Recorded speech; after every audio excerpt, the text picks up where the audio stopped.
Welcome back, True Seeker. It is Friday. They call it Black Friday, at least here in America. A lot of people do their holiday shopping, all the big deals of the year.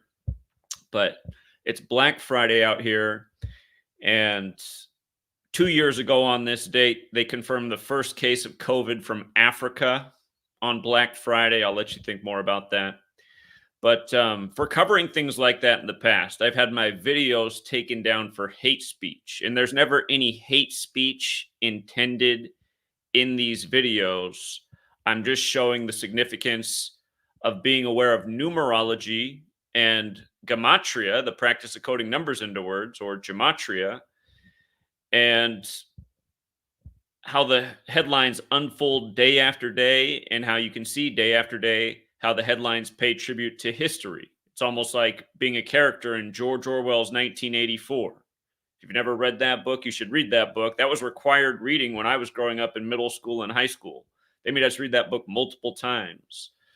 But anyhow, I continue to lose YouTube channels and get strikes and be suspended. I'm fresh off the most recent suspension on this channel.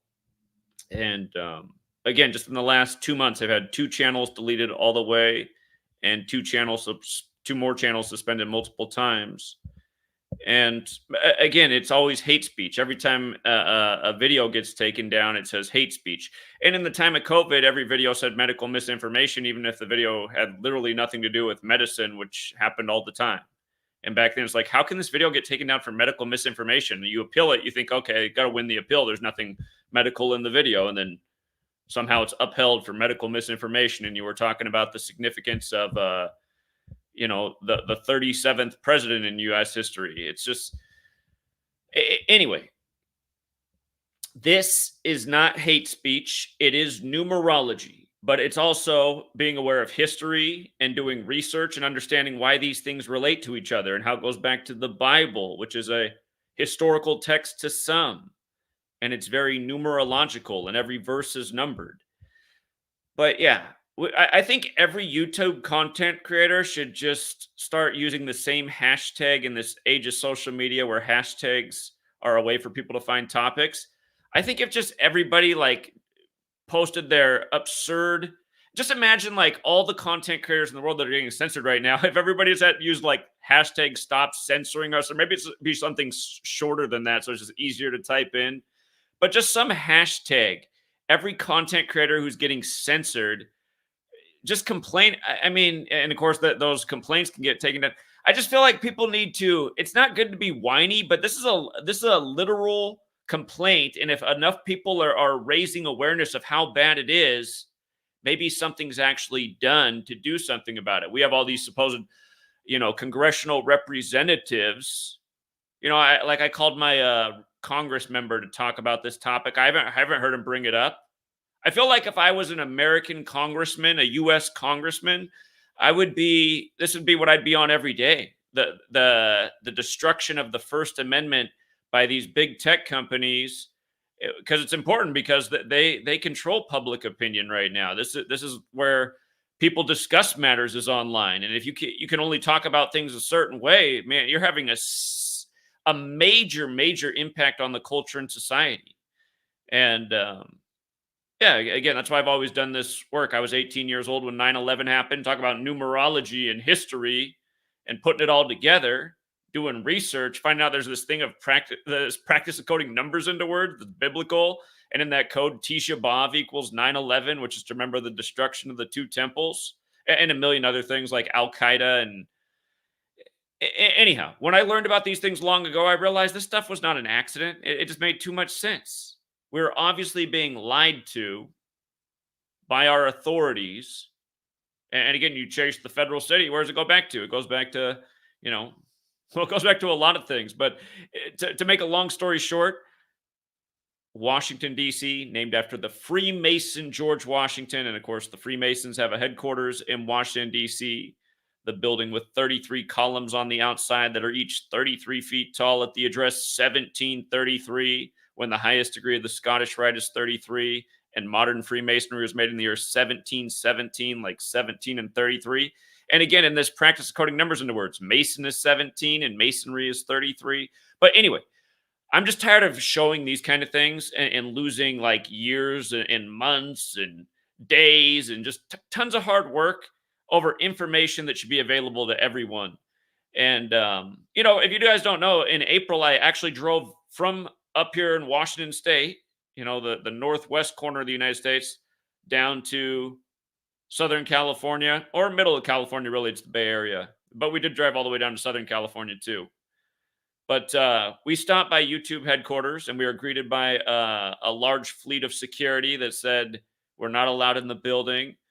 And they stopped and talked to us for a long time. And they had a lead man with a notepad and a pen. And he was taking down all of my requests. And he said they'd be back to me within 2 weeks. Well, it's November 24th, 2023. And I never got any contact from anyone at Google YouTube headquarters. And by the way, if you ever go to it, you'll be amazed at how much security is around the building and how fortified the building is. And it's a reminder that the internet came from the military. You go to the Facebook headquarters, it looks like a giant prison camp.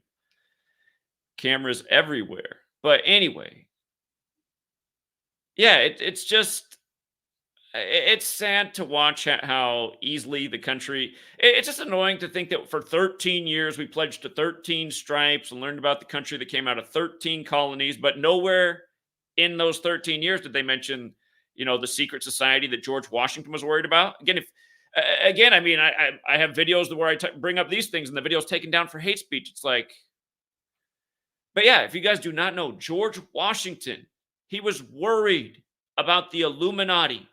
And because it was a powerful secret society founded just before the formation of the US, May 1st, 1776, the Illuminati's birthday, July 4th, 1776, what goes down in the history books as the birth of the US. But these are things that people need to know about. And again, I think that's the real reason that content like mine and many others is taken down, not because of hate speech or because we had some uncontroversial opinion about one little section. I mean, that's the thing. You can do a 3-hour live stream and drop nothing but facts and history and knowledge and connections and things for people to think about and come to their own conclusions on. And then you can have an opinion or a stance on something based on a reason, and you can explain that without any hate. And then it still gets taken down for hate speech because they said so. They said that that's the one group you can't talk about. Imagine if you lived in a fictional world and there was this one group of people and they were highly influential because they controlled the screens and what people watched on the screens, which formed a lot of opinions and ideas in the people of who watched the screens. But there was this one group of people that, they had huge influence in like a place like, say, a Hollywood, a movie making place, and then news studios and other places of influence. And they also happen to have big influence in the things controlling the tech companies. And anytime anybody said anything about the group of people that had all this influence with questionable behavior and motives, if anytime you question that, even though it was logical to question that, like, I mean, you're talking about like a culture that controls screens that makes it cool to do really bad stuff at a young age that can ruin your entire life and end you up in a cage where you become a captive in a for-profit prison run by buddies of those who also control the screens. But just imagine you even questioned it and got people to think about it because it was a fair and reasonable thought, because maybe if it wasn't thought about, it would continue to go to a worse and worse place for society, as it's continued to do for a long time. People were worried in the 50s about just the influence of all the new radio and the television and just what it was already doing in the minds of young people. And it's like, man, you watch TV from back then, it was just so jolly and swell and innocent. And they thought back then it was just such a corrupting influence. I mean, look at imagine had it come out the way it is right now. Ooh, on the American populace of post-World War II. I mean, that generation's pretty much all gone. And for anyone alive, if their mind's still functioning, they probably just can't imagine the place they now live.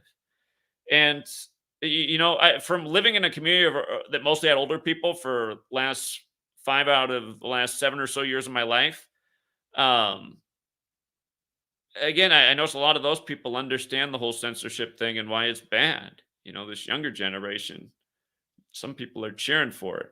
But yeah, I just want to start the video off this way because I'm going to talk about things that they get taken down for hate speech, even though that's not what they are. And like I said, instead of like if YouTube really likes a video, I think actually what would be awesome for YouTube's platform in the world, like here, if I was at Google, if I was one of their employees getting way overpaid to create a police surveillance state and censor everybody and write algorithms to do it. But anyway, if I work there, what I'd rather do is say, like, what do we really do about, we don't like certain people's opinions and we don't want them on our platforms. What's a better, like, more American way to handle this than just delete and suspend and just again, if you guys forget what happened to me, all of my videos up through June 28th, 2017. I got 3 strikes, boom, boom, boom, back when if you got it like that, they would just take your channel all the way down.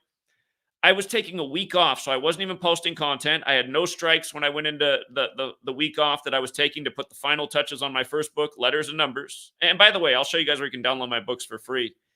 The Black Friday special, everybody wins. You get the book for free. You don't have to enter your email or anything. It's just a straight up link and a download. But yeah, when I was finishing that book, and I announced I was be gone for a week to finish it, they put 3 strikes on the channel from videos that were made in 2014 that had been up all this time that weren't a problem. I had like 5,000 and some videos on my channel at that point, and just tons of content. And it was fun to watch back then because you could see the growth, like how fast we grew tremendously in knowledge from really putting it out there to by the time it was June 28th, 2017. And there were a lot of awesome predictions in there. And yeah, some bad ones too, but it should all still be up there. And it's not because of this hate speech crap. And there's no, I've gone on some rants that, and that's the thing too. Had those videos still been up where I was wrong, I'd go back and play that because my trolls certainly would, and I could address like, okay, why I don't feel that way anymore, why that was stupid, and or maybe I still do feel that way, and I can debate why I still feel that way. But anyway, what I would do if I worked at Google is I would make it so that I'd be like, there's this section of Google, because I can just imagine that people would love this. I feel like people love to post comments and debate, but have a section of censorship worthy material, but don't actually censor it, but put it in this segment, and somebody at YouTube or even your AI algorithm that censors everything and detects everything instantly, it could probably figure out a way to debate with the Google terminology or whatever standpoint you guys are going to take. Just imagine if somehow there was a response video, like instead of my video getting deleted and me being suspended for a week. And by the way, YouTube, when you suspend a channel, you should put a notification to all of its followers or subscribers that that channel is suspended and will not be able to post until this day. Because they know that then they know it falls out of your algorithm because you probably start clicking on other YouTube channels and then you don't get the recommended when the other channel comes back off the suspension. It's all part of the tactic of destroying the channels that they don't like what they're doing because it's exposing things that really are going on in the world. Like what we're going to get into today with the hostage story in Israel. It's just, man, anytime you talk about this place, you run the risk of hate speech, even though there's a lot of reason for it to be talked about and questioned and debated. And that goes for every topic in the world. And the best debate should win. That's what should shift the difference in the populace. The best arguments, the best debate should shift, the cultural mindset, not what one company dictates is hate speech. Like I could make infinite videos about, me critiquing pretty much anywhere except for, the most contested place in the world that's led to a lot of violence and warfare since the end of the world wars, which brought it about. So, to review, in this nation, we pledged to 13 stripes for 13 years, learning about the 13 colonies that created the greatest nation there ever was, full of freedom, I don't ever remember getting a lesson on the emphasis of that word having the dumb sound in it. But All the 13. Remember when Joe Biden let us all down in Afghanistan and 13 soldiers died and their caskets came home and were shown on TV with the flag with the 13 stripes over it as we get the headlines about the 13 dead soldiers and the talking heads supporting Biden, against Biden, greatest foreign policy failure since Jimmy Carter, Iranian hostage crisis. And now here we are with the hostage crises again, as Jimmy Carter's wife dies, as Netanyahu says that he will not stop bombing Gaza until all of the hostages are returned. So, of course, like that was the headline today too, that Israel's still bombing. Well, Netanyahu already said that they will not stop bombing until all of the hostages are returned. So if we're again, what do they say? There's 200 and some. At one point, they said it was an estimated 201. We covered that and why that mattered. If you guys did not see the video when Netanyahu, see, that's the thing that makes me mad. So many good predictions, and right now one is still up for the time being until the channel gets deleted with another strike. GematriaEffectNews 22. The video is uploaded December 29th, 2022, the day Netanyahu came back, about an hour-long video about why you can expect a big war, biblical, the synagogue of Satan tribute in Israel in this year. And we talked about why around when Yale turns 322 years old in 2023, which happened October 9th, the day after Israel declared war, and which was 2 days after the Hamas attack on October 7th. But again, so many very specific things we've put out over the years and been right on. And I get annoyed when I think about all the content deleted and how many times we could have gone back and said, see, we were saying the exact same thing then. And look, it's the same exact thing now. Because that's how it is. When you study this, you realize the numbers are a language and there's a reason for numbers like 13. Again, it's astrological, it's biblical, it's very Jesuit. The history of the Jesuits is so important to the history of the founding of America and what certain founders were worried about if the Jesuits came out of suppression, which they did in a ritual related to 13. But anyway, 13. In Gematria, Jacob equals 13. And in the Bible, Jacob becomes Israel. And Jacob, who becomes Israel, dies at age 147. And we talked about why it mattered that this war in Israel began on the 147th day of the nation's age, October 7th. Again, Jacob, who becomes Israel, dies at 147. In Gematria, it's a very significant number. To make a long story short, it's not an accident that there's 147 windows on the White House and the title President of the United States has Gematria of 147. But again, the numbers are part of a language. The word Freemason also has this Gematria value of 147. Israel's a highly Masonic nation. Masonry is based in the Old Testament, which is the Jewish section of the Bible. Modern Freemasonry is a Jesuit creation. The Jesuits are a Catholic and Jewish alliance that came out of the Protestant Reformation, which targeted Catholicism and also later Judaism. So, again, if you ever see that show Nightfall about the fall of the Knights Templar, the old military order of the Catholic Church, the Jesuits are the new military order of the Catholic Church, and the Jesuits have the Templar cross in their logo. You'll see at the very beginning of Nightfall, it starts down in Jerusalem. And then it goes back to France, where the Jesuits were created, and also the Scottish Rite of Freemasonry, which is said to be the most Jewish branch of Freemasonry, where 13 is venerated. Oh,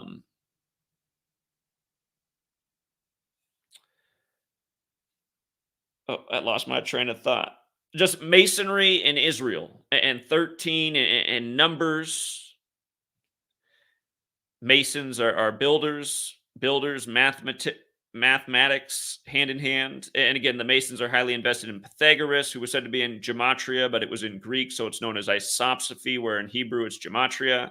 In English, it seems most appropriate to call it Gematria because English equals Gematria, equals energy, equals occult, equals Masonic, and the list goes on. An amazing list of all those equating numerical values, which is 74, the same as holiday, like this nation's birthday. And then holiday is holy day, and we have holy days for Jesus. And Jesus is 74, like cross, like Messiah, like gospel, like parables, again, like English, like gematria, like energy, like Jewish, like Jesus was said to be from Judea. But anyway, this little number code, you learn this little number code and where these numbers fit in the Bible and Bible verses. you start to see that there was a system built. And you look at this window of time in history, you see that all of these things were happening. The first printed Bibles were coming out. English was standardized with the 26-letter alphabet. You have English translations of the Bible, the Gregorian calendar named after the Catholic Pope. Again, all of these things happening at the same moment in history, right around the same time of the Protestant Reformation and the formation of the Jesuits. And again, you have this nation being founded in the time of the Jesuit suppression, trying to escape the tyranny of Europe, which is ruled over by the Catholic Church at the time. Again, that's what's annoying about how much time we spend in school. And you realize, like, we learn this about fighting the redcoats and these historic people that were so important on both sides of the war. We learn about all these things in history, but they teach us all these things, and then we take tests and write essays about them, but it's like we never see the bigger picture. And that's by design. That's what slave school does. It just, at the end, you learn things and historical facts and people to celebrate. And that's why there's holidays. And that's why sports teams are named after them and this and that. And that's why they're brought up all throughout history and pop culture and your TV shows and your movies. And just, again, the same points get reinforced over and over. And again, you pay attention, you realize the same numbers are also there with the reinforcement. And again, this goes back to an old way of operating. Again, Kabbalah goes back to Babylon. It's written in Kabbalah's Book of Formation. God created the world with numbers, letters, and words. Jesus and his 12 disciples, 13. Jesus, the Son of God, the Catholic Church gave us the calendar based on the sun, and the oldest English script goes back to a Catholic monk. Doesn't mean they originally created it, but again, the Vatican's controlling a lot of things. The Vatican has the oldest historical archives, some of the oldest historical archives in the world, and if not the most, because they've been collecting everything, and they probably do. But again, it's like who's controlling and hoarding information and allowing things to leak out. And again, you gotta connect the dots. I mean, the one thing a person like my sister will say is, "There's no dots to connect, Zach. There's no conspiracy in the world," because that's how my sister is. She just thinks there's no conspiracy. The world just operates the way it does. She hasn't questioned 9/11, COVID.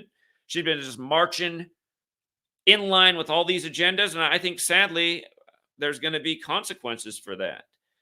And she's already had consequences from not really thinking about things. Like I tried to get her to think more about diet when I was a teenager, because from the stuff I was reading, I thought about my sister, even though she's in shape because she works out and exercises and doesn't overeat. The things that she does eat when she eats are not good. She's always eating like cheese and crackers and sardines. As she got older, she started to eat better.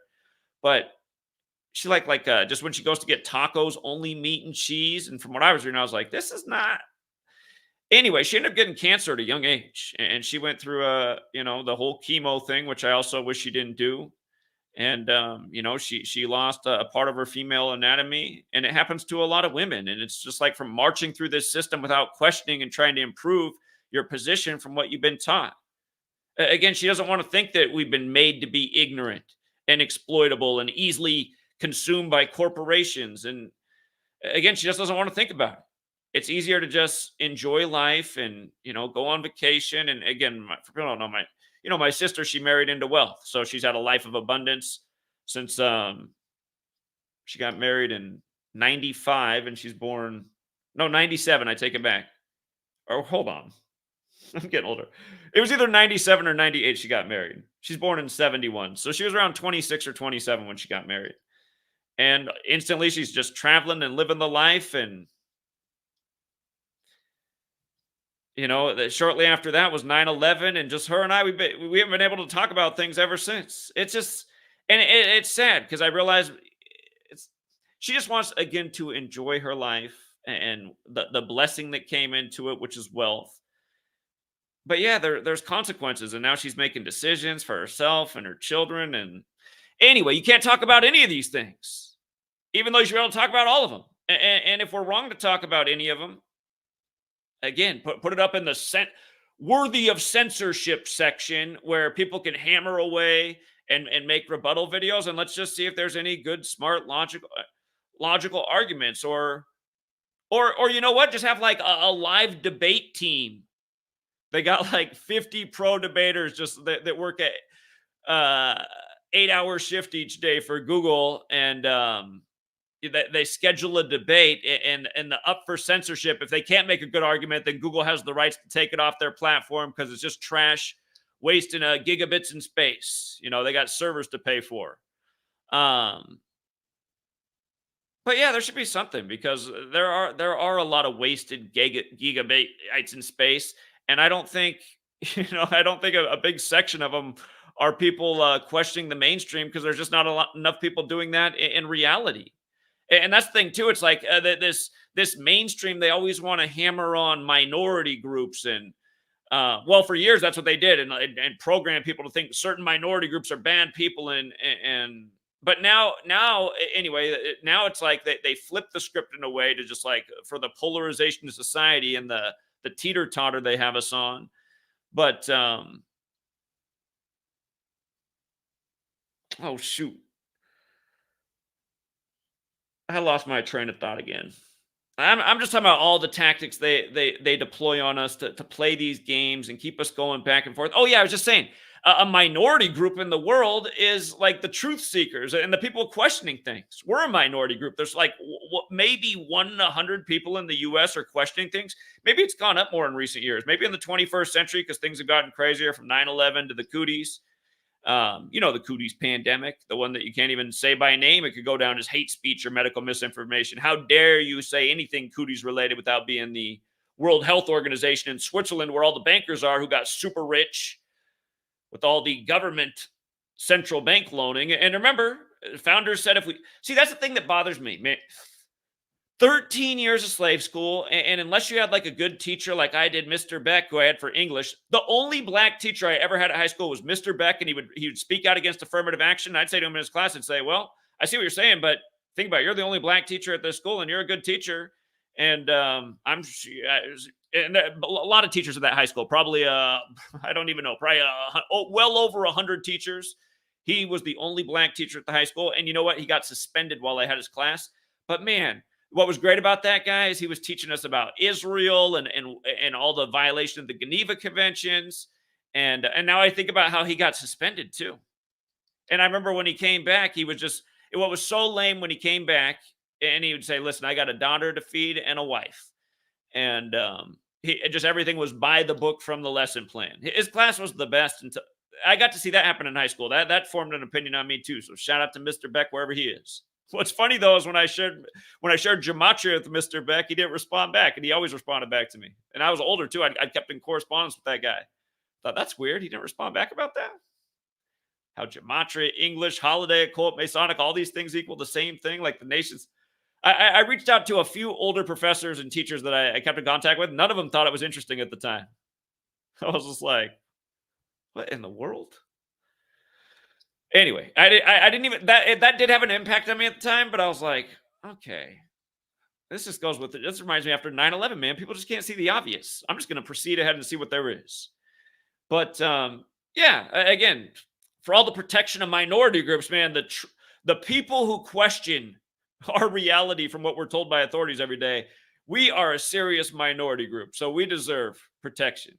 What are all these things from the liberal organizations that are always protecting minority groups? The NAACP, Southern something, I forget. But yeah, and just before I move even further ahead, I just have to do all this pre-speaking just to give myself a chance for why this video should be able to remain up without being taken down for hate speech, because it's so annoying. Okay. So again, we got onto a little bit why they got to start with 13 Israeli hostages. They say a total of 24 hostages were released today on the 24th. It's like, come on, man. 24 on the 24th. Was Jack Bauer there? Oh my God.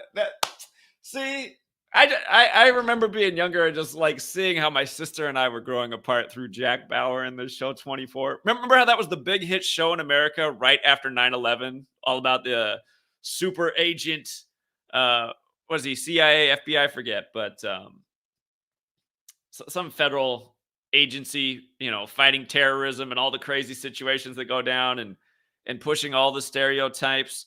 but just this huge show on terrorism and the excitement of terrorism right after 9/11. And I got to go back and look at how close it was. It didn't come out just before, did it? I think it was right after, but it wasn't long after. And then it was like, God, when that show came out, when The Office came out, it was a show like Friends. Just like when these shows came out, everybody talked about these shows, Seinfeld. But man, my sister back then, she was like taking the color alerts seriously on the TV, living for another week, a 24. She's now with her wealthy husband, and they just love watching 24 together. And he was like into listening to Rush Limbaugh and Michael Savage. We're turning those guys, and like all people, they'll say things that are true, but then some stuff is just way off and perpetuating major stereotypes and political parties. And anyway,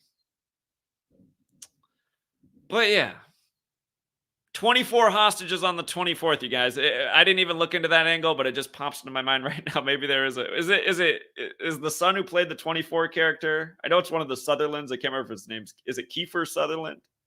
His father was in acting as well. I think his father passed away not long ago. R.I.P. But anyway, other numbers we got to talk about, and just numbers I've been talking about since when this news broke. This news broke on,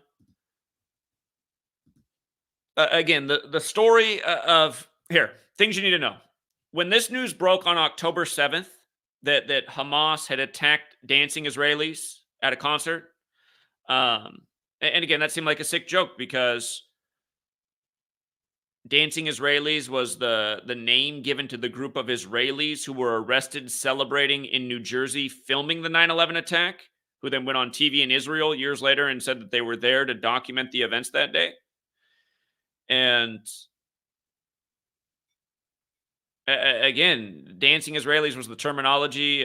Mainstream news occasionally covered it. Now, all these years later, they call it Israel's 9/11, and the footage they have is like people dancing when the gunfire is going off. You don't see anything gory, but you like see supposedly the moment it happened. It's and it's not like some huge packed event. It's like there's a lot of room on the dance floor. If you need a lot of space for your dance moves, like you could have like people break dancing all over the place. There was so much open space at this concert that got attacked. From the footage they put out on the news, I'm just going off what they showed us. I've seen concerts where it's just packed, right? It's the mosh pit. Not this one. This one, it was like, it doesn't matter. But anyway, Netanyahu came back on 12/29, and Albert Pike's birthday anniversary. Very important Freemason who wrote about the 3 world wars in a letter published August 15th on the Jesuit order's birthday. And there's a lot more to that as well. But Netanyahu came back as prime minister on his birthday anniversary. And then that was a clue about the war event to come with his return and the significance of his age when he came back, and why, for example, it mattered that he came back at age 73 when Theodor Herzl died on 7/3, the founder of Zionism, whose name in Gematria is 73, like David Ben-Gurion, which is considered 73 in Hebrew Gematria to be an all-important number with 37. And that's because of the first verse of Genesis and the numerical breakdown of it. There's this 3773 amazing pattern. And again, that's what's interesting is in English, for example, the word perfect equals 73. And you think about like the Dolphins, their perfect season ended in 73. And the Dolphins just became 7-3 this year and 5-0 at home, a perfect record 50 years after 1973. You pay attention to things, you see how the games are scripted like this. You see how the news is scripted like this. See how you can get ahead of it before it happens, as we demonstrate year after year. But in Gematria, Benjamin Netanyahu equals 282, and that attack on the concert on the dancing Israelis was 282 days after he came back. And see, for me, sharing that piece of historical information and truth, in that way, the video can be taken down for hate speech. And no explanation for how it's hate speech. And you can ask, I've gotten the opportunity to ask it so many times over the years, you guys. I've lost 20-some channels. Before a channel gets deleted, you get several suspensions. So you get lots of opportunities to ask, and you never get a response. And that's why I drove all the way down to YouTube's headquarters. I asked them these exact things. Just like I would really appreciate if you guys could, like, when you take down the video, clarify the remark where in the video the problem was. I want to go back and listen to it myself. And you don't need an explanation. And it reminds me of, again, how big tech, the history of its military, which is federal, and it reminds me about how the FBI came to my house August 21st, 18, and falsely accused me of saying things with no evidence, which I denied, and then they acted like they had the proof, only to admit that they did not. It's just, I just feel like that's how it is every time a video gets taken down, And the thing is, when the FBI came to my house, I can't even repeat what they said that I supposedly said, but we'll just say it was about killing the special group of people. And I laughed at him because I said, I have never said anything like that. Not even close. I said, I have said we need to burn down Washington, D.C. I said, I think that's probably the real reason you're here. They're like, nope, you said this. And I said, okay, show me the proof. And they had no proof. But anyway, here's how else this goes down today. Just another familiar pattern. From Netanyahu's birthday, and remember why it matters so much that he turned 74. Again, when he was coming back on 12/29, we explained why it mattered that he was turning 74 years old this year, and why Israel would be 74 at the beginning part of the year, and why the superior general being 74 and turning 75 with Israel this year mattered. Again, we laid all this stuff out on December 29, 2022. And a video like that, it can just get erased by Google for hate speech for no reason, when it really is something that should stay up. Again, you guys, I mean, these videos that I've been putting out are like literally living testaments to the moment of the time, and people who saw through it and saw what was coming and explaining why and making accurate forecasts and predictions over and over. And sure, you can go through and show all the things that were wrong too, but you got to weigh it out. It's like, okay, forecasting the future is a difficult thing to do, and very accurately here. I mean, we have a lot of here, and it keeps building. But there's been things that have been wrong, but still, it's not like we've ever been wrong about the context. I've always explained the same things. Don't get too scared like other channels try to scare you. These people move slowly into pace, and they just keep moving forward, and they're so redundant. And these things will come that everyone's afraid of. Because, I mean, think about it. Right? You've been in the 21st century. Everyone's been waiting for World War III to pop off in a major way since 9/11 happened. So it still hasn't popped off in over 20-some years, but you can see that it is building towards that day. And they've told us a million times it'll be cataclysmic in the predictive programming, where they always want us to live in all this fear and suspension of the future. Just like how the Bible ends. Revelation ends with warfare and destruction and fire raining from the sky. But anyhow, World War III, according to Albert Pike, supposed to be at the center of it. Political Zionism, the Zionist nation Israel that came out of the world wars. You know, you guys, we recently accurately forecasted a nice upset in the NFL on November 2nd. In relation to it being the anniversary of the Balfour Declaration, which planned out the first Zionist state of Israel and Palestine, and what that had to do with the NFL game, and how the numbers could hit the 112, which goes with the gematria. Judaism equals 112, Zionism equals 112, Catholicism equals 112. The Jesuits claim to operate in 112 nations. Special number 112. 1 plus 1 is 2. Mathematics equals 112 in gematria. All these things 112. But for showing that in my football notes, and why the outcome here could be an upset with 112, which hit, I've never gotten it from Patreon, which is where people support the work through. But Patreon gave me a warning and a strike for hate speech for my NFL notes for that section of why the 112 could hit, because I showed how in gematria all those things equal 112, going with the history of the Balfour Declaration and the date. That's what we look for in sports, the connections to history and what can happen in the game. So we're showing this stuff all the time. Horrible things that happen in history. The anniversary of JFK's assassination was 2 days ago. Number 35. Big upset we like was the Blazers beating the Spurs. Or not, who'd the Blazers beat? Utah. Both teams became 4-11, like JFK assassinated from 411 Elm Street. The Andy Griffith Show, Christmas Eve 1961, about a bootlegging family like the Kennedys that gets traced back to the address 411 Elm Street, only for JFK to be shot from 411 Elm Street. 2 years later in 63. Nearly 2 full years later. It was Christmas Eve 61, the year he became president. He dies 11/22/63. Dallas became 6-3 on the road. Dallas, where JFK died, playing the Lakers the other day. Nuggets got upset by the Magic and they became tied 35-35 all time in history. And the Nuggets fell to 3-5 away on the anniversary of the death of number 35, the first Catholic president, where Catholic equals 35 forwards. Run it in reverse. Catholic's 46, like how he died at age 46. Religion's 46. John Kennedy's 46. Biden elected the nation's second Catholic president, number 46, in an election exactly 46 weeks after the Pope's birthday. We were talking about that for a year before it happened, why Joe Biden was the 46th president-elect, in tribute to history, the Catholics, how the whole calendar synced with the Pope. This kind of content keeps getting taken down for hate speech. You start to read the fine print of how they define hate speech is things that could incite people to a violent action. And then you read other things that could incite people against local elected officials. And just all these loosely connected rules, they start just pinning and saying, oh, this fits the criteria. Again, this is not the way America's supposed to be. If my content ignited a revolution, then so be it.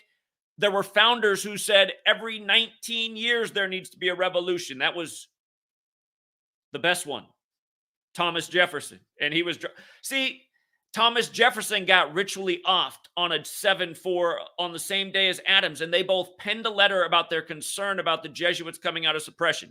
They both died on the same day in 7-4 in 1826. But again, he said every 19 years there should be a revolution, and now you see what happens every 19 years, and that's how we are way ahead of the curve on 2020, coming 19 years after 9/11, the 19 hijackers. And again, 19 years before 9/11 was 82. The war on drugs declared in 82, the war on terror in 2001, the war on germs in 2020. Every single one of those wars, very expensive, benefited the central bankers, and took away a lot of rights and liberties from Americans and created big government spending. And again, in the time of Reagan, who said he wanted to drown the government in the bathtub, made it bigger than it had ever been by huge margins, and started the drug war at the same time crack cocaine was coming out that was distributed to black communities. And remember, the man who reported on that, he supposedly committed suicide with 2 shots to the back of his own head. Oh, man, that's what kills me. I'll get my channel deleted, too. Because so many of my live streams, people would call in and be like, oh, what about this? And one of the live streams we did is probably 3 or 4 years ago. We got on the topic of that man that happened to, and the news reporter who slandered him and said people were wackos for questioning if it was really a suicide. We were able to call that news press and get a hold of him because he's still a writer. And this was years ago. He wrote this more than 20 years ago, but he still worked there. We were able to get through to him on the phone and get him on the phone and essentially ask him how he could legitimately make statements like that. And he was just disgusted and got off the phone very quickly. But again, it's sick. It's okay, a guy shot twice in the back of the head and supposedly committed suicide. And he's the guy who kind of spilled the beans on the research of the real government program to put crack cocaine in black communities, especially in Los Angeles. And again, at the same time, Reagan's making these really harsh sentencing laws. And we're getting to Ronald Reagan because he's Mr. Hostage Savior back in 1981. And, all this stuff going down. Jimmy Carter, who exited office in 81, the day that Reagan solved the Iranian hostage crisis. Again, that was in 81. Joe Biden, who got 81 million votes, just turned 81. President Biden in Gematria is 81. His birthday was the day of a big game for Andy Reid, who did not make history on that day. He could have surpassed Hank Stram, who died at age 81. And Google did change Hank Stram's age of death. Just go to his football reference page, which has not changed their dates and has been the same the whole time. Hank Stram died at age 81. It's crazy how Google and Wikipedia are constantly changing dates and information. It is 1984. Another thing we've been speaking out about. And don't forget, when Trump took office, all of a sudden 1984 became the #1 selling book in America, and Amazon couldn't explain it. And we're saying, this isn't good, you guys, because that book's all about censorship. And then censorship went to an all-time high. I got my first channel deleted on Elon Musk's birthday. And when he took over Twitter, I got way more censorship than I ever had before on that platform. All these warnings and can't post this. And now all the time when I type in like a reply to some troll, it'll say like that comment's not acceptable. You can't even post that. I'm like, whatever, man. Anyway, it is George Orwell's 1984, and Ronald Reagan, of course, was president in 1984, and he came from Hollywood. And here's what I got to say about just Ronald Reagan, the Iranian hostage crisis, this hostage ritual today, with Hamas that is supposedly fully backed by Iran. That's why it exists, because Iran is a superpower in the world that, again, the CIA overthrew in the 50s. I guess when the CIA overthrew Iran, and for people who don't know these things, look it up. It's not some conspiracy theory. And that's the problem with a person like my sister. She will never even look. She just thinks everything's a conspiracy theory, even like real historical things that she could look up in an actual encyclopedia. The coup of Iran happened. Look into it. The CIA all behind it. So, and remember, Iran's supposedly this axis of evil, and the other part's China, our biggest trade partner. And then the other one's South Korea, which was settled at the end of the Korean War, which Orwell's so connected to. And Orwell died on the day the Korean War, or no, excuse me. The Korean War began on Orwell's birthday. There's so many things to say about it. CNN literally, and we used to have that document on our channel that 2 years in a row, CNN celebrated Kim Jong-un's 33rd birthday. And then they changed his birth year from 83 to 84. And we had that documented in like the Wikipedia and all the online references. We're like, look at that. They celebrated his 33rd birthday. We had the video footage from both years. And to change his birthday to 1984. But that's the other axis of evil. And remember, his dad is big into Hollywood. And again, we're going to get into Ronald Reagan, who was the 33rd governor of California, who became U.S. president 33 years after Israel was created. And I got to read an article. I got to read this article at the end. Where's the LA Times? This article right here. We got to read this at the end in case you never see me read this article. It's always rolling the dice. It's about 50-50. The video gets taken down for hate speech. But again, I want to make all the arguments in this video for why, again, this shouldn't be taken down for hate speech. And I think this article by Joel Stein, who's a Jewish man, who's a proud Jew, and rightfully so, I think his whole attitude is 1,000,000% correct. And I think I really think the ADL and all these, God, you can't get more 84 than the ADL. Don't even get me started on Jonathan Greenblatt. Oh, man, and the rituals. See, that's what makes me mad. When I show these rituals, you can't even talk about it. It's hate speech. You can't talk about what we're up to. But anyway. Yeah, we got to close out with this article when we finish everything. So that's coming up. But yes, this happening on Netanyahu today. Today is his 35th day of his age. Netanyahu, 35th day of his age, right? When the war was declared by Israel on October 8th, the day after the attack, on a Sunday, it was 35 days before the Superior General's birthday. And as we pointed out, Hamas is 35 years old right now. It'll turn 36 in December. Its birthday is the end of the year, December 87, Hamas was created. So it'll turn 36 in December. But again, Hamas 35 years old, and Gematria Gaza's 35. The war officially declared on Hamas, which is a war in Gaza, 35 days before the Jesuit Superior General's birthday. The Jesuit leader is called the Superior General because they're the military order of the Catholic Church. In Gematria, Catholic equals 35, like Holy See, like Jesuitism, like Europe.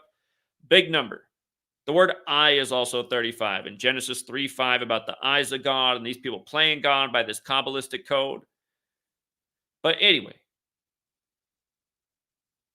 35th day of his age, Hamas, 35 years old, almost 36, sending back the hostages. And look at this. Remember, Israel turned 75, and we've been talking about why it mattered so much that Israel was turning 75. But notice, from today, the day of the handing over of the hostages, to Reagan's birthday anniversary, which will be his 113th birthday anniversary upcoming, 75 days. Again, hostage and Gematria 75. Israel's 75 years old right now. When I started my blog, it was on a platform not owned by Google. Google bought that platform in the time I have it. Google now owns the rights to my original blog and has been actively deleting posts. But again, for there's still some posts that on the site that have not been deleted. But again, I just want to I got to bring it up one more time. And it's not hate speech. It's like we got to look into the New York Times speech. New York Times, the same New York Times that published articles suggesting that people who question authority and are into conspiracies about their government have some kind of mental deficiency or are a little bit off, could be actually dangerous people. This is the kind of crap New York Times puts out, who also put out this article, October 6th, 1940. Again, I used to have a real nice breakdown of this, and they deleted it. But what's nice is I have this little quick excerpt. And actually, I'll make the point about this too. But this is a real headline from New York Times. Look it up. New World Order pledged to Jews, October 6, 1940. And again, that date, 10/6/1940. 10 plus 6 plus 19 plus 40. One of the date paths for the numerology adds up to 75. 75 would break down to 12. 12 would break down to 3. But 75 is in the path. And again, Israel just turned 75 on May 14th this year. And think about it. This article was published October 6th, right? The war begins October 7th. And we'll get to why it matters that was in 33 years to the day of the Yom Kippur War beginning. Because again, we're going to get to Hollywood. Here, if you're new here, Gematria in English, it is this, that there's according to Faith Giovanni, there's over 100 ciphers. But from studying this, we realized 3 years into the research, a good way to learn the Gematria of the English language was with these systems right here.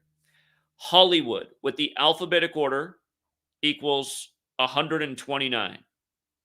129 is 201 in base 8 counting. These numbers are very important to the Jesuit order, and they connect to many things, as we've talked about a million times, and including the Pope. Hollywood is 48 with the alphabetic order and numerology. In that same cipher, the word Illuminati is 48, and the Illuminati was founded by the Jesuit Adam Weishaupt. Donald Trump also equals 48 in that cipher, a man who comes from Hollywood. But Israel was created in 48. And again, we're going to get to this article at the end about who runs Hollywood. Come on, by a proud Jewish, honest man who gets 1,000,000% of my respect for writing this article. And see, that's the thing. The ADL can watch this and be like, well, he gets the 1,000,000% of respect of Joel Stein's article because he's an anti-Semite, which makes Joel Stein bad too. And it's like, dude, that whole line of thinking that you guys are getting away with right now is such bullshit. It just really needs to fucking stop. Okay? If my opinion's so wrong, create the censorship-worthy content and upload that video with your bullshit fucking argument and actually let real comments come in and see what people actually think.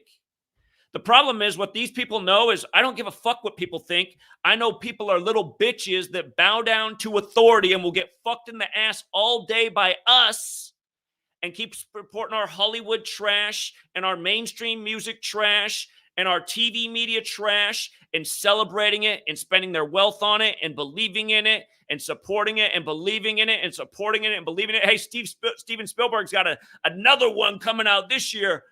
Go get some Go Yum products at 7-Eleven. You can bring them in the theater. Spielberg's got the next one about the only genocide that ever mattered. And again, if you think that's hate speech, put up a fucking video. Put up a video about why it's hate speech and why there's not more Hollywood movies made about the Native American genocide. Or, how about put out a System of a Down Armenian genocide narrated one. That should seem like it'd be a smash. But it's just like it seems like there's all kinds of options, but only one can matter. How about a little more depth on the world wars and the Bolshevik Revolution? How come anyone who questions anything is an asshole, and anyone who gets down on their knees and drops their pants is a great, customer at 7-Eleven? You know what I mean? If you guys don't know that article about where 7-Eleven gets its name from the foreword, you should check it out. the Forward, Jewish Publications, 7-Eleven, Gematria, Secret History. Hold on, just a little interruption before we get back to what's going on with the hostages. From the Forward right here.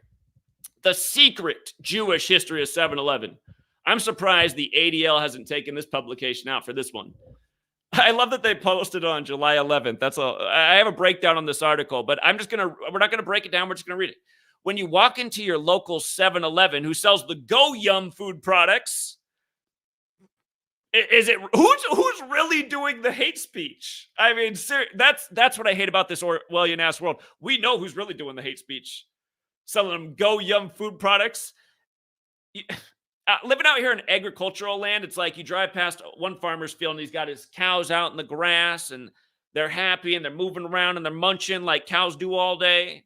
Grass lawnmowers. And then you see this other lot that's no grass, it's all mud. It's like, this isn't made for cows, and the cows are like laying down on the side, and one's permanently laying down with flies hovering above, and they're waiting for the guy to come out and put the artificial feed in the trough. And that's actually what the majority of cow lots have turned into, because it's way cheaper than watering the grass, and especially all the places where just water's not in abundance. But then you're like, anyway, that's probably the same beef that definitely makes it into the Go Yum products is what I'm making. The one that had the shit life, didn't move around properly, probably had cancers and tumors in its body, and it was eating the artificial feed. Definitely in the Go Yum roast beef. But anyway, when you walk into your local 7-Eleven today to get your free Slurpee, this being July 11th or 7-Eleven, or as it is celebrated elsewhere, 7-Eleven Day, consider for a moment that the convenience the store brings is based upon gematria. Whoa! Or the hidden meanings of numbers in Judaism. Man. Okay. So here, coming back to Hollywood in English. 48-33, right? Just think about it. Ronald Reagan, the 33rd governor of California and a former president of the Screen Actors Guild in Hollywood, he becomes president in 81, 33 years after 1948 when Israel was created. Israel turned 33 in 1981. And the 129, again, 129 is 201 in base 8 counting. You see how Georgetown is 129?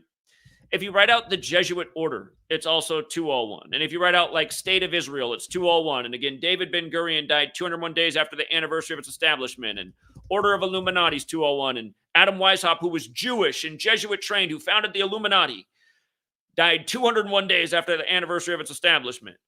And again, this 201 number is massive. In the same century, like in the same time period that you're getting the Bibles and learning English and the Son of God, and well, just you're getting the same model. The Catholic Church is now, they're settling down. It's becoming agreed to that the sun, which the Catholic Church worships, is the center of the universe through heliocentrism or the heliocentric model. And that this 201 number, when you learn this code, is just omnipresent. It's why Event 201 was the coronavirus simulation. It's why all this stuff is biblical, and the Holy Bible's 201, and it's why Jewish mysticism's 201, and it's why Steven Spielberg purposefully tucks 201 into his films all over the place. Well, one of my favorite examples of Spielberg's 201s is the one with the man who's playing the character of a fictional Eastern European country after the fall of the USSR. And it's at that time, and he gets stuck in an American airport, and he has to figure out a way to live and survive in an airport. And he's a very clever man, so he does. But if you watch that movie carefully, when the Department of Homeland Security, which came about after 9/11, again, 9/11, you had the Twin Towers. Those two towers became zero before they became one World Trade Center, 201. The Jesuit motto at Georgetown is both into one. Again, the Jesuits are a Jewish Catholic alliance where obviously, you can see how all this came together. Historically, gematria is a Jewish practice. Catholic Church brought back all this knowledge from the Holy Lands after the Templars. Maybe by the time of the 16th century, they're getting the right people in their network to bring it all together, make a system out of it. They're like, wow, this is how they did it. This is how they ruled. Oh my, that sounds crazy. Let's try it out. Oh my God. Again, while all this stuff might seem silly to somebody who's not aware of it, you got to pay attention because they're doing this day after day. Netanyahu, when he stepped down June 13th against State of Israel, 201. When Netanyahu stepped down on June 13th, that was the day leaving 201 days left in the year. When he came back on 12/29, 1229 is the 201st prime. Again, the Jesuit orders 201. Jorge Mario Bergoglio, that's Pope Francis, the first Jesuit pope. His birth name is 201, and he's the first to live in Suite 201 at the Vatican, which even has a name, which is the Domus Sanctae Martae, which is 201. And the building was first erected for a pope, Leo, who died on the 201st day of the year, July 20th, which is the day of the moon landing in history as well, where Neil Alden Armstrong is 201, like Order of Illuminati, and the moon is illuminated by the sun, at least as we understand it in the way that we're taught everything.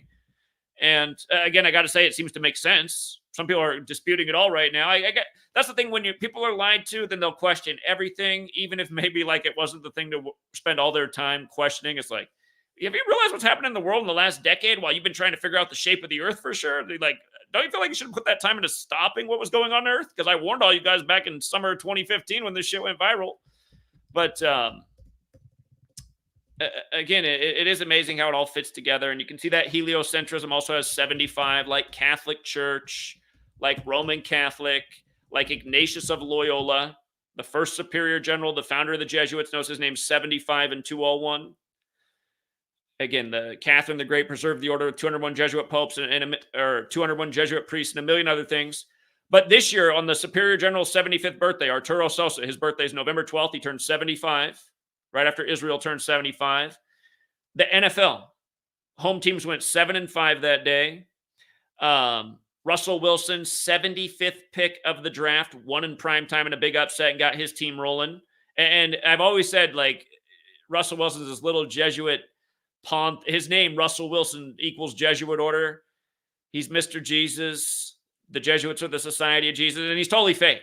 He's totally fake guy. He uses religion for popularity, like it's a commodity to like a lot of people use religion, like this thing to gain following and an influence that they're being manipulative of. But anyway, it's like, how can you be some good Christian guy and then be with Sierra? It's like, I understand opposites attract, but man, that's a major distinction of values. With the message she's been putting out for the world, like, what would Jesus do with Sierra's music?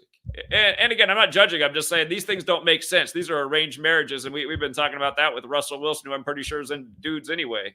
And then there's things about you just wonder. But anyway, I'm gonna stop right there because you can also here's another topic you can't talk about. And I won't dare go past here, but Caitlyn Jenner, 201, 75. You know what I mean? If I forgot to say so, New World Order 75, just like that headline we saw from the 75 date numerology. Order out of chaos, which is the motto, 75. Chaos equals 19. There's a 19-year cycle of the moon. There's a 19-year chaos cycle for these people really disrupting the world. Again, war on drugs, war on terror, war on germs, all 19 years apart, had major ramifications for the world. And again, also if you kind of follow the what's the quote? It's actually like leads to like not defending the Jews, but there's a quote about first they came for this group and I did nothing, and then they went for that group and I did nothing, and then they went for that group and I did nothing, and then they came for my group. And you know, you think about like the war on drugs. If you weren't a poor black person, you know, and you didn't care about other people, not that consequential for you. Maybe better be a little bit more careful, but from what I understand, they're really going after the black communities. They need a new slave population in the for-profit prisons that corporations get slave labor out of. And that's exactly what it is. And America just marches along as with the freedom, as just like they're building more and more prisons, for-profit prisons. Here, let's put out more records to influence this behavior more so we can put more people in for-profit prisons, corporations, shareholders. Got the whole master plan. and people are like, Zach, you really think these conspiracies are real? It's like, but to see that, the guy who wasn't worried that before is just like, it's just a coincidence with what happened to the black community and the war on drugs. Then after 9/11, you know, he wasn't a Arab terrorist with a turban on his head, so he wasn't worried either. But now it's COVID, and now because he was too dumb to see through both of those things, he can't see through cooties. And now he's a little Pfizer guinea pig. And maybe he's one of the people that just, he was out playing pickleball, as they keep saying, keep saying all these guys. He was out playing pickleball, and then he just collapsed. You know, why was there a sudden spike in just like it happening to women? Like women weren't real known for heart attacks until more recent years, and and then all of a sudden a lot of younger people it just happened to. Like, since when does little Johnny have a heart attack and die in the YMCA game? Like, I remember. Where do these peanut allergies come from? What is going on, SIDS? Like, how come I can't question anything?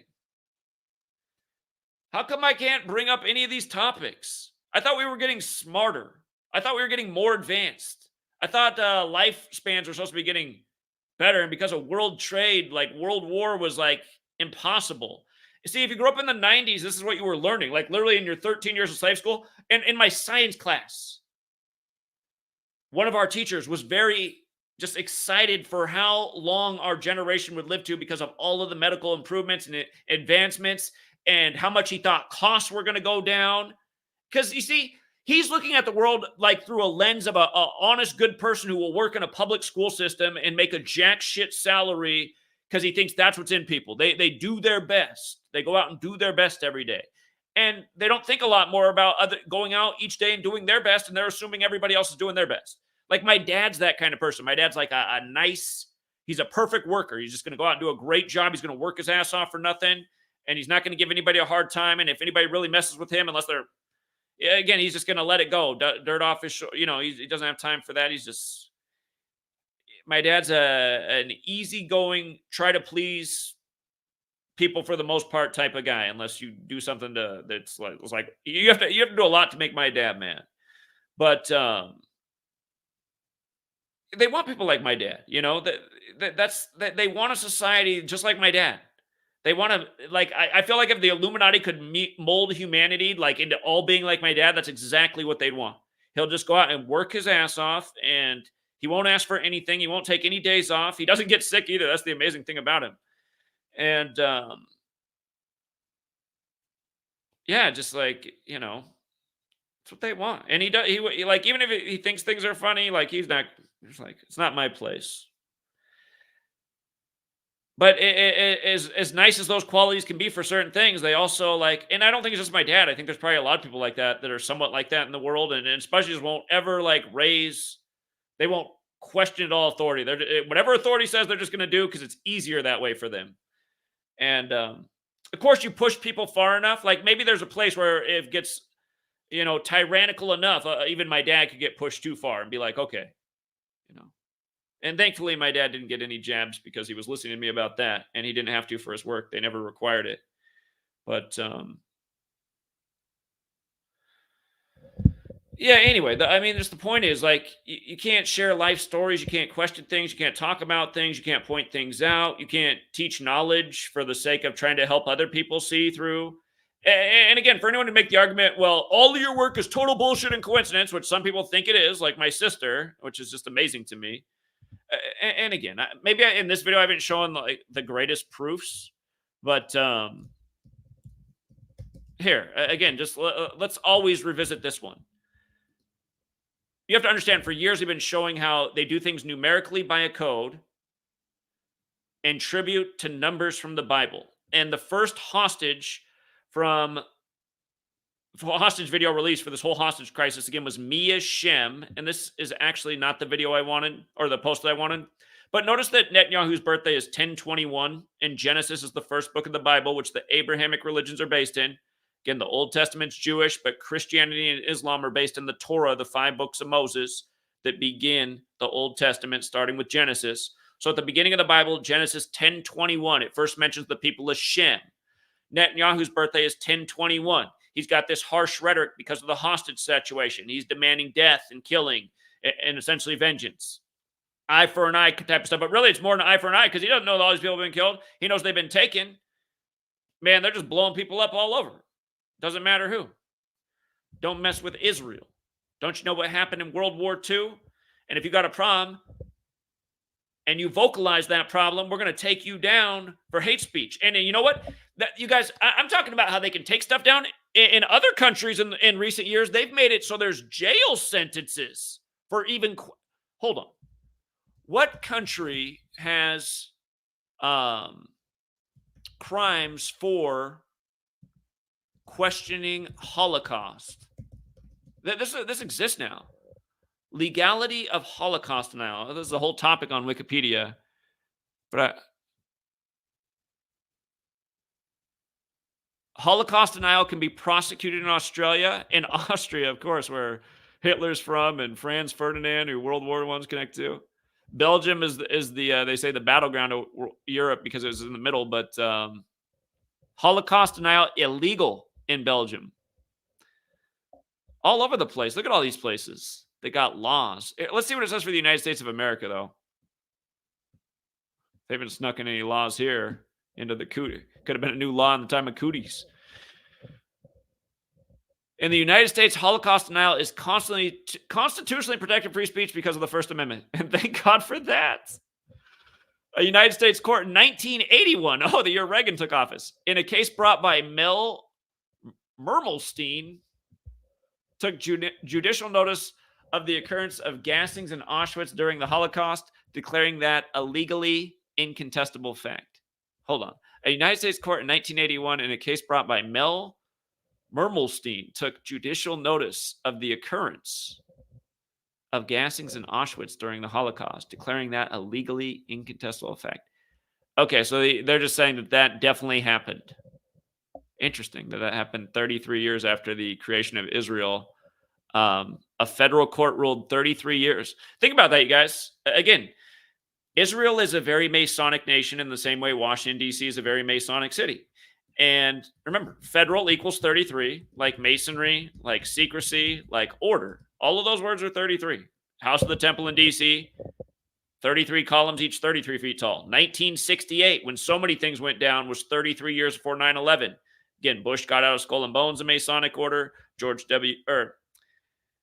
Bush, he graduated from Yale, Skull and Bones, but 911 was made the national emergency dialing code. World Trade Center construction began in New York. Again, Boeing debuted their jumbo jetliners out in Seattle, which Seattle, Washington's the 68th city. It was 1968. Skull and Bones is also where the the Boeing founder was a member of. Bonesman, the alumni, in the same ciphers, 33. Again, it was 33 years after Bush became a Bonesman that 9/11 went down.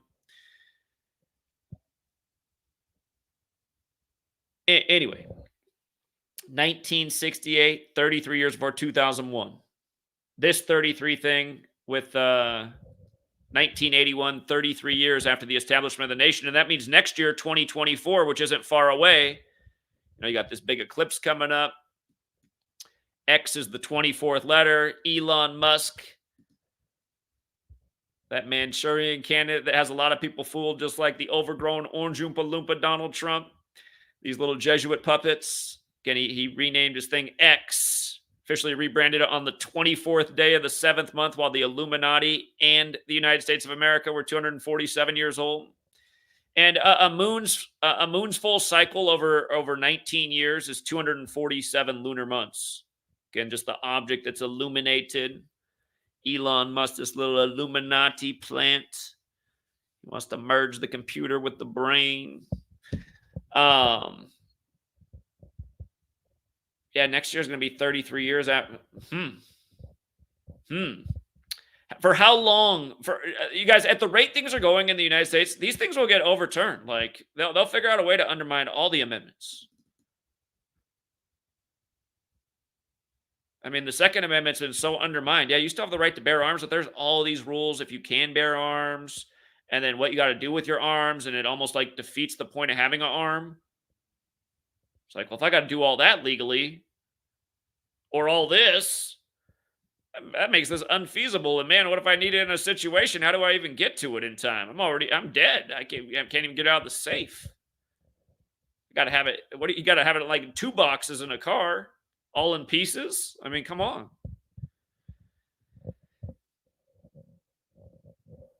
It's like the real solution to these problems is if you see that you have a society that's taken way too many meds and now all these psychotics are shooting up places for no reason, which is, again, another thing that you're not allowed to question. That also goes down in hate speech.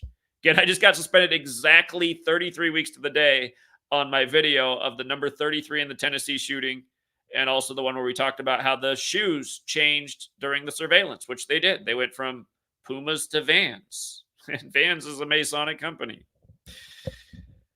Yeah, but that's not the first time they've done that. It's just and to get us suspended for a week out of nowhere, and then everyone wonders why you're not posting because YouTube doesn't notify anybody that a channel's suspended, which would be a really easy thing to do. Just make like a red bar come up. This channel's suspended until this date. So people are like, oh, okay, I know why they're not posting anything.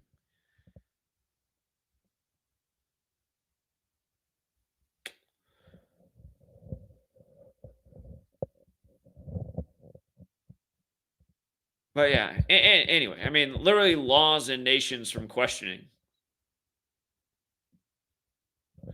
And that's why you look at the Catholic, Jewish Jesuit history. I mean, the Catholic Church has an interest in fulfilling biblical prophecy. Biblical prophecy is that in the end times, the synagogue of Satan, those who claim to be Jews but are not, you know, they'll be in charge. And as we pointed out a million times, the numbers of the synagogue of Satan.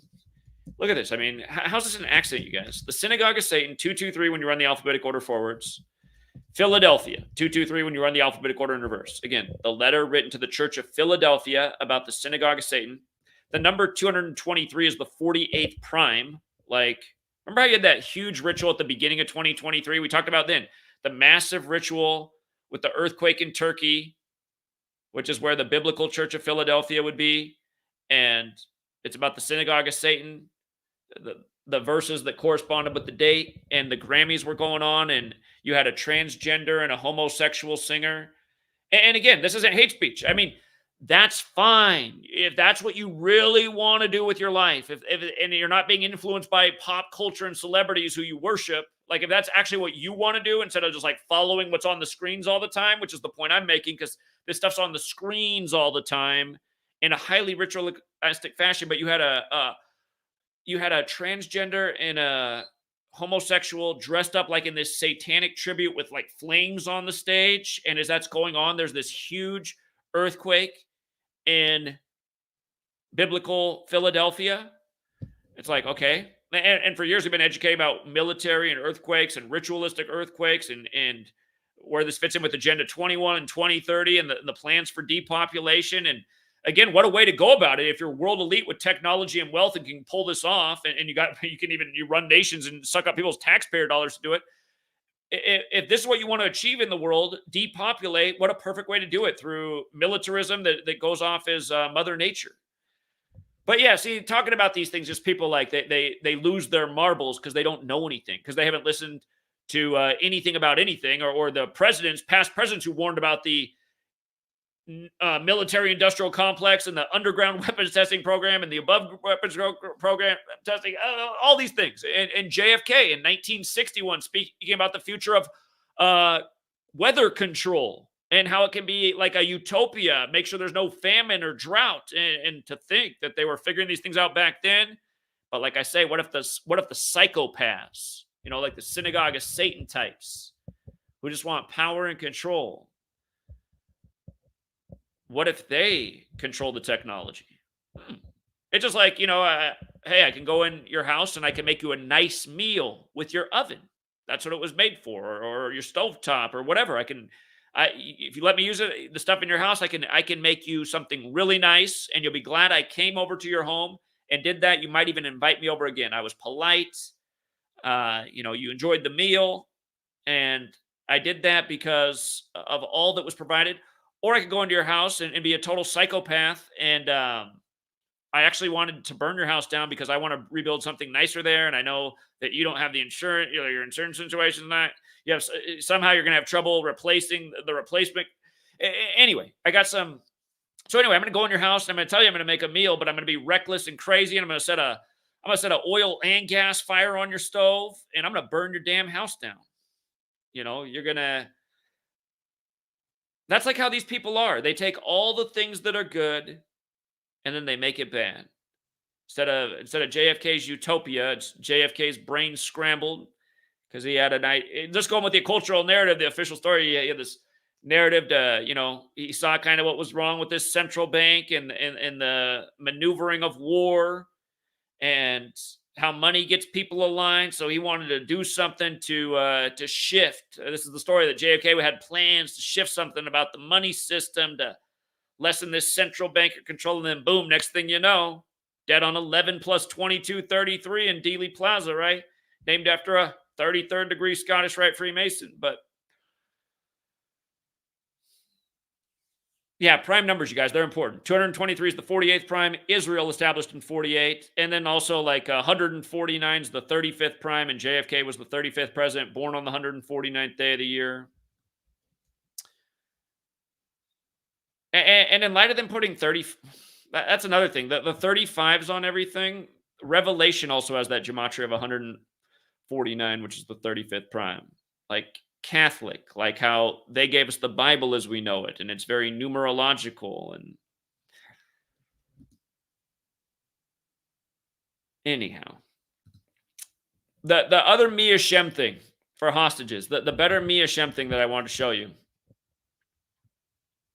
Yeah, I just like if I had to go up to the total gematria denier, I go with an example like this, and I'd say, okay, look at how again in the system we've been teaching for all these years and showing how day after day you can use it to forecast and see through the crap that's being shoved down our throats.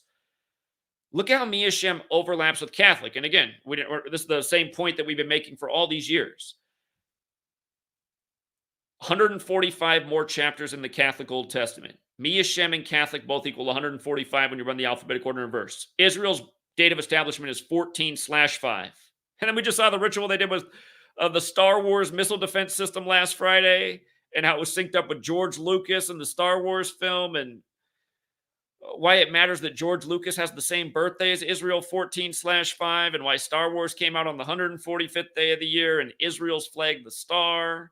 Star Wars equals 29. Star Wars came out in 77, 29 years after Israel.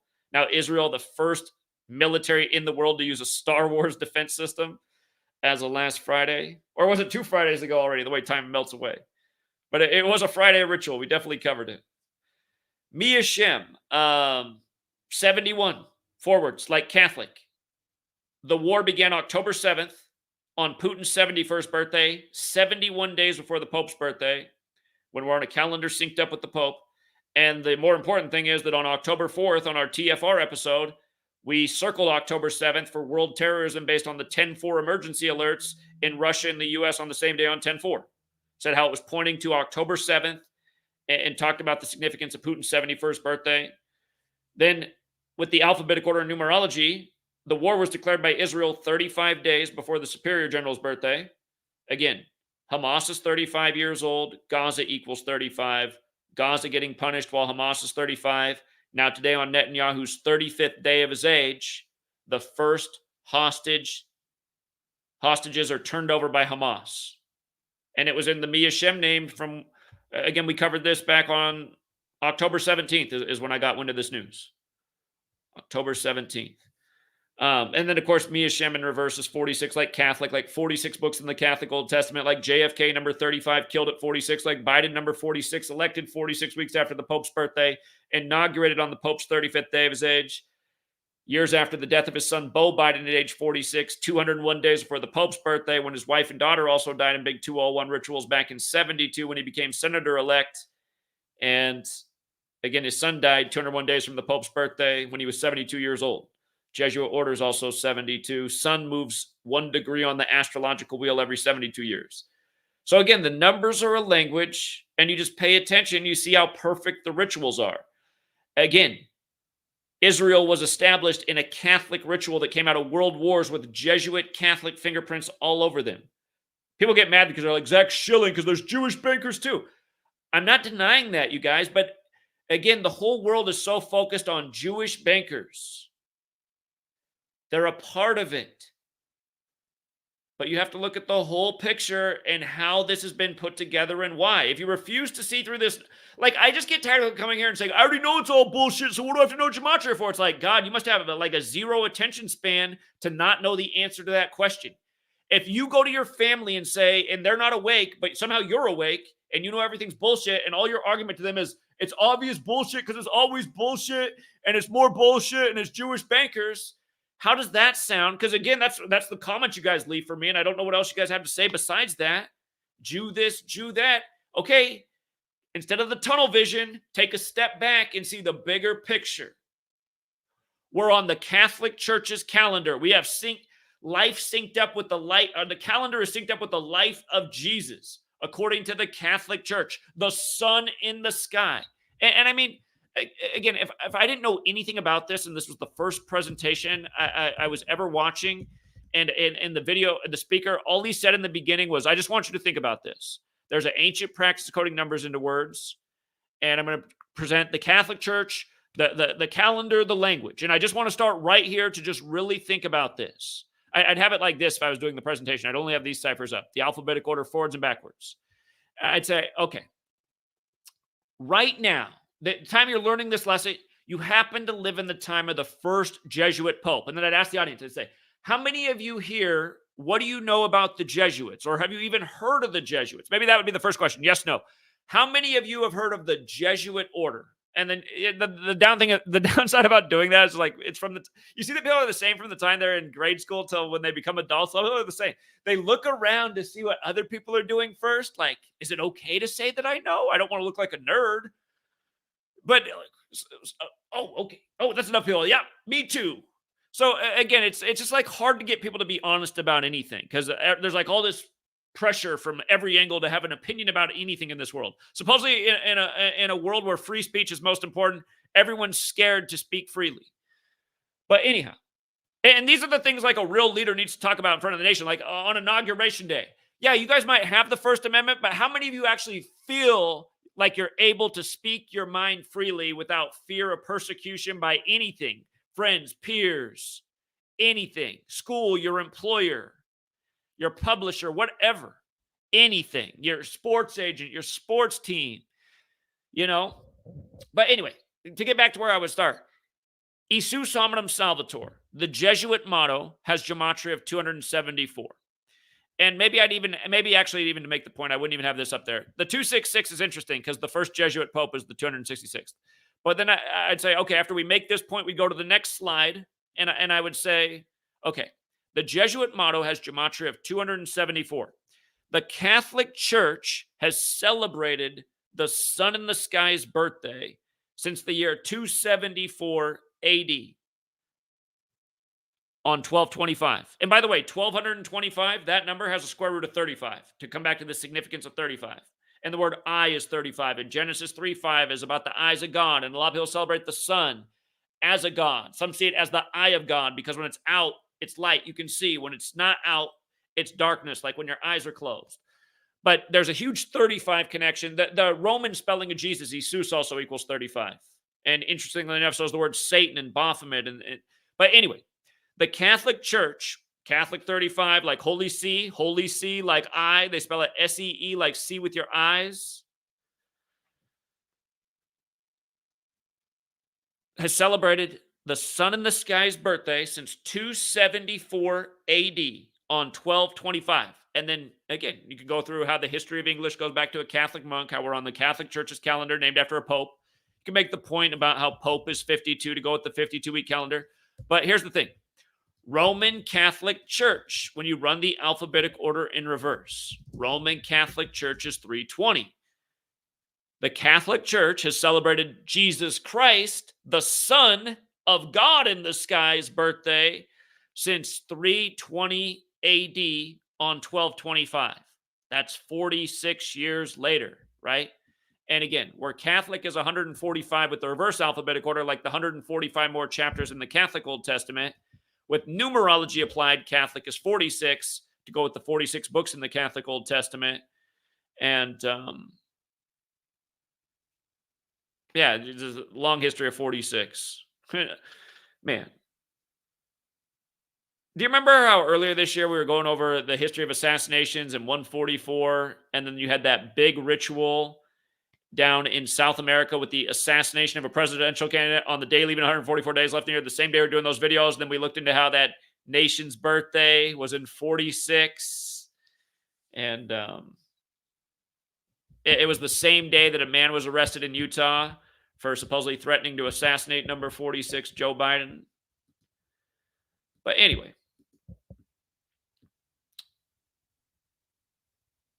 What we're covering: an initial group of 24 hostages has been released as the truce between Israel and Hamas, the first in weeks of fighting, appears to be holding. 24 on the 24th. Where's Jack Bauer? But yeah, again, Ronald Reagan, in case you didn't know his stats, check him out. 40th president of the United States. Remember, there was a big 40 ritual when they declared the war with Netanyahu as well on October 8th. And I think the thing was called Title 40 that they used to declare the war. But Ronald Reagan, Mr. Hollywood, you know what's sad? Google 10 years ago, there were some great videos on YouTube before all the censorship of 2017. And censorship did start on YouTube in 2012. They took down pretty much everything questioning autism and vaccines, which again, it's like, well, why can't the content, while the content was up, it wasn't popular opinion. And most people denounced it as crazy conspiracy crap. So the mainstream was in line with where the authorities wanted them. What was wrong with leaving up the videos of the people who were questioning, who were looked at as bad people? Like Jenny McCarthy was getting trashed for becoming part of that movement. All that got censored in 2012. And like I told you guys, I was making big transitions in my life in 2012. And I saw that the writing was on the wall for free speech. And I'd been speaking out locally in places I'd been since the time I was in college, but I never used the internet to speak out. And it was weird. I hadn't really thought about it. All the censorship of 2012 made me realize I need to be using the internet to speak out while I still can. Because I realized this is a way to reach a bigger audience. Get your message out to more places. The older I get, the more I find there's just not enough people like me. As arrogant as that might sound, that's the way I said, where are the people questioning things, seeing through this bullshit? Oh my God, I thought when I moved to a bigger city it would change. It's just as bad. It might be worse. But anyway, Reagan, 40th president of the U.S., 33rd governor of California. Funny enough, in Gematria, Old Testament equals 40 and Bible equals 33 as well. But Israel, 33 years old when he became president. And he also dreamed up the idea of Star Wars, and I'm pretty sure it was let's double check. Was it last Friday or was it 2 Fridays ago? That's the way I said, it's crazy when you can't decide if it was 1 or 2 weeks ago because you're just go, go, go. So your mind is just, Yeah, it was last week. It was November 17th. Israel makes history with use of space defense system to destroy missiles. Star Wars. And again, look it up. Reagan Reagan spent a lot of money on this idea of Star Wars. Well, did it all go to Israel? Was that another big expenditure for Israel? But Star Wars and Star of David have the exact same gematria, 119, like what they just did with the 119th World Series, ending on Bush's 119th day of his age after he threw out the first pitch and was the 9/11 president. The only other time the Snake team was in the World Series. Think about it. But Star Wars on the 145th day of the year, 29 years after Israel, when Star Wars also equals 29. And you know how we talked about earlier how Judaism and Zionist and all those words equal 112? If you run it the other way, Judaism and Zionist are also 77, which is interesting because Israel's the first Zionist nation. And they did this while Lucas is 70. And if you've never seen George Lucas's film THX 1138, you got to watch that film. There's even a big 201 in the background. Shout out to Frank the Truth Tank again in one of the scenes. But he's 79 right now, and Society of Jesus equals 79, like Knights Templar, like Christianity. Again, just another one of these high ritual numbers with these Catholic military orders. It goes with the pandemic being declared March 11, 2020, the 79th day, Anthony Fauci being 79 years old, who's a member of the Society of Jesus. And you run it the other way, Society of Jesus is 56, like Anthony Fauci, like the name of the cooties, the actual name, like the actual name of the vaccine, like the million other things they did with 56 from Boris Johnson under the Jesuit Orders logo at 10 Downing Street. Look at the top half of the glass on Downing Street. It's stained that top half of the glass, the Jesuit Orders logo in the glass. You can clearly see it. Boris Johnson was 56 in the time of the pandemic. The 56% more infectious Ukraine strain. The pandemic being declared 56 years after Trump's Jesuit education began in 64. Again, the highest degree of the highest degree of the Church of Satan is mega. Satanism is about self-worship, the first tenet. Donald Trump's a big self-worshiper who ran on mega. And remember, Donald Trump's Jesuit education began in 64. Remember, the Illuminati, founded by a Jesuit, was 64 days before the United States of America. Notice how Israel has the gematria 64, and so does Zion. If you just write out synagogue of Satan without it's also 64. And again, 64 spaces on the chessboard, black and white historically, Masonic temples paying tribute to the black and white, which also has to do with the Hermetic principles and many other things. But the chess thing is undeniable. And with regards to the Illuminati and the Jesuits in 201 and the Jesuits coming out of Paris, France, look it up. International Chess Days out of Paris, France, and it's celebrated on the 201st day of the year. Again, the Illuminati in 201 founded 64 days before America. May 1st, 1776 to July 4th, 1776. But yeah, again, just Reagan. Reagan was governor until 75 as well. Okay. And you got Donald Trump running on Make America Great Again, which was also Ronald Reagan's thing. And Ronald Reagan was the 9th and the 13th president of the Screen Actors Guild.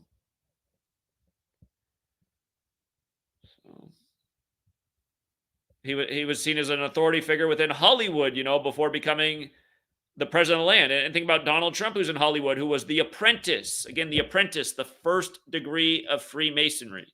Again, another one of those powerful examples to just show people who are new to Gematria and English. Again, Secret Society is 58, Freemasonry 58, Rosicrucian 58, Solomon's Temple 58, Tracing Board 58. All of these words are 58, and they all matter because, again, Gematria. Words with the same numerical value that have logical relationships. The Rosicrucians and Freemasons are related secret orders. King James was a Freemason and Rosicrucian and died at age 58. All of their secrets are in Solomon's Temple, which goes back to Israel. And to get your first 3 degrees as a Freemason, you have to do a tracing board that relates to secrets of Solomon's Temple. And all of these words are 58. Again, Donald Trump announced he was running from the 58-story Trump Tower, the Masons builders, that he was running for the 58th election.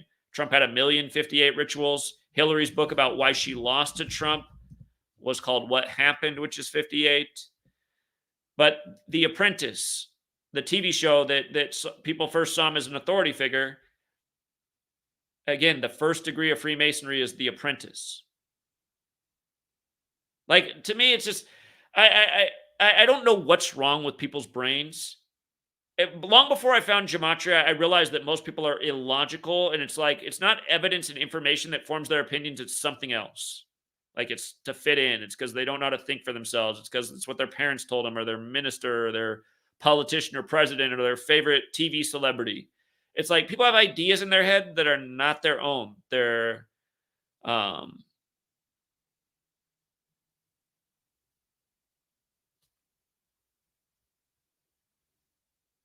yeah, I mean, Donald Trump's a good example. It's just how many people just let Donald Trump do all their thinking and feeling and live through him. I mean, seen some huge flags along interstates driving with Donald Trump. I'm like, God, that's a huge investment to have that big of a Donald Trump flag. The person loves Donald Trump.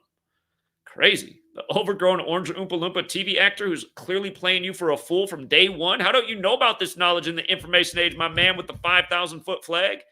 Remember Berlin Wall, you guys? I mean, like, if I did not know anything about Gematria and somebody showed me this, that there's this code and Berlin Wall equals 45, and so does Mike Pence, and Donald Trump's called the 45th president-elect on the anniversary of the fall of the Berlin Wall, and then somebody's pointing out to me that ritual equals 27, and it's on the 27-year anniversary of the fall of the wall, and then they're going, here's the other half. If you run the alphabetic order in reverse, ritual is also 45. And look at Berlin Wall, because the other way from 45, it's 63, and 2016 is the 63rd triangular number. That happened in the year 2016 that he was called president-elect. Like, to me, I'd be like, wow, that's crazy.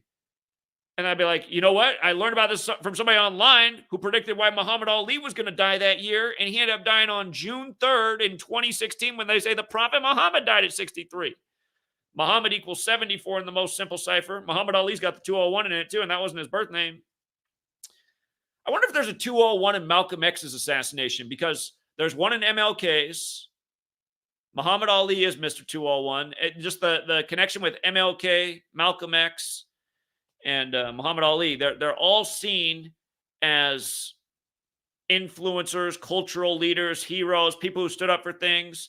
but none of them went by their birth name, and then their names all have these very clear Jesuit history, like Martin Luther started the Protestant Reformation that brought about the 95 Theses in the Jesuits, only for Martin Luther King Jr. to be killed on the 95th day of the year.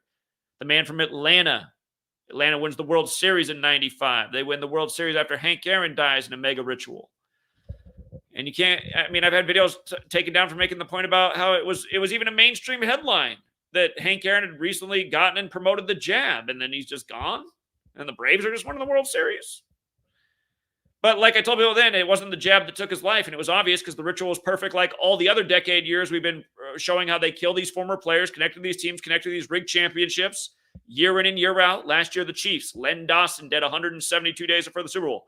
Kansas City Chiefs, 172. Dead on Kobe Bryant Day was he. Where's Kobe from? Philly, who the Chiefs beat in the Super Bowl.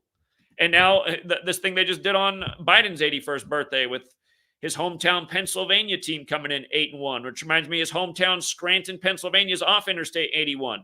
And the hit show in Scranton is The Office, which ran 201 episodes. More predictive programming for Joe Biden, who sacrificed his wife, daughter, and son in 201 rituals. And is that what the problem is? Is it things like that? Is it saying that he sacrificed his wife, daughter, and son in 201 rituals for his political career? Is that hate speech? Because it's not. If somebody thinks that's wrong and bullshit, show me why it's wrong and bullshit, and let's debate it. Because I got a long list of 201 mad suspect death rituals for people connected to high places, and they just keep building. Like what happened with Trump's ex-wife 45 years after their marriage last year, only for him to bury her on the 201st day of the year. And again, on the same day that he announced before that news broke that he was going to run for the next election, the 60th, which was 60 weeks into the Jesuit Nation year, his wife falls down the stairs and dies. People are saying, man, shilling blaming Jesuits. It's like, okay, we're documenting day after day how everything's synced up with their calendar perfectly. Same patterns over and over. Why don't you listen to who I'm saying, who the Jesuits are, to see the full scope of it? Mr. Selective Hearing, Mr. Tunnel Vision. I mean, that's the way people's minds are. That's like, there's a lot of people like that. Like you're talking to them and it seems like they're zoned out. Maybe they're not listening very well, but then you say a certain thing and they just spark and they instantly have something to say, like a big opinion. And you're like, you paying attention to the context of what I said that in? I'm reminded of something that just happened. In the 3 months I was driving for Uber and Lyft, I had a woman get in my car. She was a professor. I picked her up. It was, I'm not sure. It was after dark. Picked her up and was driving her back to her apartment. And if you ever driven Uber Lyft, you might get a passenger on the way, depending on how you decided to pay for your ride. It's cheaper to do like the one where other people can get in if you're picking up somebody that's not too far out of the way and on the same path. And her and I just got into a conversation, and she asked if I did anything else. I drive Uber and Lyft, and I said, well, you know, I just finished a book, and I'm in the process of trying to find someone who published it, but I've ran into this hiccup. Nobody will publish it because of the headlines that I used from news publications without getting their permission. And it's got hundreds of headlines I put in there to paint a picture throughout the book. There's probably at least, if you've never read my first book, Letters and Numbers, but by the way, just if you watch this far, again, to find my book, just type out my name, Zachary K. Hubbard, and then write subscribe star, and it'll pull up this thing that says GematriaEffectNews new subscribe star page. And then in there, there's just one more link. And as soon as you get to this page where you can see the green book and the black book, the paper clips down below. If you click them, you download the entire copy. And if you have a PDF reader, which are free to download, if you go to download a PDF and it tries to charge you, get a free version. There's tons of Adobe free PDF readers. But you can read the entire book on a PDF reader. And it's kind of nice because you can search for key content if you're looking for certain topics. The green book is nearly 800 pages, but you know, part of the book is headlines, which takes up some space. But yeah, because of that, I couldn't get anyone. However, what's funny is my mom just bought a book, and the whole book is just media headlines and then short sentences showing what's wrong with these headlines and claims in the post-COVID-19 pandemic. It's going back and showing how like fear-based the media was. It's a coffee table book. And I thought, how did they get theirs published? This is exactly why nobody would publish mine. And she got it in like a mainstream store, like a Borders or a Barnes and Noble, I think. Anyway, but yeah, I was finishing up this green book, which was a huge work, and then I found out that I couldn't get people to, so I just ended up putting it as a ebook on Etsy, and it sold really well there until the day Etsy banned it, which was the day I had 2 videos go very viral. Was having probably one of the best days ever in book sales, and then just everything got banned that day, just deleted all the way, and I was just like, "Whoa." I feel like I'm like, how bad is the surveillance system? They're like, "We do not want this guy getting funds." I'd never, like, really gotten support like that before that day, and, I thought, how interesting that I'm thinking the work's gonna take off, and the next thing I know, I'm censored and banned everywhere and deleted, and now it's not for sale anywhere, and it's just like, wow. But, you can definitely still download it for free, and if you wanted, you could also support the work by buying it at my website, GematriaEffect.news, but again, I won't even here's just the link for free if you want to venture to my website to support. Thank you very much, but no need. You can download it. Reading the work, sharing the work, that is ultimately the most important thing you can do, and I appreciate everyone who does. But let me see. Yeah, we got a little bit tangential. I just can't help myself. And yeah, there's even more things about this hostage thing. It goes back to, again, this is what I mean with just the I absolutely despise that, just like every well thought out research thing that deserves to be said can be labeled hate speech at this day and age. It is just maddening. It's I knew things would get so bad when I was 18 when 9/11 happened and people couldn't see through the obvious lies and the way they were building this police state and just like unnecessary wars straight from George Orwell's 1984. I could see it all then, and I knew things would get worse if it wasn't. But I hate the way it's gotten worse. I almost wish it would have got worse in the way that I feared, like it would turn into a dystopian, crazy world war scene, and it eventually will get here. It will get here. There's no doubt about it. These people repeat history. They do the same tactics over and over, but they're patient and they do it on a scale to make sure it's just slow enough that generations don't catch on, and this generation's all dead now who'd get it. And look at this new generation. They're cheering for it. Look at what we've done. Modern psychology, pills, TV screens, computer screens, smartphone screens. Anyway, that's the thing. I mean, everyone's just like connected all the time to the nonstop propaganda screens. Never been more connected to the propaganda than we are as each day passes further on. But yeah, like you look into Walt Disney. He was De Molay. He's the most famous member of De Molay, named after the Knights Templar. He was burned at the stake, where the Friday the 13th superstition comes from. And notice how hostage and De Molay overlap, because the same day that Disney turned 100, this very symbolic number, and we know who's in charge of Disney, somebody who might vacation regularly in Israel.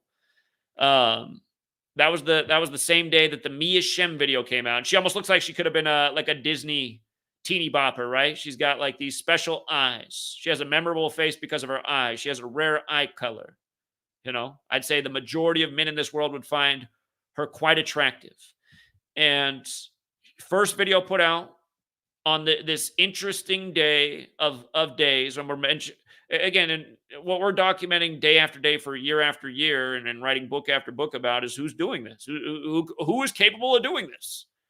A powerful, well spread network.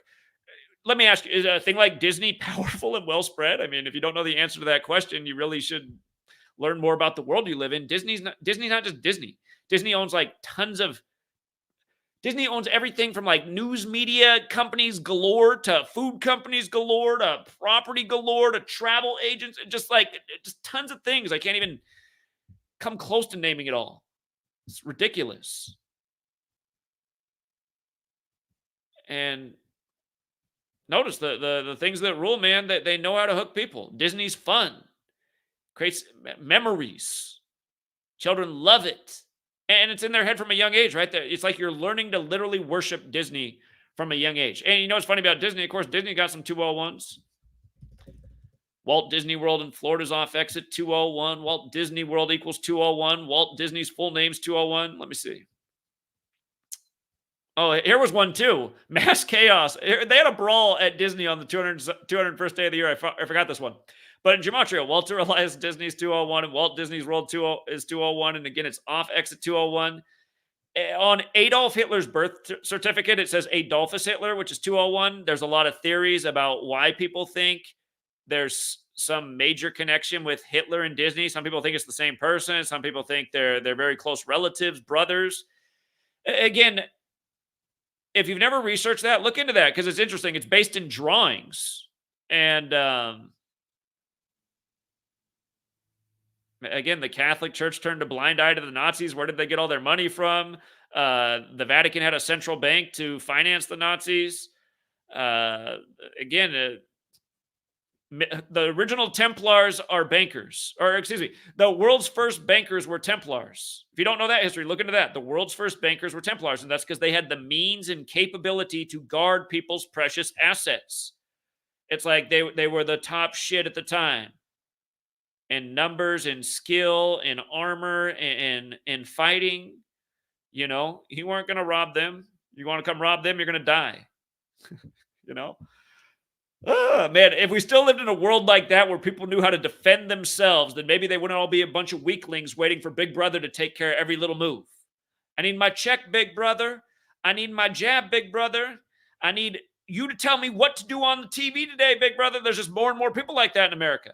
And you know what? Part of the reason that's happening is because some of those communities have been purposely destroyed and the leadership's been taken out of the house and the male population's been ruined. And next thing you know, they need some male figures. They're looking to the man in charge for the answers. He doesn't have their interests, but they know if they comply, they'll be all right in the interim. Anyway, there's more about Disney and 201. I want to say he's born 201 days from his brother. Let me see. Oh yeah, oh yeah. When they had the glitch, they were at 129 million subscribers. Yeah, the Disney brothers are born 201 days apart. One of them has the birthday of Freemasonry. And I was listening to somebody speak incorrect information. Shout out to the Sam Tripoli podcast, but you had a guy on that was speaking misinformation. He said there's no proof anywhere there's any connection with Masons and Templars. Dude, go and fly up to Yakima, Washington. In the museum for Yakima, there's a huge section on the Masons, and there's a huge write up on the necessity of somebody who's part of the modern Templars to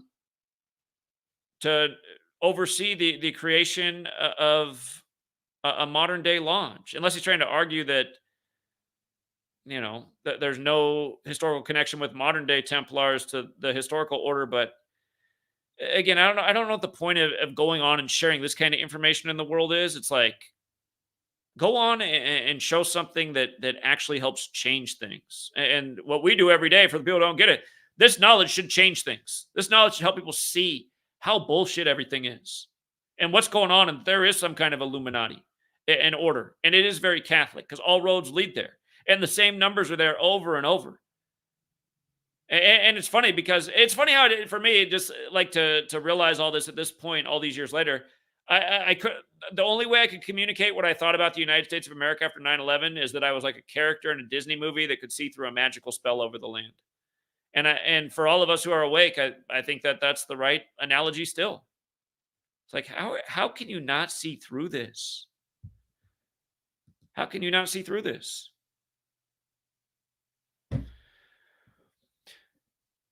At the beginning of this stream, I covered the significance of how hostage equals 75 and Israel 75 and how this hostage handing over comes 75 days from Ronald Reagan's birthday anniversary. And again, Ronald Reagan ended the Iranian hostage crisis, and Hamas is supposedly backed by Iran, but obviously Hamas is really Israeli intelligence, just like Al-Qaeda's U.S. intelligence.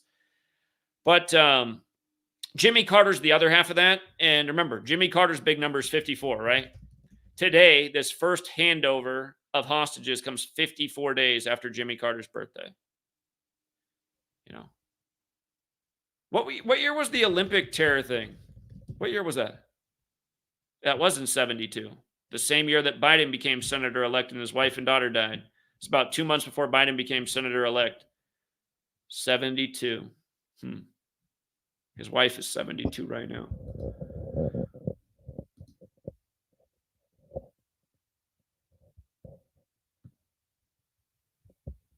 all these jokes they've been doing with Trump and Pluto and plutocracy. And I mean, did you know that in history that's the same year that Pluto was discovered is the same year Disney put out Pluto as a character? There's a lot more to that, but and then even in the Pluto thing from science books, they show how the pattern on Pluto is the outline of Pluto the dog. Pluto the planet and Pluto the dog.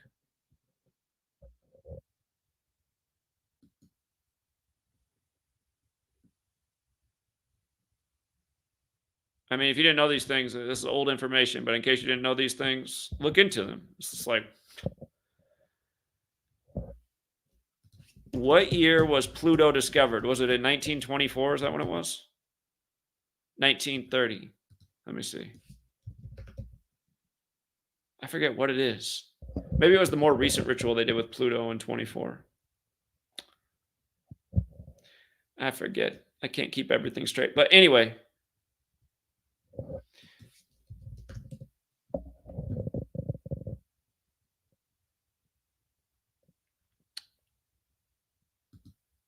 Plutocracy. Plutocracy is rule by a ruling class that is wealthy. Donald Trump. It was August 24th in history that Pluto was demoted as a planet. Donald Trump turned himself in on August 24th, 24/8. Pluto takes 248 Earth years to make one revolution around the sun. President Donald Trump equals 248. Next year in 2024, the Illuminati and the United States of America turn 248 years old. And again, the things illuminated in the sky, the rituals, the sky clock, how the sky clock has been translated into a calendar and synced up with a language for high ritualism. Pluto, 248-year orbital period.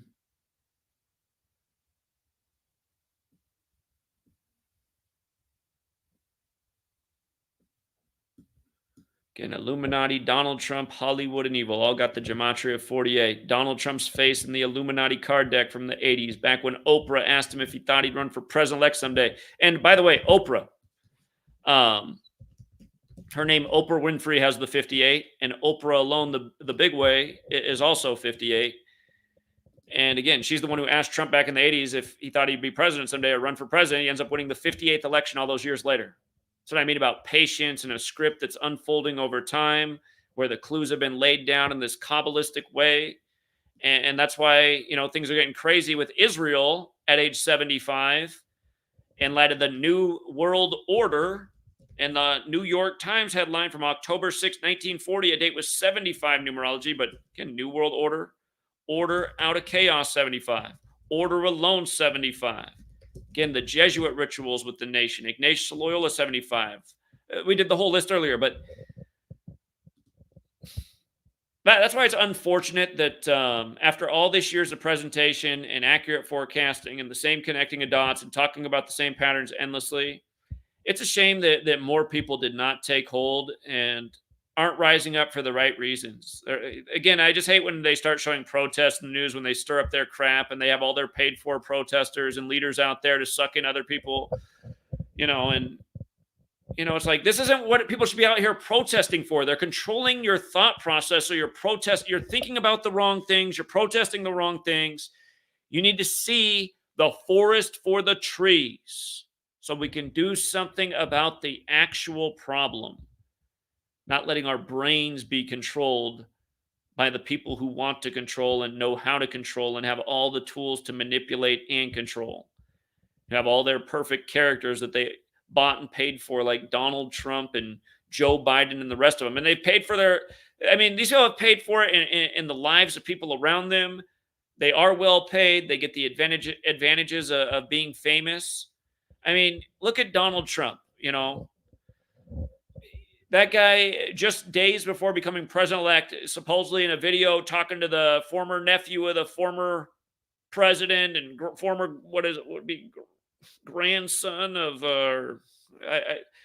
something like that. But just the Billy Bush, who's relatives of the two Bushes who were in office. But you all remember the video just days before Trump becomes president-elect.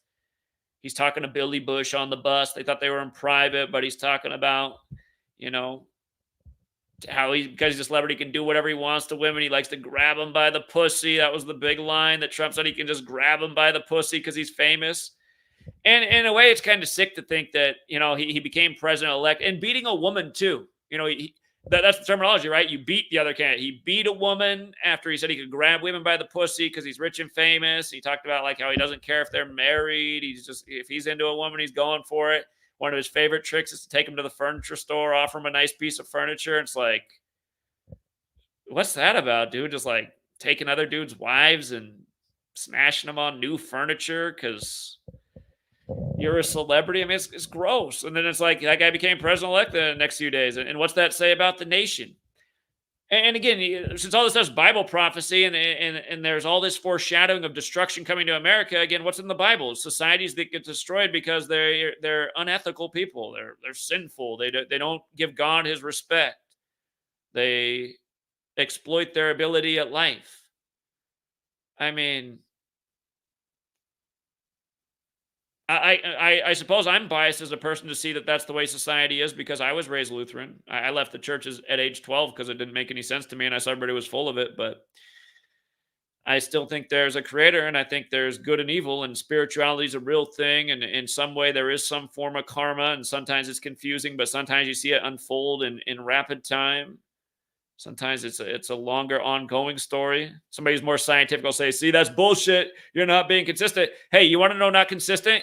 Your science books that you're so into. How about the science of COVID, where all of a sudden germs could be stopped with any type of mask over your face? I saw grocery stores letting people in with Michael Myers masks. One mask, two masks of plastic thing, all back to one mask, maybe no mask. Science is blown in the wind. I know that's not the way it's supposed to be, but that's how science is in this world. Where were all the scientists after 9/11? There should have been millions of them on Earth that could have shown that 9/11 was a load of shit. That official story is impossible because that just defied the laws of physics. Physically impossible what happened on 9/11. If that's what happened when planes hit buildings, the Empire State Building would have fallen over after World War II when a bigger plane ran into it. So, not to mention if you watch the original when the World Trade Centers debuted, you had, it was coverage in the news. There's these historically huge towers in New York City, and you literally had engineers on TV talking about how they were built to withstand planes flying into them. And then people say, well, but the planes were flying so fast. And then, yeah, if you look into the science, if a plane flies that fast at that low of altitude, it sets on fire and falls apart. So you have all these scientifically impossible things on 9/11. And let's not forget, Google back in the summer of 2017 was putting out articles about their new censorship policy. And they said they'd be targeting information, questioning mass shootings, flat earth, and 9/11. And I was like, look how they do that. Look how they say questioning 9/11 and questioning the shit that they're showing us in the shootings that never have any evidence. And a bunch of people on TV whose emotions don't make any sense. Hello, Robbie Parker. Again, things you should be able to bring up all day. Hey, Robbie Parker. Hold on. You guys, you know what's awesome about Gematria? You can remember exactly how much Robbie Parker's lawsuit was, his settlement was for with Alex Jones. Alex Jones was ordered to pay Robbie Parker $120 million. And Alex Jones is another 201 plant, fake opposition loser who led everybody into politics for the obvious stooge Trump. And it's just like Bill Cooper wrote Behold a Pale Horse. Bill Cooper, he called out Alex Jones back in the day. He said Alex Jones is a total fraud and liar. He said, watch out for this faker. He's copying me. He's taking my claims to fame. He's riding on my coattails. He's a fraud. And that's what Alex Jones always says. He always says he predicted 9/11, but Bill Cooper predicted it first. And Bill Cooper even spoke out and said he was just copying me. Watch out for this guy. He's some kind of plant. Who let him sneak into Bohemian Grove? Who let him in there? Because that's what happened. That's how he got famous, really, Alex Jones. He had that online Bohemian Grove video, like he snuck in there to record the rich psychopaths. What did Richard Nixon say about the people who go to Bohemian Grove? Didn't he say that? Isn't that like where all the homos hang out in San Francisco in the summer? Something like that.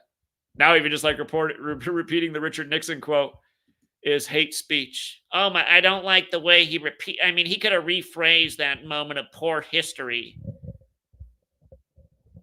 He could have said That didn't Richard Nixon say all the proud LGBTQ people have a great time there in the summer, worshiping Moloch?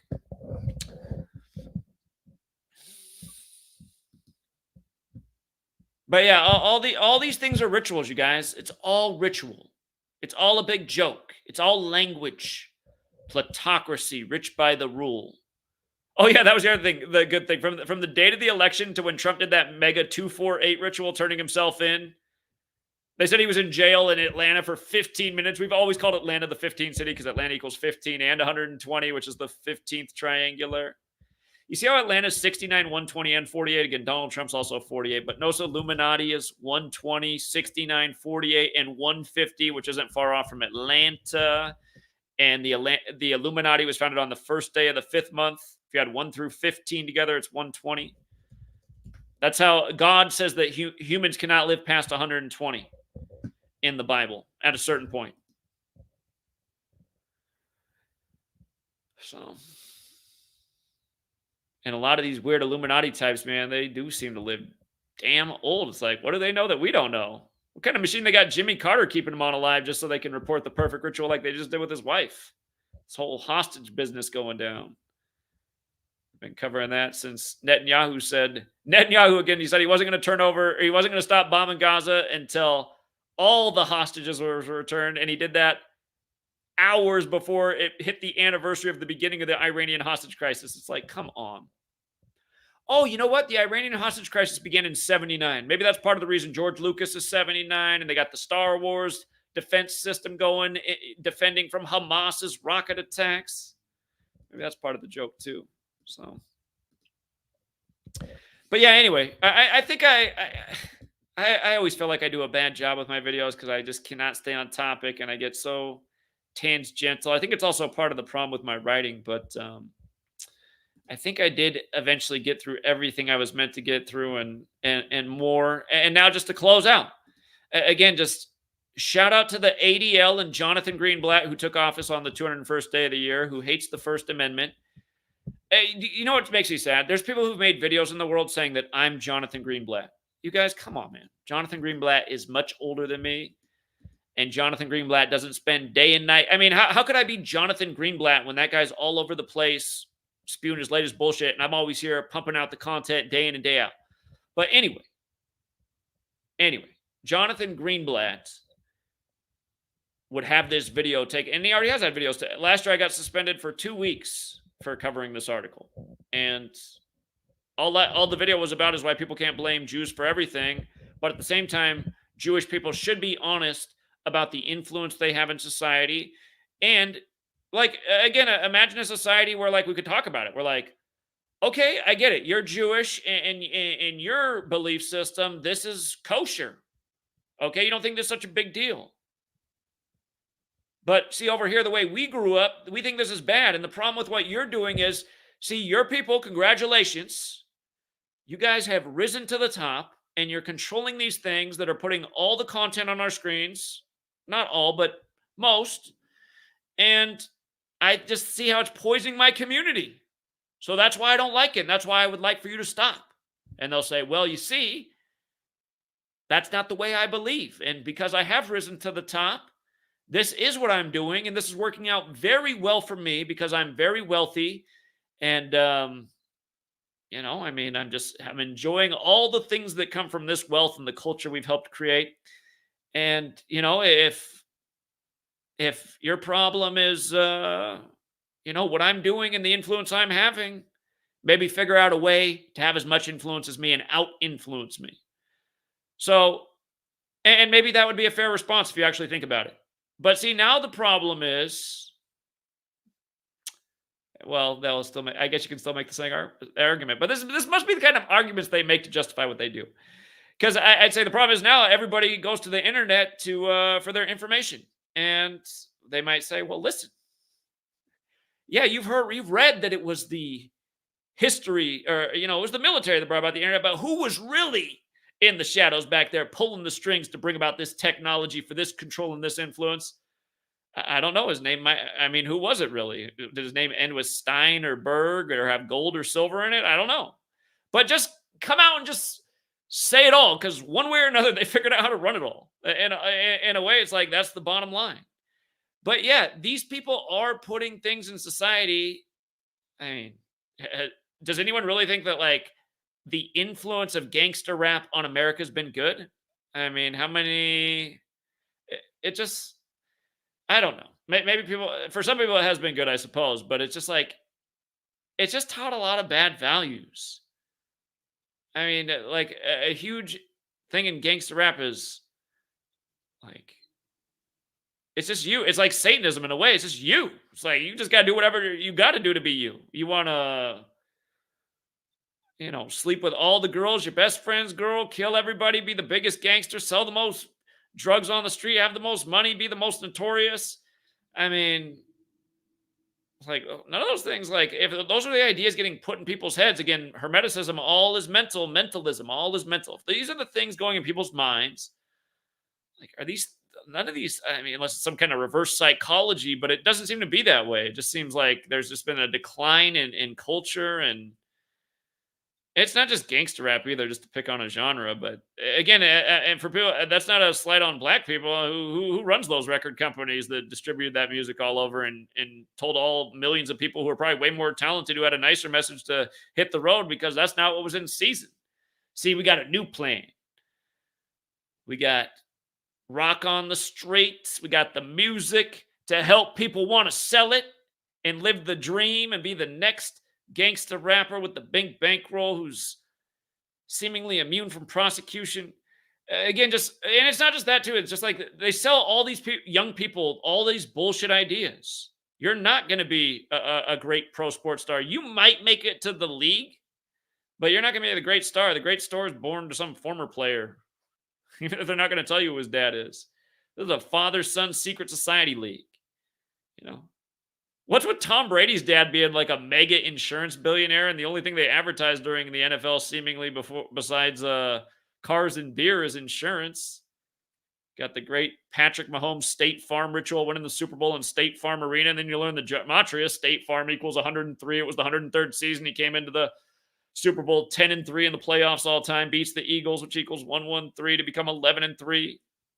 Just lost on Biden's birthday. Biden won the election on 11-3. Just lost to the Eagles on Biden's birthday, and home teams went 11-3 for the week by the Chiefs losing at home.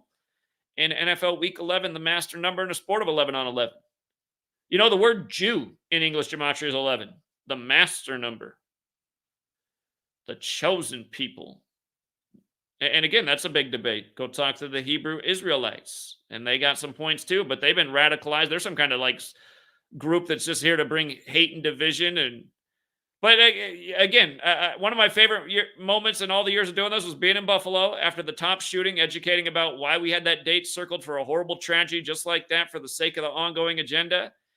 And we knew it was going to be on that day because it was Israel's 74th birthday, big killing number, and it happened on Jefferson Street. Jefferson killed on 7/4. They say he died coincidentally on that day. No, that's not what happened. But yeah, anyway. Here, just one more time. The most simple cipher in gematria. Israel's 74th birthday. Israel was 74 at the start of this year, turned 75. Again, just like Netanyahu just turned 74, and the Superior General was 74 and turned 75, and Gaza's 74 right now. Again, in the most simple cipher, A is 1, B is 2, C is 3, up to Z, the 26, R is 26. By the way, the four-letter name of God in the Hebrew is the Tetragrammaton, which equals 26.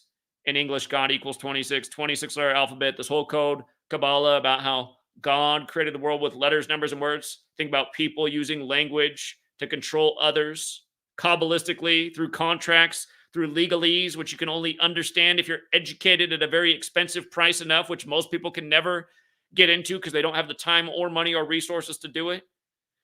But, and again, I just like, see, I wish I live in a world where I could just say all my thoughts without people getting mad, because I really would like to point it out, and I know that there is something to it.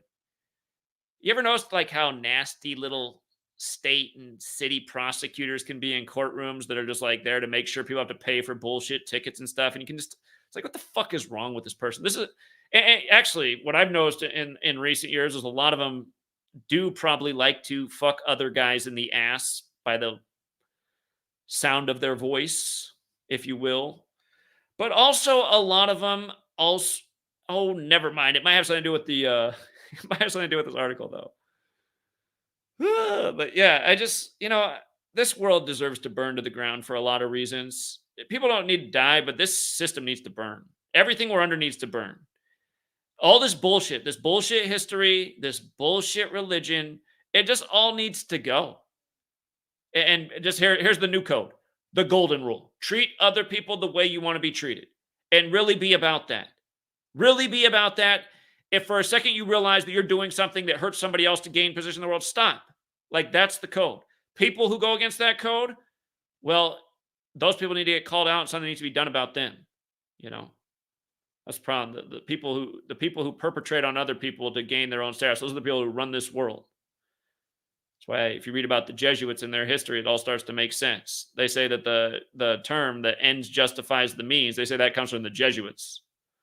They're going to get their way. They're going to do whatever they got to get it. And again, the Jesuits are a Catholic and who alliance?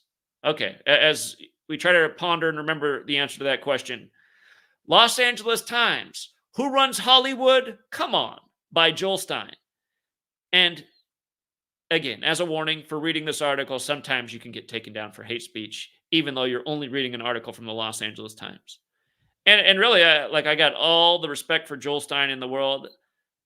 This article, I would really implore the ADL to take this attitude and this new approach and see what happens. You guys, in the time you guys are doing, I mean, if I was the ADL, I'd get rid of Jonathan Greenblatt. Bad move on the 201st day of the year, because this anti-Semitism is way up since that guy got in there, and he's all about censorship. So it's like he's trying to make people hate Jews. That's the way I see it. And he might really be doing that, because there's people that will even sell out their own religion for their own gain. I bet Jonathan Greenblatt got his first tale probably in his life shortly after he became the head of the ADL. And it was probably from a blind woman. But anyway, this article: I have never been so upset by a poll in my life. Only 22% of Americans now believe the movie and television industries are pretty much run by Jews, down from nearly 50% in 1964. The Anti-Defamation League, which released the poll results last month, sees in these numbers a victory against stereotyping. Actually, it just shows how dumb America has gotten. And again, freedom. How dumb America has gotten. Jews totally run Hollywood. How deeply Jewish is Hollywood? I didn't finish the sentence I was saying earlier. I was talking about the old Google, and I talked about censorship, but 10 years ago, there used to be a number of videos on YouTube that were easily searched. Remember back when you could actually get what you were searching for on Google? Weren't those the days? They weren't even that long ago. They were about 4 or 5 years ago now. But there used to be videos showing how there's a strip in Israel where they literally do film propaganda. And you could watch exactly how it was done, like Hollywood. And see, this is the thing that's annoying too. Now they've deleted these videos, and now bringing up things like this, they'll take down for, like your family say, taken down for medical misinformation. You're like, I wasn't talking about anything medical. I was talking about the Hollywood strip in Israel where they film propaganda. But yeah, you used to be able to watch this, and you could tell it was filming because, like, the people watching, just you could see how they were making a scene and then stopping, and it's just like, wow. I mean, if they showed that in the news clip, I would think that was a war scene or a skirmish between Islamic militants who hate Jews, just like the news would tell me, like when I've seen other things like this on the news. So when you watch something like that, and it's there and it's available, it presents the opportunity to go, well, there is something like that going on over there. So how do I know for sure that this dancing Israelis thing, the killing, I just heard a lady on Fox News say that you cannot question the Holocaust, mass shootings, or what's going on in Israel right now. That was actually the other thing. I went back and watched that clip of that woman on the 5 from last Friday. And yeah, she was also talking about that, just like how people not on the side of Israel. Again, you got to, yeah. So that was the other big point of her spiel. Again, you already knew that, though. You're not supposed to support Hamas. You're supposed to support Israel. And if you're watching Fox News, donate to the 1-800 numbers for Israel between commercial breaks. But yeah, Fox News. I mean, for all of you guys who think Fox News is the truth, I mean, I hope you're having your euphoria that you don't know what the hell you're talking about, just like I've been telling you all these years. no one's on their knees harder for Israel than Fox News right now, and it's just like no one was on their knees harder for the war in Iraq than Fox News, which was a much newer thing after 9/11, and it was also the network that was really talking down people like me, um, questioning things. And I never really thought about conservative and liberal until after 9/11, but at the time it led me to think that I was a liberal because the only people questioning 9/11 were liberals. And I looked up what liberal meant, and it meant open-minded and willing to change. And I thought, well, that's definitely me because everybody else is just going to march along to whatever the TV tells them. So when I was a young person after 9/11, I identify as a liberal. And Ralph Nader identified as liberal, and I liked what he was saying, but I realized he'd only go so far on 9/11 too, which made me wonder. But yeah, I mean, just now it's all just terrible. And what liberal was in the start of the 2000s is not what it is now. Like back then it was more like better quality of life for people instead of spending all these money on wars. How about invest in our own country? How about a massive spending project on infrastructure? Yeah, we should do better and take better care of Earth. We should make sure that water stays clean and is free of contaminants. Like that's what I thought liberal values were around the time of 9/11. But now it's like LGBTQT, and you should come out to one of these parties too. Here's a roofie for your first time because there's a lot of that's the other thing that's gross about that community. You hang out in Seattle and like a Capitol Hill neighborhood, man, watch out. There's more roofies going around in neighborhoods like that. There's guys that are targeting other men. Some bad values in these communities. And again, like I pointed out, those Jesuit neighborhoods or the Castro in San Francisco and Capitol Hill in Seattle, two of the gayest neighborhoods in America. And then you got the one in New York, which is right. All those places are right next to Jesuit universities. There's only 27 Jesuit universities in the whole nation. And again, we all know who likes to plunder the little boys. I wonder if maybe Gavin Newsom got himself on a special path. Maybe a professor saw something in little Gavin and thought, oh, he's a handsome boy. I'd like to plug him in the ass. And I'm a powerful man. If he'll bend over for me, I'll make sure he'll be the attorney general and mayor and, everything else he's been. Governor Shitbag, who said he'd lock down California because in 8 weeks, 56% of the state would have coronavirus. Oh, that's funny. 8 weeks is 56 days. Coronavirus equals 56, 56%. Gavin Newsom equals 56. That scumbag just turned 56. Some people think that he might be the runner. That's the one other thing we speculated on. I was thinking Michelle, maybe Gavin. Don't forget Washington, D.C.'s 56. But anyway, let me get back to this article. Let's start from the top. How deeply Jewish is Hollywood? When the studio chiefs took out a full-page ad in the Los Angeles Times a few weeks ago to demand that the Screen Actors Guild settle its contract, the open letter was signed by News Corp. By the way, that whole strike was just by the numbers. Total joke. Was signed by News Corp, President Peter Chernin, Jewish, Paramount Pictures Chairman Brad Gray, Jewish, Walt Disney Co-Chief Executive Robert Iger, Jewish, same guy who's there right now, Sony Pictures Chairman Michael Linton, surprise Dutch Jew, Warner Brothers Chairman Barry Meyer, Jewish, CBS Corp Chief Executive Leslie Moonves, so Jewish his great uncle was the first Prime Minister of Israel, MGM Chairman Harry Sloan, Jewish, and NBC Universal Chief Executive Jeff Zucker, mega Jewish. If either of the Weinstein brothers had signed, this group would have not only the power to shut down all film production, but to form a minion with enough Fiji water on hand to fill a mikveh. And again, I don't get the joke, but I'm sure Jewish people do. The person they were yelling at in that ad was SAG President Alan Rosenberg. Take a guess. The scathing rebuttal to the ad was written by entertainment super agent Ari Emanuel, Jew and with Israeli parents, on the Huffington Post, which is owned by Ariana Huffington, not Jewish and has never worked in Hollywood. By the way, his brother runs the UFC, if you didn't know that, which is also not good for people. And again, I got to see that. I wish I could take everybody back to the night that Seattle had a UFC fight in all the years I lived down there, from the end of 2006 until the very tail end of 2011, or beginning of 2012. Actually, I moved out of there. But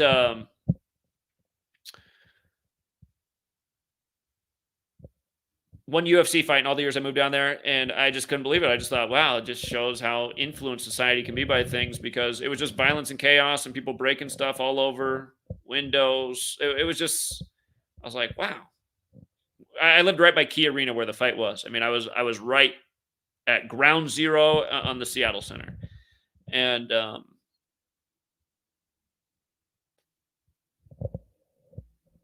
I imagine if Seattle had more regular UFC fights, that wouldn't happen. But it just showed something because I always knew the people at UFC had a dark energy, and it just like it was a it like provided this spark for just like this negative energy to come out of people, and it was just like a chaotic night. I couldn't believe how much vandalism and destruction was done, and just fights and just everywhere. It was like, whoa. They say, and weed was still illegal at the time. I was like, man, they think weed is a problem.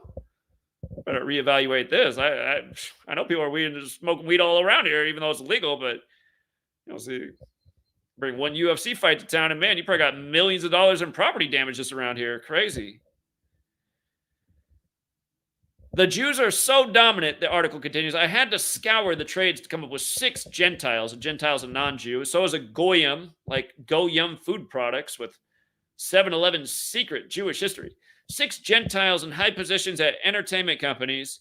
When I called them to talk about their incredible advancement, 5 of them refused to talk to me, apparently out of fear of insulting Jews. The 6th, AMC president Charlie Collier, turned out to be Jewish. So one of them, again, that's a fun. I laugh every time I read the article. It says that. And I just wonder why he went with the 6. Again, just man's made on the 6th day, 6 million in the Holocaust, a number that's changed throughout time. If you don't look into that, it's dropped below, well below 6 million. They bumped it back up to 6 million. Why is the number changing? What's up with the 6? But yeah, just the line about a Jewish man just saying how offended these Jews are. Like, come on, Jewish men. Where is it like this masculine trait to just be so offended and up in arms because somebody said something? Like, God, I mean, what the line I want to say next will get taken down for hate speech. But my God, in the 90s, we were allowed to say it. The word started with P, and then it had a U, and then it ended with a Y, and it had 2 of the same letter right before that. But it's like, don't you not want to embrace this P energy? God. And sorry for all the women that offends. Some women make a good point. They're like, you can kick me in the P all day, and it doesn't hurt. Watch me kick you in your balls. You'll be screaming. So I'm like, that is a good point. And that's why we should have debates about things. Maybe we should change the phrase to, isn't it weird you're ballsy if you're, yeah, it's weird. I guess maybe you're ballsy because you're not afraid to get kicked in the nuts. Maybe that's why. So maybe that's why we got to talk about it and come to the understanding. Anyway, this guy goes on. As a proud Jew, I want America to know about our accomplishment. Yes, we control Hollywood. Without us, you'd be flipping between the 700 Club, a dig on Christians, and a pretty funny one. God, don't you see how his offspring's now on Fox News asking you to call to donate money because of the coming rapture? How? Oh, I can't stand. See how I correct? I was about to say I hate. I'm going to stop saying I hate. I think we should stop saying that word hate. Better word. I can't stand people who think Fox News is, the awake news channel. God, it's the most asleep. It's the most indoctrinated. It's the most I still believe in authority channel. It's the most murderous. It's the news channel with by far the most blood on its hands. But Zach, it was the best during COVID. That's the game they play. And it was a game. It was just like, I still remember the night of Sean Hannity's rant against the mandating of the vaccine. And then after he went on his big rant, he told everybody that he highly recommends that they go get it because he has all of his boosters and he has been just great and feeling very confident. And I was like, dude, that's what this is like how the Fox News people aren't smart enough to realize how dumb their news station is. They don't realize that the people who run these networks understand psychology. They understand by doing just that right there, it keeps them with the street cred, like, oh yeah, he ranted on it, but damn, I'm going to get my booster because he got it. That's the majority of the Fox News watchers who are now donating to Israel beyond their already annual mandated tax contribution to the great military state that has so much blood on its hands and is the biggest violator of the Geneva Conventions. And if you point that out, I guess it's hate speech, even though it's facts. For me to point out that a nation has essentially violated the Geneva Conventions that try to stop murder in war, so essentially Israel's murdering for pointing that out. And so is this nation, God. And these nations are all controlled by the same thing. That's the point I'm making. So I'm not more biased against Israel. I'm pointing out what the bigger game is, where it all came from, what people need to learn to see through. But they just don't want to because they're under the magical Disney spell and they just want to go to Disney on vacation. See, we all got to stop going to Disney on vacation. These things really need to be put out of business. All these Kabbalah addicts need to get put out of business. Whatever they're doing is working too well and to our detriment. And remember, they took down the evidence of what the plans are. They took down the Georgia Guidestones 201 days after the Pope's birthday on George W. Bush's birthday. Anyway, back to the article. So I've taken it upon myself, again, this is the article, to reconvince America that Jews run Hollywood by launching a public relations campaign because that's what we do best. I'm weighing several slogans, including Hollywood, more Jewish than ever. Hollywood, from the people who brought you the Bible. I love that one. Yeah, that's perfect. That's what it should be. It's just perfect. And Hollywood, if you enjoy TV and movies, then you probably like Jews after all. All of those work. But, and again, remember, Hollywood equals 33, like Bible, and Hollywood also equals 48, like Israel established in 48. And then Ronald Reagan, the 33rd governor, who was very favorable to Israel. He becomes president 33 years later. So it was a different ADL chairman. This is articles before Jonathan Greenblatt, who some trolls say I am, which is just, it's like, oh my God. It's also one of the worst accusations. I called ADL chairman Abe Foxman, who was in Santiago, Chile, where he told me, to my dismay, he was not hunting Nazis. He dismissed my whole proposition. And see, here's the world we should be able to live in. But see, if you act like this, which is actually an American attitude and opinion, you get demonized in our culture, which is controlled by the same people who control Hollywood because they are the controllers of the screens. But we should live in a world where we're able to look into the Nazis. Because, see, what I was bothered as a kid, I would always ask questions that teachers could not answer. And I would always ask my teachers, like, well, why would Hitler hate Jews so much? And then my teachers didn't have a good answer. And by the way, if you don't know what, if you don't know about this moment in history, I mean, this is another real thing. This is when the Nazis were coming. The Nazis came into power in 33. Think about that. Think about that. They came into power in 33. But then you had the Nazi boycott, the Jewish boycott of Germany, which is all the anti-Nazi boycott. But you have to realize, not everyone in Germany. You have to read about this event and see. We live in a world where if you talk about it on YouTube, that's why you got to read, you guys, especially now, because pretty much all the important information in the world is not online. It's been censored. The important information in the world is now in books. It might be online temporarily. Better download it. But yeah, the controllers have ruined the information process of the internet. But yeah, if you don't know about the 1933 boycott of Nazi Germany, it made a lot of people get in line with the Nazi ideal.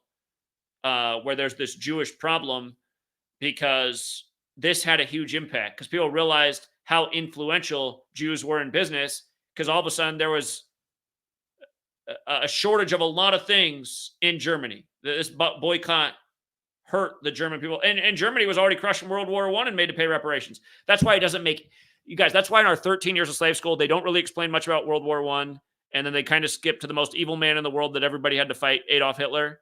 But again, in World War I, there was a plan to create Zionist Israel. It wasn't realized until the end of World War II. And where did Germany get the money? It's just a total missing point of the history book. Where did Germany get the money to have this powerful army? Because they were totally broke. They were made to pay reparations for World War I, so they were broke with huge debts. Where did they get the financial backing to all of a sudden have this super advanced military? Where did that come from? We don't get that in our slave upschool bringing. And nobody exactly knows because it's secretive. Just like how in our history books it goes down that Hitler committed suicide. Remember, Adolf Hitler equals 56. So does April. He's dead at 56 in April like Lincoln. 2 men blamed for wars. But where Lincoln was shot in a theater, Hitler supposedly committed suicide, but his body was never recovered at age 56. That's why some people think he's Walt Disney, which is interesting. And I'm not saying he is Walt Disney, but if you read into why in the drawings and the drawing connections, it gets a little bit interesting. And as I've thought, and other people said, it doesn't necessarily mean they're the same person. They could be related. Something going on there. Hitler didn't die. Somehow they. Anyway. Um, let's see what the Wikipedia. Remember, Wikipedia is not a fair source of information. You can look up events and cross reference, but Wikipedia is always going to give you a highly biased point of view. Let's see what their write up on this is in 2023.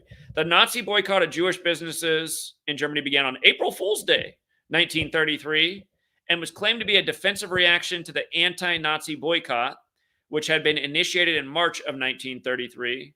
I got the wrong thing came up. Whoops, that's not what I want.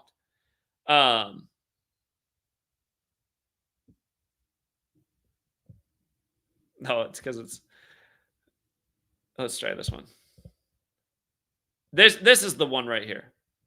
This is the one right here. The anti-Nazi boycott was an international boycott of German products in response to violence and harassment by members of Hitler's Nazi party against Jews following his appointment as Chancellor of Germany on January 30th, 1933. Examples of Nazi violence and harassment included placing and throwing stink bombs, picketing, shopper intimidation, humiliation, and assaults. The boycott was spearheaded by some Jewish organizations, but opposed by others.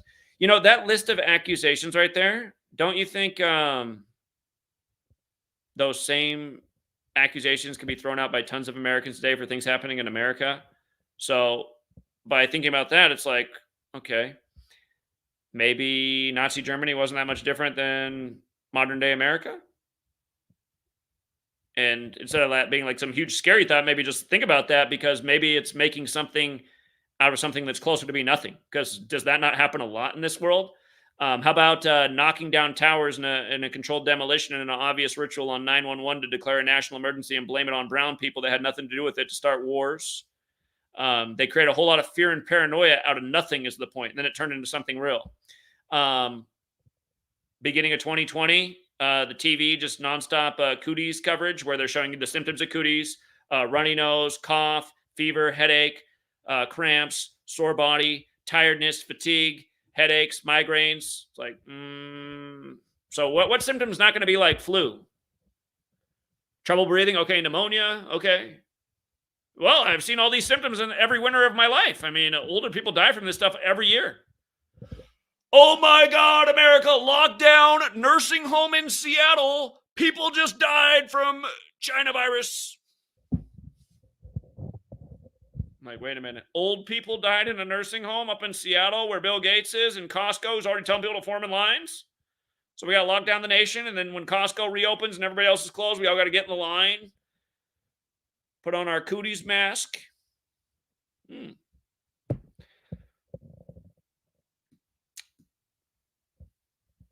People will get annoyed with the point. Oh my God, oh my God, are you questioning? I am questioning. Since I've been lied to every day with the same fucking number on every fucking lie, like Corona equals 33, like believe equals 33, like you better fucking believe, the word with lie right in the middle.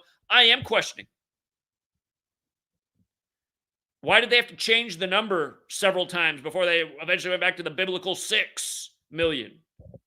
How come it's the only genocide that matters? How come they're the only ones to get to have their own nation out of a genocide where they can violate the Geneva Conventions and accuse everybody? You know what I mean? And it's like, okay, am I retarded? Okay, am I eating too many Go-Yum? Am I going to 7-Eleven for the nasty nachos with the Go-Yum Slurpee and everything else too many times that it's done something to my brain so I can't see the obvious? Okay.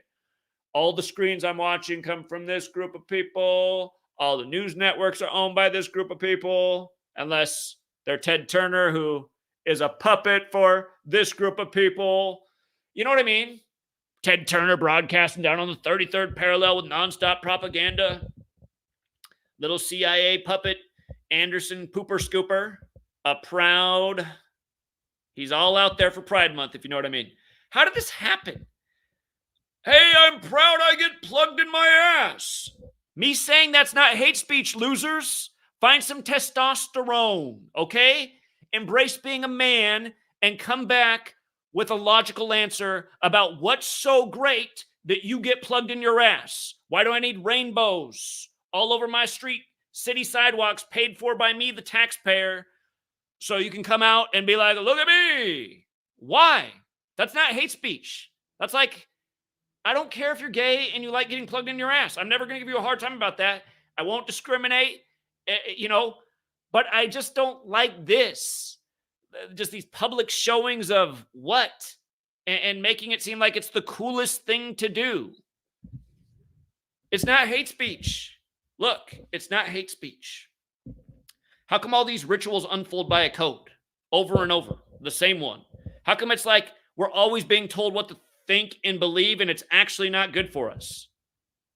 I remember years ago, and we could talk more about this, we had a call-in from somebody who claimed to be in the medical profession. They could have been bullshitting, but they're like, you wouldn't believe the number of men who have to come in to essentially get their butthole taped up. You know, they got to get it put back together with plastic surgery. I mean, it's an exit. Well, people say, but it has a pleasure zone. I don't know. I feel like some things are a test. It's like, yeah, putting chocolate in your mouth all day and sugar and sweets, that can be pleasurable until it comes with all the health consequences. I mean, imagine just like going around taking a dump out of your pants all the time because your body couldn't hold it in because of too many visits to the Castro. I don't know. I feel like this is logical speech.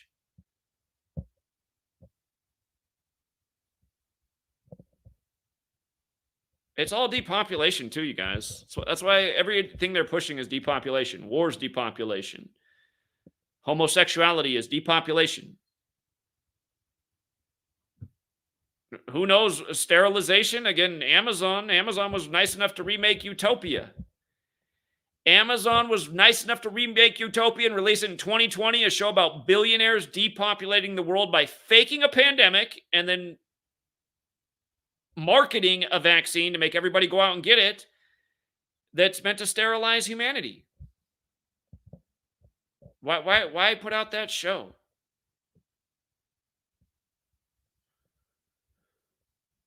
Here, let me go back and finish the article. I called ADL chairman Abe Foxman, who was in Santiago, Chile. I know we read this, but just to rewrite, where he told me, to my dismay, he was not hunting Nazis. He dismissed my whole proposition, saying that the number of people who think Jews run Hollywood is still too high. The ADL poll, he pointed out, showed that 59% of Americans think Hollywood execs do not share the religious and moral values of most Americans. And 43% think the entertainment industry is waging an organized campaign to weaken the influence of religious values in this country.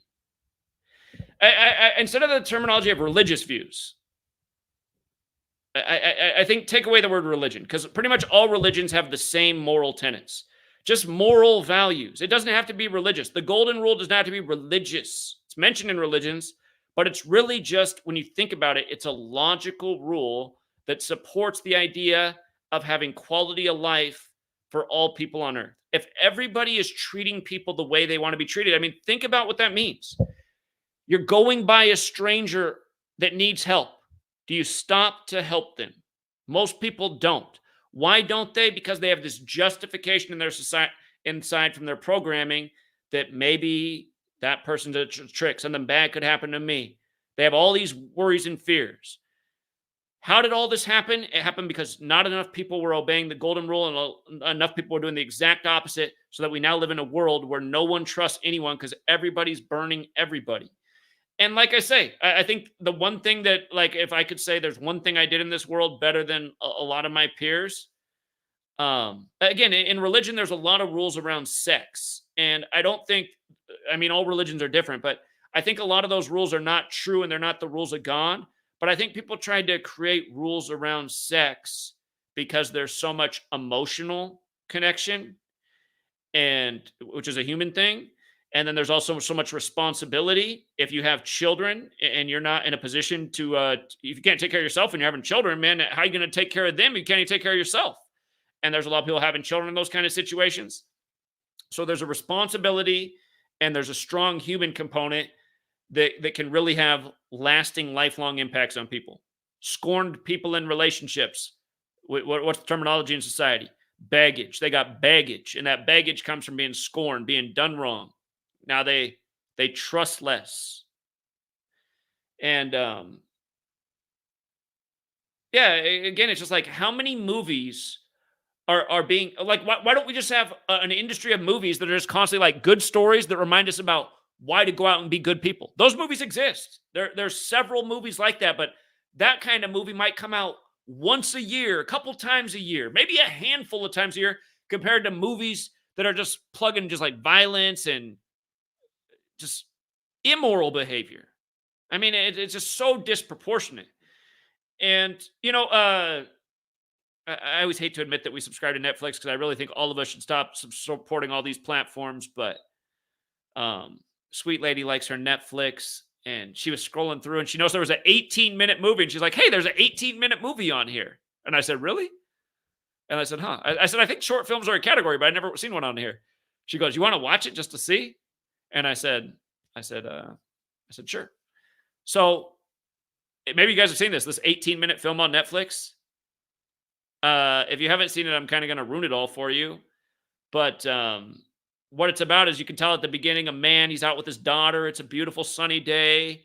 He's having fun with his daughter. They're about to go meet mom. He probably picked up the daughter from school, going to meet mom downtown. Maybe they're going to go out for dinner. Just a little family get together.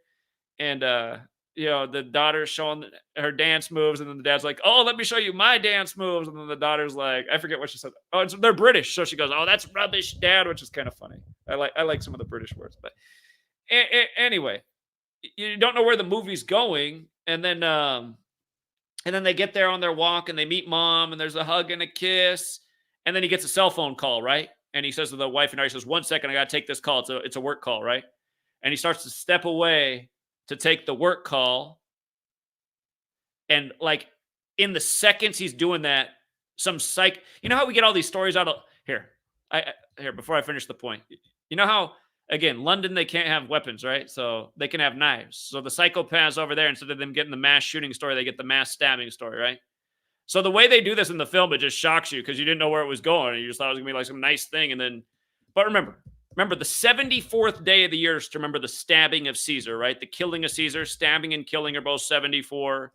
And again, holidays 74, and occult 74, Masonic 74, and English is 74, and Gematria is 74, and energy and Jewish, and the list goes on. Huge special number 74. It's nation's birthday. By the way, my books on Gematria 74, like English, were banned by Jewish-owned online companies on the 74th day of the year out of nowhere after being up for nearly a year with 5-star reviews. Very high reviews. Lots of nice praise. I had like nearly 1,000 reviews on Etsy, and all but one was 5-star. And the one that wasn't 5-star, it seemed like they meant to give a 5-star review because they wrote a really nice review and gave it 3 stars. And I was like, that doesn't make sense. That nice of a review with 3 stars. They must have clicked the wrong thing. But anyway, it was just well reviewed, and it sold well on there, and it was my best source of income. But on the 74th day of the year, deleted without explanation. And oh, snap. Oh, what was I saying? Oh, yeah, London. London, my bad. London is 74, right? London is 74. English, 74. Think about it. Just think about it. Just think about it. Stabbing. So anyway, it turns out that's what this short film is about. Just like being in the wrong place at the wrong time on one of these days, these psychopaths being on the street. But it's so... You know what? I'm getting to actually how the movie's nice, but it has this really messed up thing happen in the beginning. So this guy just comes up, and it's just like one of the most brutal things I've ever seen in a movie, even though it's only 18 minutes long. This guy sticks a big old knife in his little daughter and just like throws her over an overpass like it's nothing. And then the mom is so distraught, she just quickly jumps off the overpass, I think, into traffic going after her daughter. And then it fast forwards to the future, and the man, the husband who stepped away for a second to take the business call when all this goes down,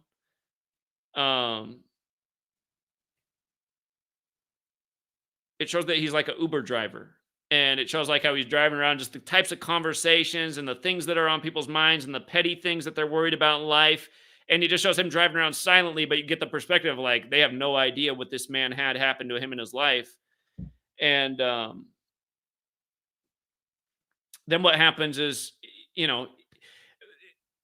it shows the family to be they're a darker complected family, and then this latest scene, a darker complected family gets in the Uber, a husband, a wife, and the daughter sitting in the middle, and the husband and wife are fighting so bad, and you can tell the daughter is like uncomfortable, and then the wife and husband get out of the car and start to go into the house when he drops them off, but the daughter's like slow to get out, and you can tell she kind of wants to stay around the driver just because he seems like he's nice and calm and stable. And then I think he like steps out to get one of their bags or something, and the little daughter just comes over and gives him a big hug. Right, this little girl just comes and gives the driver a hug, and you got to assume it's just because the parents were so nasty and just fighting all the time that just she just wanted an adult that just seemed like a safe person to be around. And what happens is the man just breaks down and starts bawling and crying. And you could already tell that like it was doing things so that you could tell that like when he looked at the young girl that it reminded him of his own daughter. That's kind of like doing this in the scene is it leads up to this moment. But the man just breaks down and starts crying. And then the parents who are fighting stop fighting and think he's some kind of weirdo and quickly grab the girl and hurry her away into the house. And I guess in a way, this isn't like a nice film. In a way, it's kind of a film that plays on the fear and propaganda, but at the same time, it also just like kind of captures where society is, right? Like everyone's in fear of everything. This man just breaks down and cries and falls to the ground, and instead of the adults ask him if he's okay or he needs help, uh, they don't acknowledge that the daughter had just gone over and hugged him to be away from. I just think it really captures a lot of just true dynamics of what this world's like for a lot of people that are living in it. And when as a kid, I related with the kind of the scene of the girl hugging a different stranger adult because like my household, like a lot of households, just so much stress in society and just the system we grow up in and the meat grinder it is. I had two working class slave parents who worked 7 days a week, all hours of the day, multiple jobs, nonstop. And pretty much all they ever did when they were home together is fight and scream at each other. Because now, as a kid, you're confused, but I used to just always seek to not be in the house. I used to always seek to be at friends' houses, and that's what I did for most of my upbringing. I just knew when they'd be home, I'd be over at a friend's house, so I didn't even have to witness it. And yeah, I mean, my parents, I mean, they weren't bad people, but they didn't know how to get along with each other. And again, the responsibility of sex, too. I mean, I don't think my dad meant to get my mom pregnant. And my mom, she got pregnant with my sister when she was in high school, and she got pregnant with me while she was dating my dad. And my dad had a mom that had every child had a different dad, and he never got to know who his dad was, and his mom never told him who his dad was. So I think that's why he stayed with my mom. But there's just, I mean, this is the world we live in. I mean, and how did it get to be this like perverse of a world where everyone's making the same mistakes and in the same pitfalls and super angry and stressed out and as time has gone on, it's just more and more people with the same problems. It's just nowadays more and more people medicated. And again, you can't question the meds, even though they're highly questionable. Placebo effects a real thing, all the side effects. Just can't. Ah, yeah, we live in a world where more and more problems that are causing the pressures on society that they are that lead to all the wrongness. Just more and more, or I guess less and less outlets to speak about things. It's just free speech is a fad of the past. Now it's just a danger and a liability, and that's what this article is ultimately about. Um,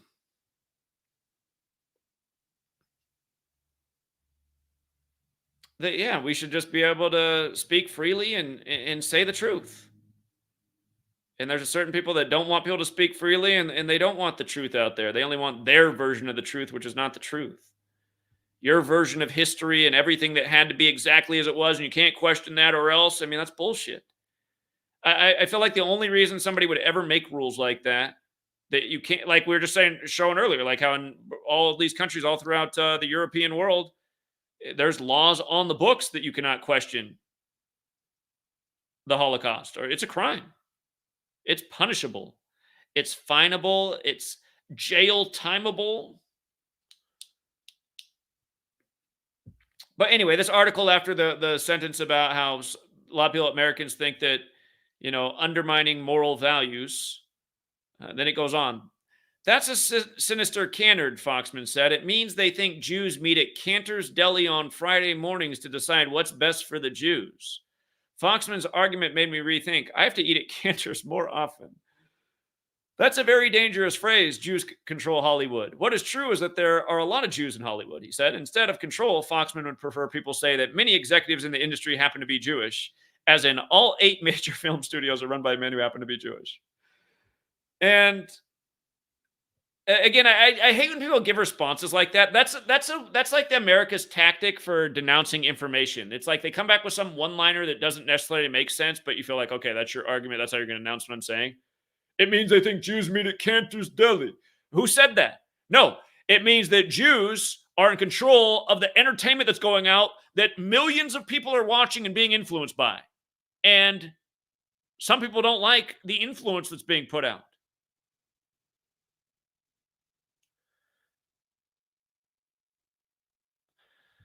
That's what it means.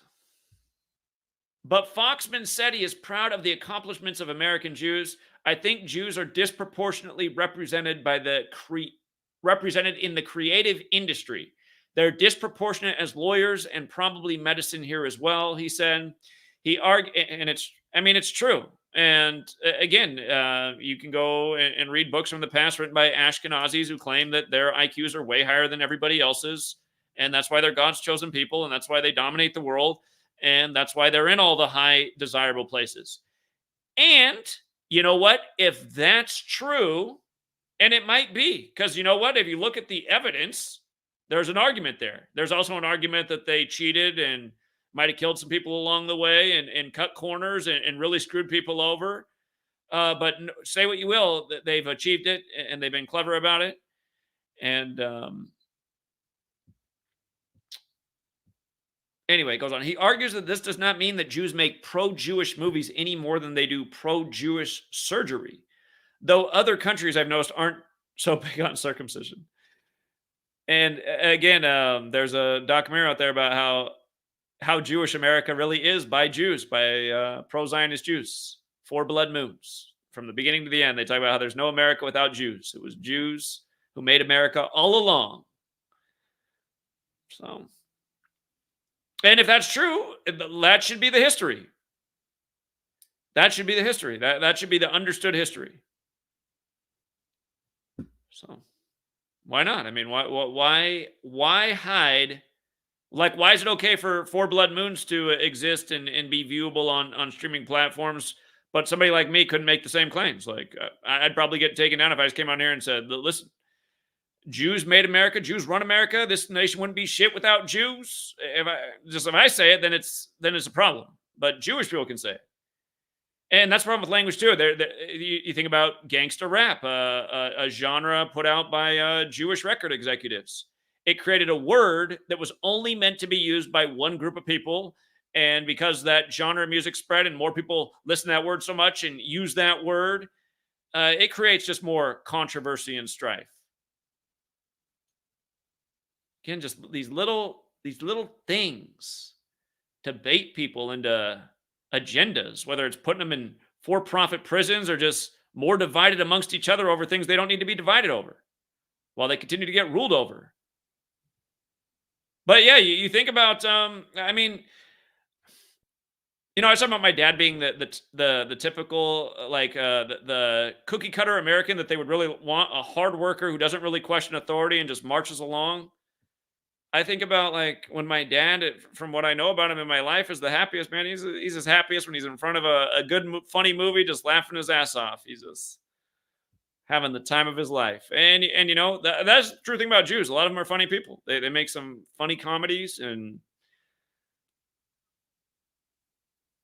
it's just like earlier when we were reading this article, he's saying, the slogans for the Jews to take credit for Hollywood. America, they love entertainment and all these things they like, these sports leagues, these movie studios, these TV studios, these record labels, this music. You see behind almost all of it is a certain group of people. And again, like, I never say it as hate speech. I just say, like, this is a fact and I think something needs to be done about it because I don't like where we're being taken to. I seen those old videos on YouTube of the men in Israel gloating about how many goyim slave they get per Jew when the Messiah comes, and they think their Messiah is close. Again, the joke about Donald Trump leaving office at age 74. Remember, Jesus, cross, Messiah, gospel, parables, all 74. The same day Kobe died in the 74th NBA season at age 41 on the Pope's 41st day of his age, traveling from Catholic Mass when Kobe Bryant's 41. While the NBA is headed by a Jew, Mr. Silver. That same day, the headline was breaking out of Israel that some people thought Trump was the Messiah. And Donald Trump's going to make the return in the tarot card tribute at age 78. The Trump card is back at age 78. Cleveland equals 78, the only president with a split term. Mary Ann Barry dead at 78. Now his sister Mary Ann Barry dead the day his son's in court. All synced up with the election. And Donald Trump, all of his family married into, all of his children married into Jewish families. And Trump's Jesuit. And he was at the Vatican with the Jesuit Pope on the most appropriate day after being in Jerusalem for Jerusalem Day. But, yeah, these things aren't an accident. And to point them out is not hate speech. It's just like, okay, something's going on here. I feel like Jonathan Greenblatt needs to, some of the things that he said in recent years, he needs to have a debate with people who think otherwise. And yeah, more people need to get vocal and find out what the sentiment is. And then, again, the reality is we do have a government. It's totally sold out and corrupted. But historically, when people rise up, it does force governments to slow down their behaviors and their agendas, and maybe sometimes altogether abandon the plan. And right now, you see what's going on in America. You see all these calls to censor all this speech. Some people on TV, if you watch Fox News enough, you'll hear people call on there asking for, legitimate crimes and social score penalties and all sorts of things. They want things to be done about people like me who make videos like mine, pointing out the things that I do, because they're arguing that I'm a bad person. But again, all these cable things doing all these town halls now where they get their predetermined panels and groups of people in there. I think an awesome town hall would be like, they should do it for CNN, Fox News, all these cable networks. These same networks that call for censorship and introduce these ideas, they should have panels on with people who have been censored, who've been speaking out, people just like myself and many others. And again, there should be a way to, because if it was on the TV, if these things were happening on the TV, the American people would start talking about it. That's the thing. American people will talk about what's on the TV, especially if it's on there enough. But yeah, again, and we got here because of Ronald Reagan and Israel and Hollywood and the obvious Jewish connection and the obvious gematria connection, which is a Jewish practice, and how all these rituals are unfolding perfectly in tribute to history, structured, which shows that what's going on in Israel, which we're being told that we cannot question and we need to march along with, that it's not what we're being told. What we're being told it is not what it is, just like after 9/11. And for everyone who thinks that I deserve to be censored, again, you're on the side of the people who created unnecessary wars that made the world less safe and cost lots of lives, which is exactly what goes down even today in the official history books about the latest wars in Iraq and Afghanistan, where our own CIA came out over a decade ago in the mainstream headlines and said that those wars have made the world less safe. Again, accomplished nothing at a huge bill by following the lead of this same media that hasn't changed anything and is continuously on the wrong side, not by accident, but by design, and duping people into getting on the wrong side of things. And for the record, my track record is nearly spotless since I was 18 years old when 9/11 happened. I saw what time it was then. I started looking into the right things, and now have a lot more answers to share for it. So, okay. Yeah. I think that's it for now, True Seeker. Shout out to everyone who hit the like and the share. Thank you to the generous people who donated. Thank you again, Nathan. Nathan with the big 5. Appreciate it, Nathan. Thank you again, Laura. Laura also with the big 5. Rumham Solo with another 2. Thank you very much. His name was Robert Paulson, right? First rule about Fight Club is we don't talk about Fight Club. A good insight into yeah, do you guys remember? Man, the guy who wrote Fight Club is from Seattle, just like the guy who designed the World Trade Center, just like Boeing. And then that movie was huge in the years just before 9/11. And of course, The Matrix was also huge in that time, just before 9/11. And Neo's passport expires on September 11th. Hollywood, man. You don't think people in Hollywood knew what was coming on 9/11 before it happened? Again, that's another thing that's true that you're not supposed to talk about, but there were a lot of people who didn't show up for work on 9/11 at the World Trade Center, and I'll give you a clue. It rhymes with new, okay? Might be, from the same type of family tree as Larry Silverstein, who just got in the lease with the expensive insurance payout right before 9/11 happened. I'm sure that was a coincidence, just like all the predictive programming in Hollywood before it went down. But thank you, Paula the Kitchen Witch, for being a member for 9 months. I appreciate that. And wow, thank you for your $20 super chat. Also, thank you.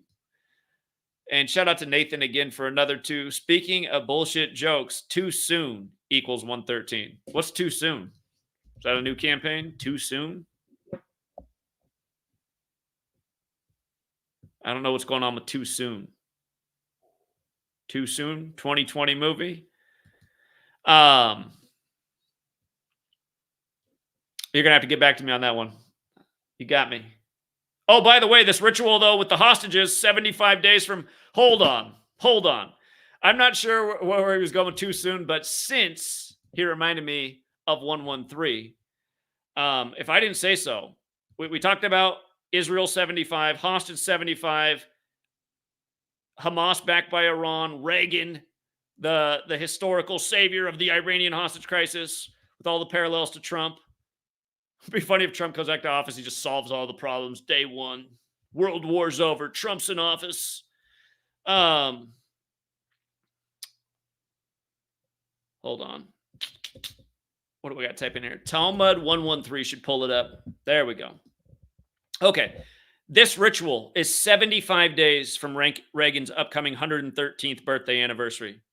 Hostage 75, Israel 75, all that list. But 113, synced up with his 113th birthday. Now, remember, in the Talmud, Baba Kamal 113a says, as long as it's in a legal setting, it's okay for Jews to lie to non-Jews, as long as it's a legal setting. And from what I've been told from a number of Jewish people, is the reason for this is because historically people would be killed for being Jewish, so they had the right to lie about their religion. They could claim to be something other than Jewish to avoid being murdered. And that's what I've been told is the origins of Baba Kamal 113a. But the thing is, shouldn't it just say that then? It shouldn't just be this. Jews may use lies to circumvent a Gentile. Like, that shouldn't just be the sentence right there. It should be in the situation of, or something like that. So, anyway, when I learned about this, and I said, this is interesting, because mainstream's 113, and dishonest is 113, and perverted is 113, and not true is 113, and not honest is 113, and not factual is 113. And I mean, these are the numbers that define the mainstream media and mainstream Hollywood for the most part. Not honest, not factual, disinfo, politics, perjury, fiction, bullshit, infidelity, divorce, sinister, erroneous, green screen, George Lucas, who has the same birthday as Israel. If you guys don't know about Piltdown Man, you got to look into Piltdown Man. It's 113, but the small way it's 41, and it was an academic lie that lasted for 41 years that was used to prove that the first evolved human being was white and came from the United Kingdom. And The O.J. Simpson, Ron Goldman thing, the murder scene discovered on the day, leaving 201 days left in the year. Princess Diana's massive 113 ritual, the NBA, and then the million 113s. The one knowing about the 113 and NBA pays such big dividends, you guys. It's just like the other night when Charlotte upset the Bucks for a huge payout. It was all about the 113 and a number of other things, but Kobe's retirement poem. The Kobe Bryant death is 113. The story of his death is total 113. Total 113, if you know what I mean. Again, this number of dishonesty, this number of lies. So yeah, the nice hostage ritual today. It started with the dancing Israelis joke. Don't forget what day they reopened One World Trade Center, and the whole story of it's based on a lie. They opened it on November 3rd, 113. They did the tribute in light to the World Trade Center after they fell on March 11th, the other 113 day. Isn't that the day the coronavirus pandemic went down? Isn't coronavirus pandemic equal 113 like the National Basketball Association, which locked down on the same day? But the virus was blamed on the Frenchman. Or what am I doing? Coronavirus pandemic 113. Again, none of this is hate speech. None of this is medical misinformation. Stop censoring us. Hashtag.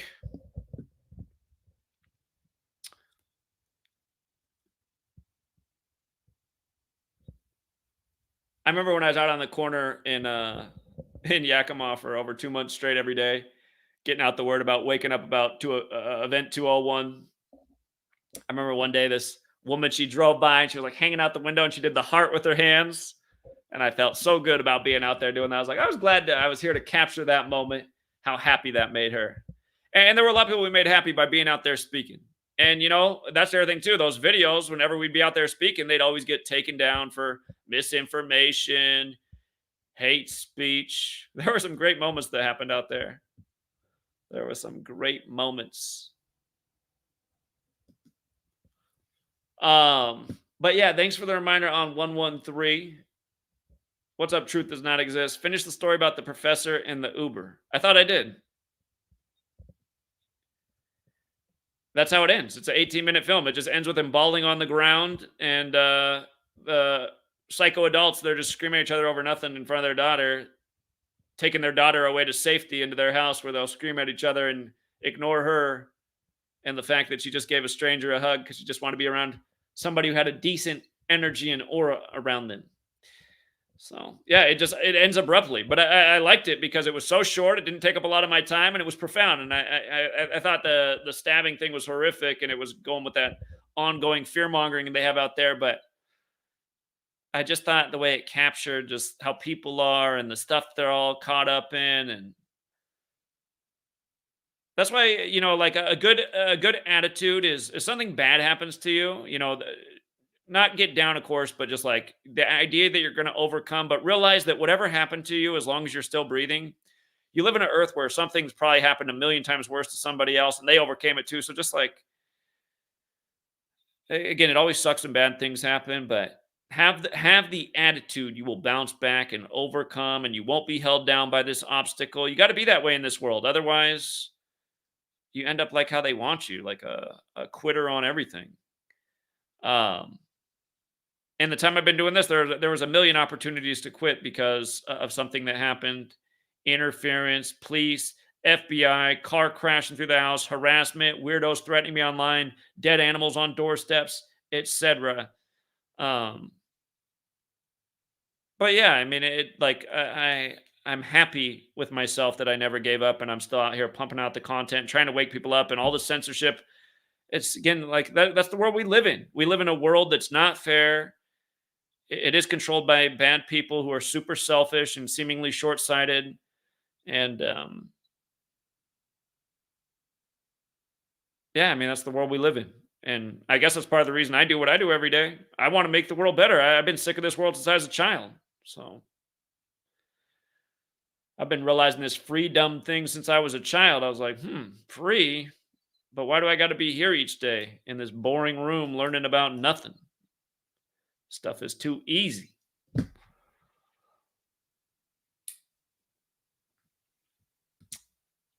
Nathan says, please read the definition of this word, oligopoly.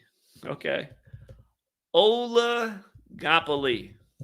Well, it's a state of limited competition. So, of course, it's related to monopoly, because monopoly is when too big of a controlling influence, no competition. A state of limited competition in which a market is shared by a small number of producers or sellers. Yeah, and that's what we have in the world of screens. And that's the, you guys, it's not an accident. Like I always explain it a million times. The Jewish influence in the screens is omnipresent. And when I realized that, I started to realize things like this, that numbers were really important to Jews, and there was this gematria stuff, and it made me start thinking about, oh yeah, the Bible is just full of numbers, and it begins with the Jewish section. I mean, they're the true original Bible, are the Jews. I was like, I got to learn more about this gematria topic. And that's why from almost as soon as I started learning about it, I was able to apply it on some level and see that there was something going on. And once upon a time, I had a lot of patterns, but not a lot of understanding. And as time goes on, we understand more and more, and where the numbers just trace right back to in the Bible. And yeah, I'm annoyed that for figuring out what's going on in the world, I've been demonized and ruined by these people. And now I'm not employable in my profession, which is teaching. And I've lost all kinds of revenue and income. And I know it will only get worse as my life goes on, as they plan to bring us more into the system that they have now implemented in China. Again, people don't know, the Jesuits have run China for longer than the United States of America has been a nation. Hello, Sun Tzu, Art of War, translated by the Jesuit priest Father Amiyat. But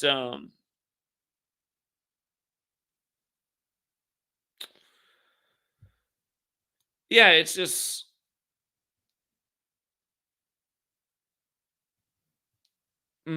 people got to work up. Yeah, wake up. Oligopoly is a fitting word. Thank you, Nathan. Only one group of people matter more than any other. And realize, I mean, they don't make a campaign Jew Lives Matter. They don't make that campaign. They don't make a campaign called Jew Lives Matter. They make a campaign Black Lives Matter because they know it's going to create some divisive shit and more problems and tension in the world, and get people fighting each other even more than they already are over needless things. But they're not going to use their own name and brand in that agenda. They know, because they know it's going to bring more animosity. So all of you need to think about that too. Follow them for that crap they push on TV just to get people taking signs of things that are just. And remember, they made it seem like you were a bad person if you said all lives matter. It's like, what's wrong with that? Isn't that non-divisive? All lives do matter. Some more than others, because some people waste their life. They never use their brain. Thank you, Rusty Shackelford. I appreciate it. Very nice. Truth Matters Triple Two. Thank you for speaking out in Sacramento. He says it's truth speech, and that's love, not hate. Exactly. Exactly. And the man who left that comment and tip, he lost his job for speaking out recently. That's the world we live in.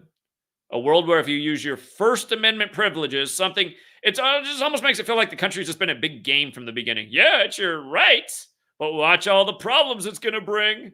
Here, try out the First Amendment and see what we do about that. That's the world we live in. This world's a big game. Spatium Viator says, what do you think of Gefilte Fish Friday by the NFL today? I have no idea. I don't know what that is. First Black Friday game played and won by the Fish. The Dolphins won today. Is the game over? Hold on.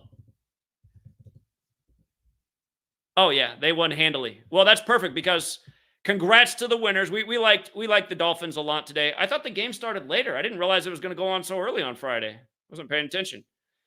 But the Dolphins are going to become 8-3. And if you read ESPN's write-up for the game, they mentioned that the New York Jets' last game on a Friday was played in 83, and they lost to the Dolphins. So I said, how perfect that the Dolphins can get to 8-3, because we pointed out how yesterday on Thanksgiving, in all three games, a team could become 8-3 on the 23rd of the month. 83 is the 23rd prime. Football equals 83. And Detroit, Michigan equals 83 and ends the city on the 83rd meridian. Detroit got upset in the first game of the day, fell to 8-3. Cowboys improved to 8-3, and then the 49ers got to 8-3. And again, like Shanahan, who I believe is Jewish, if I'm not mistaken, he got his 60th career win in the regular season yesterday and his 66th all-time win, including the postseason. And this 66 number has been killing for us every year on Thanksgiving for a long time now. But this year you had to get a 60th regular season win and 66th all-time win. And again, Detroit, Michigan, the city on the 83rd meridian, started the 83 ritual. So that's something we talked about, how we could see every team do this 8-3 thing. And it made a lot of sense, especially in the 49ers game, because you had the Shanahan ritual. It made a lot of sense in the big upset in Detroit because it's the city on the 83rd meridian. And it made a lot of sense because Cowboys 83. But also today, because the article mentioned how the last time the Jets played on a Friday, the reason they played on a Friday in 83 is because there was a hurricane supposed to have an impact on the weekend. So they played the game early on a Friday, and it happened to be a Jets-Dolphins game. And all the games this week were divisional. And again, 83, big football number. Big football number. So Tom Brady born on 8-3. Peyton Manning born on the 83rd day of the year. But damn, I didn't even realize the game was going on already. And again, the Dolphins came in 7-3 and 5-0 at home in this game. And perfect is 73. They became perfect at home, 5-0. And their perfect season ended in 73 50 years ago. So Dolphins are the only team in NFL history to have a perfect season that ended in 73. Again, 50 years ago. Rituals. So didn't realize that it already started. But hey, congrats to the winners. Another W. And weeks 9 and weeks 11, we absolutely destroyed weeks 9 and 11 in football. And we're off to a great week 12. Shout out to my man Gary, who made some great money yesterday and paid off some debts. So that's what we teach in this, how to use the knowledge to benefit. Rig sports, rig news, rig rituals together year in and year out, rig politics to go with it. Instead of getting played by the game and getting your energy sucked by the game, take the knowledge and beat the game. And that's only going to happen for humanity when enough people are on board. But we understood weeks 9 and 11 so well, and week 12 is off to a thing of beauty. So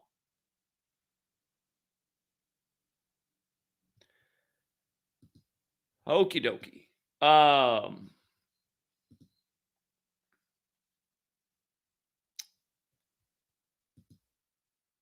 Catholics also eat fish on Friday.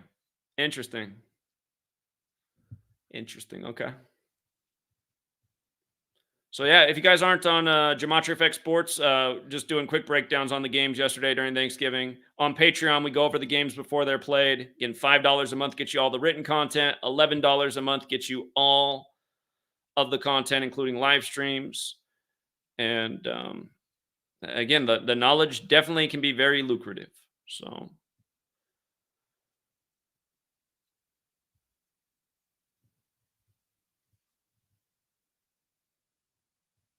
all right, but again, this video was not hate speech, simply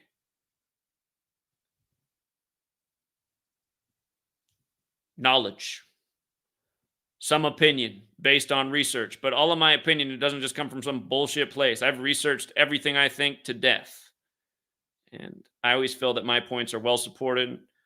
And I feel that the people who are doing the censoring know that my opinions and others are well supported, and that's why they just take us down without explanation in a very to use their terminology, it's bullying. It's bully tactics what they do.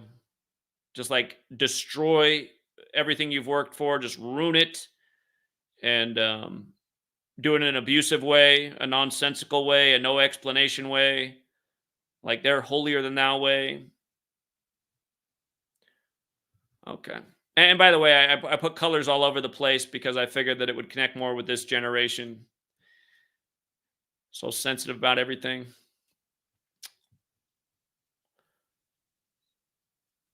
And that's not hate speech either. Again, that's true. This generation is so sensitive and so emasculated, except for the women who want to be dudes. It's just like, I had 3 nephews and a niece, and now I'm not supposed to refer to my niece as a niece. That's where we are. And it's just funny watching how it all goes down. Her dad got burnt out, said he couldn't deal with his teenagers. 4 teenagers was too much. Left, found another woman, got remarried.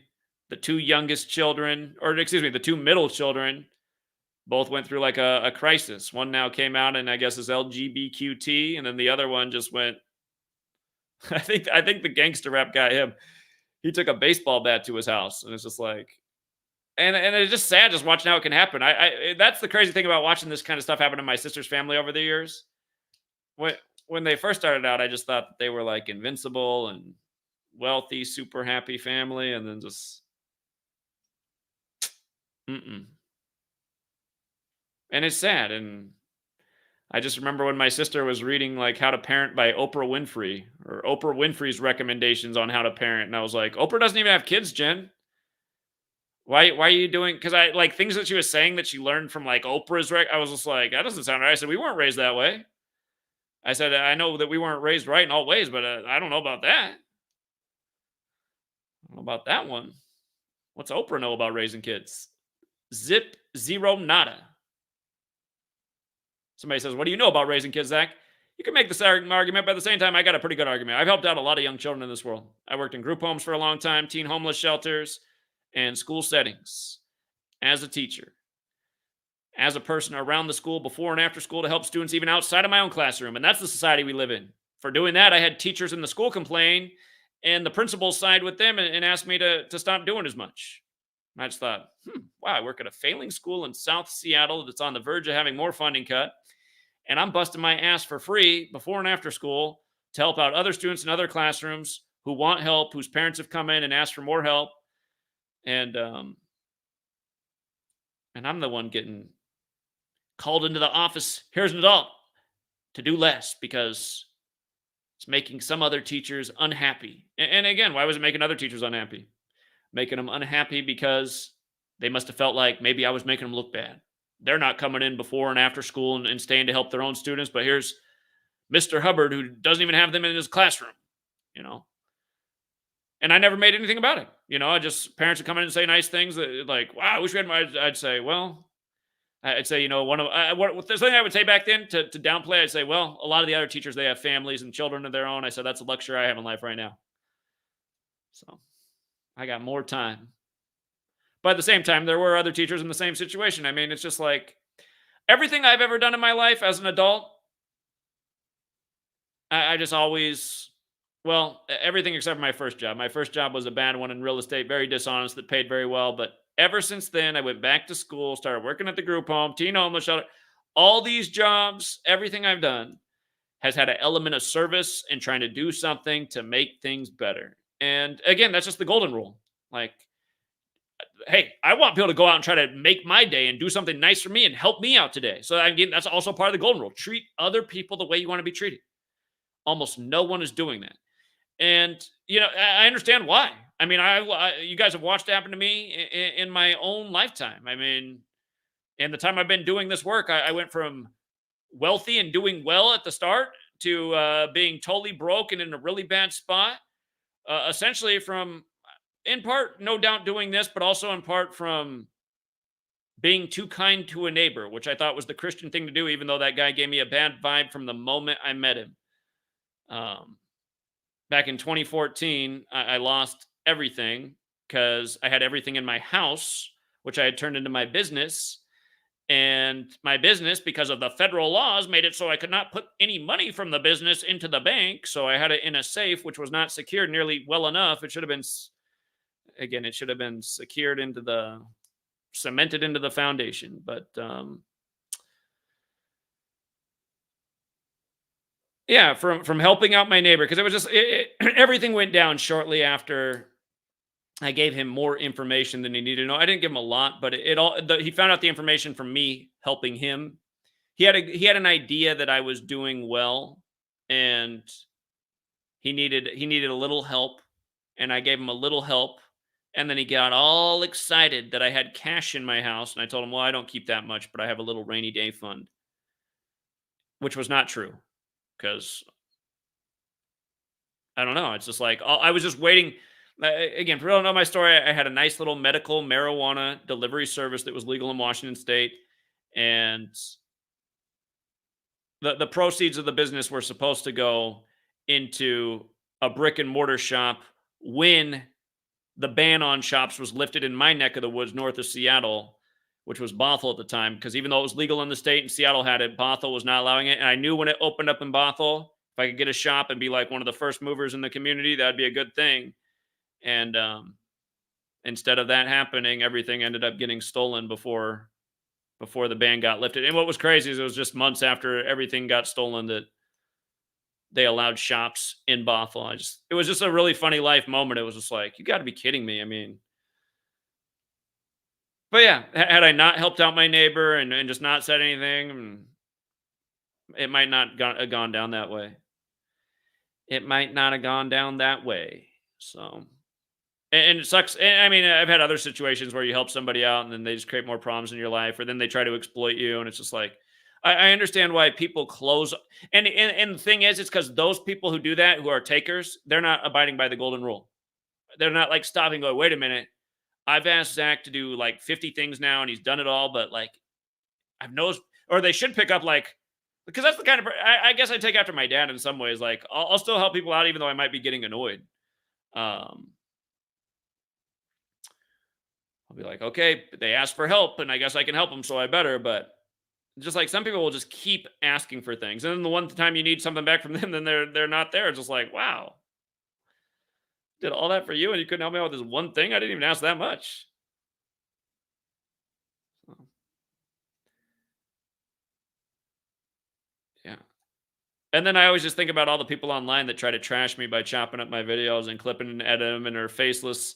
And I just think, see, these people, I mean, they don't even have the courage to put their own face or name out there, but then they'll just like be politicians and chop up 10,000 hours of video footage to make a horrible collage. Those people are not operating by the golden rule, you know? So, and for everybody like, well, you say things that are mean. Listen, saying things that are mean online in a video that you can shut off anytime if you don't want to watch, don't be such a pussy. Sorry. And I don't feel like that's violating the golden rule. It's like, sorry, you come with this negative, whiny, bullshit, bitchy attitude that's just so not like a man. I'm sorry. There's another place for words. You're not abiding by the golden rule. You're not abiding by the man code. So, me pointing that out is not hate speech either.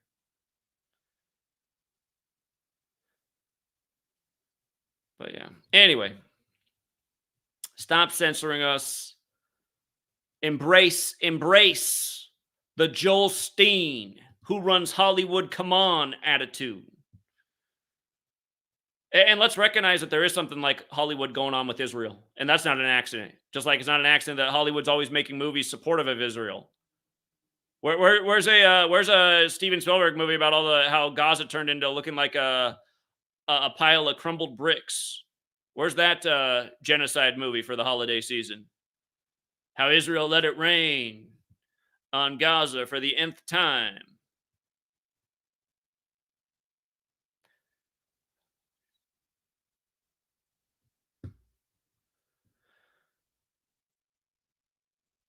It's okay to kill the women and children of Gaza because their shade of skin is very dark and they didn't have the Holocaust happen to them in World War II. Like, okay, that's your argument, Ben Shapiro. Doesn't seem like a very good one, no matter how fast you talk.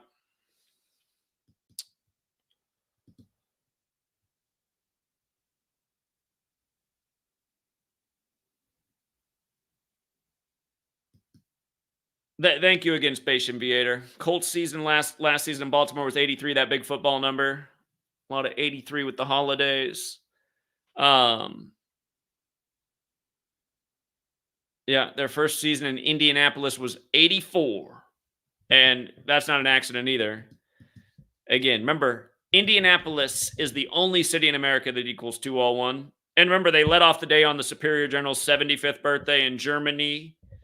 Got the big win over the Patriots, and then home teams went 7-5 for the day. And then the next day, Monday Night Football, Russell Wilson, the 75th pick with the big upset. Again, all on the Superior General's 75th birthday weekend.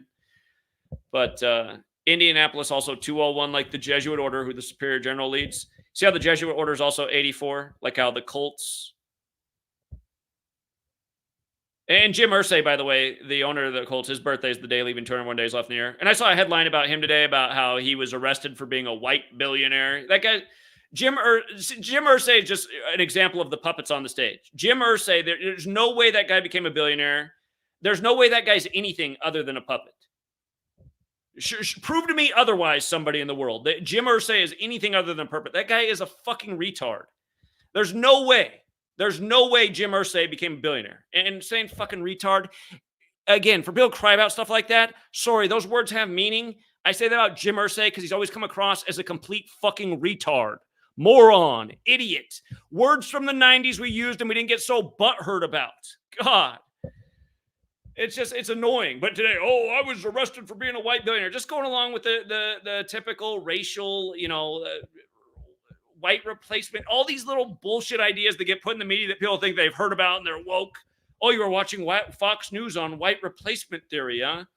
Again, I don't see where white people are being replaced. I see where the world is becoming more of a mixing pot. I see that all races are mixing. So it's not just like white replacement theory. It's just like the blending of humanity. And maybe that's, I don't know. Maybe that needs to happen. Maybe that would help. Maybe that would help bring humanity together to make quality of life better for everyone. I don't know. But I just, Zach's a shill because he doesn't support white replacement theory. I don't see that that's going on. I just see, like I just said, I just see that they're mixing up the world. I don't think that means that it's like white replacement. The people that are running the world are pretty white. I know they don't like to identify as white, but they are. They're very white, even though they try to like distance themselves from that. So.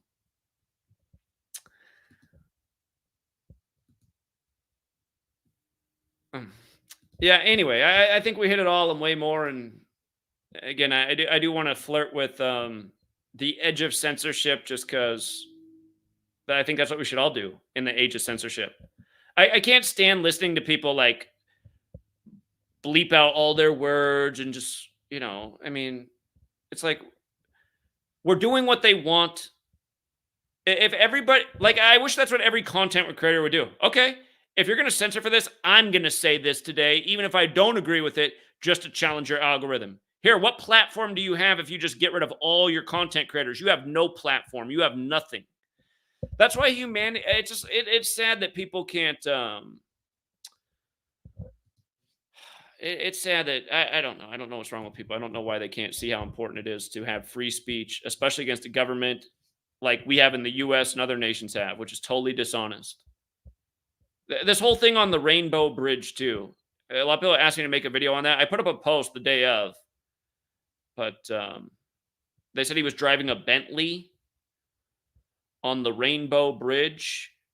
You'd never guess that. If you guys look up the Rainbow Bridge, the bridge that was there before collapsed on January 27th, 127. And then the Rainbow Bridge was built in its replacement. I was reading about it. I was like, I wonder if that collapse on January 27th was by accident. If you're new here, 127 is another powerful number to this cabal. Scottish Rite of Freemasonry has the 127. So does Bavarian Illuminati. And again, part of the Illuminati plan was to infiltrate Freemasonry. And George Washington's letter about the Illuminati potentially infiltrating Freemasonry was a concern he had. But buildings 1, 2, and 7 fell in New York. 127, Ground Zero 127. Again, they called New York the new Pearl Harbor. Pearl Harbor was on December 7th. Another 127 date, what just went down in Maui between the anniversary of the bombing of Japan, Hiroshima, and Nagasaki. It was a massive 127 ritual in just a gazillion ways. And they hold on. I hate how is it hate speech to point this out too about Josh Green and the history of the Illuminati being founded by a Jew. And again, Josh Green was all over talking about Green New Deal when this went down. But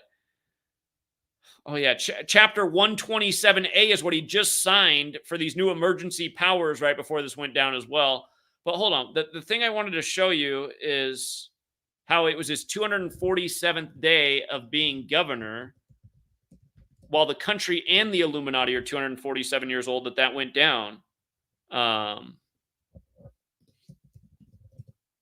is it not coming up?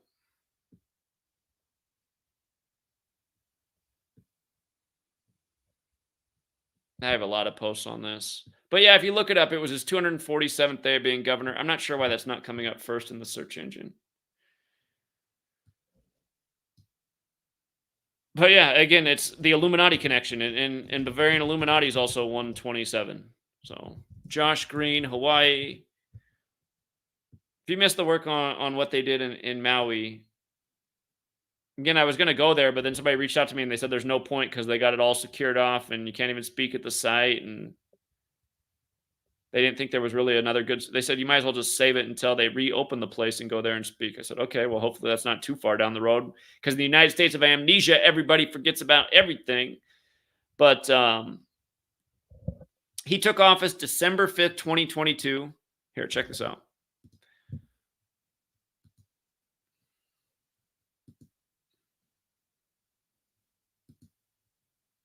December 5th, 2022 to August 8th, 2023. It was his 247th day in office. And again, the Illuminati, 247 years old, same with America. And again, the Illuminati, the moon illuminated, the Illuminati ritual with the moon landing. The month is on a 247-month lunar cycle that repeats. That's every 19 Gregorian calendar years. But yeah, this is why the people who are claiming all these things and how you can't talk about them, and if you question it, hate speech, there are people in this group that are up to seriously wicked shit.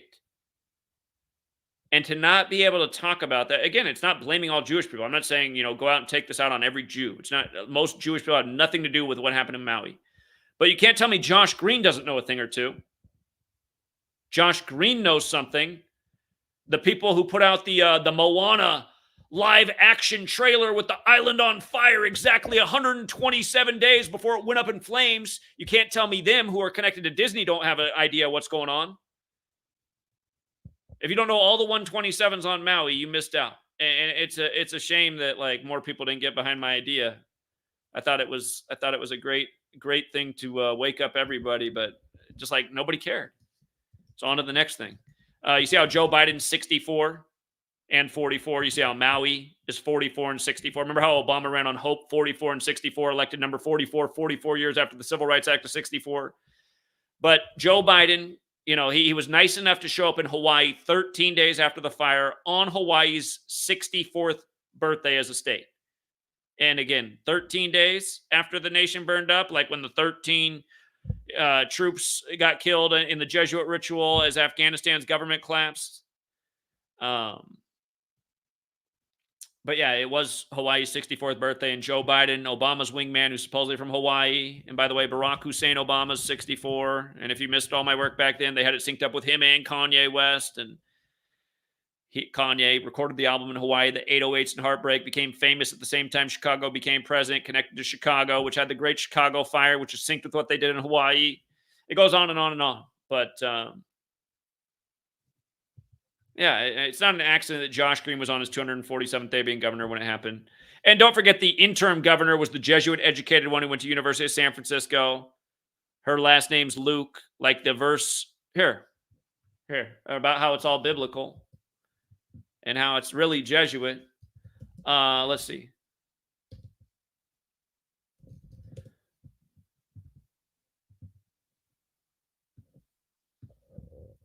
I don't know why my search is so bad. This is annoying.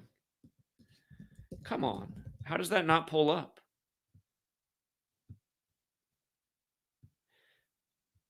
It's like literally impossible that it can, unless I mean to make sure I'm not getting hacked and somebody's like going in and deleting my posts. Let's see. Where's it at?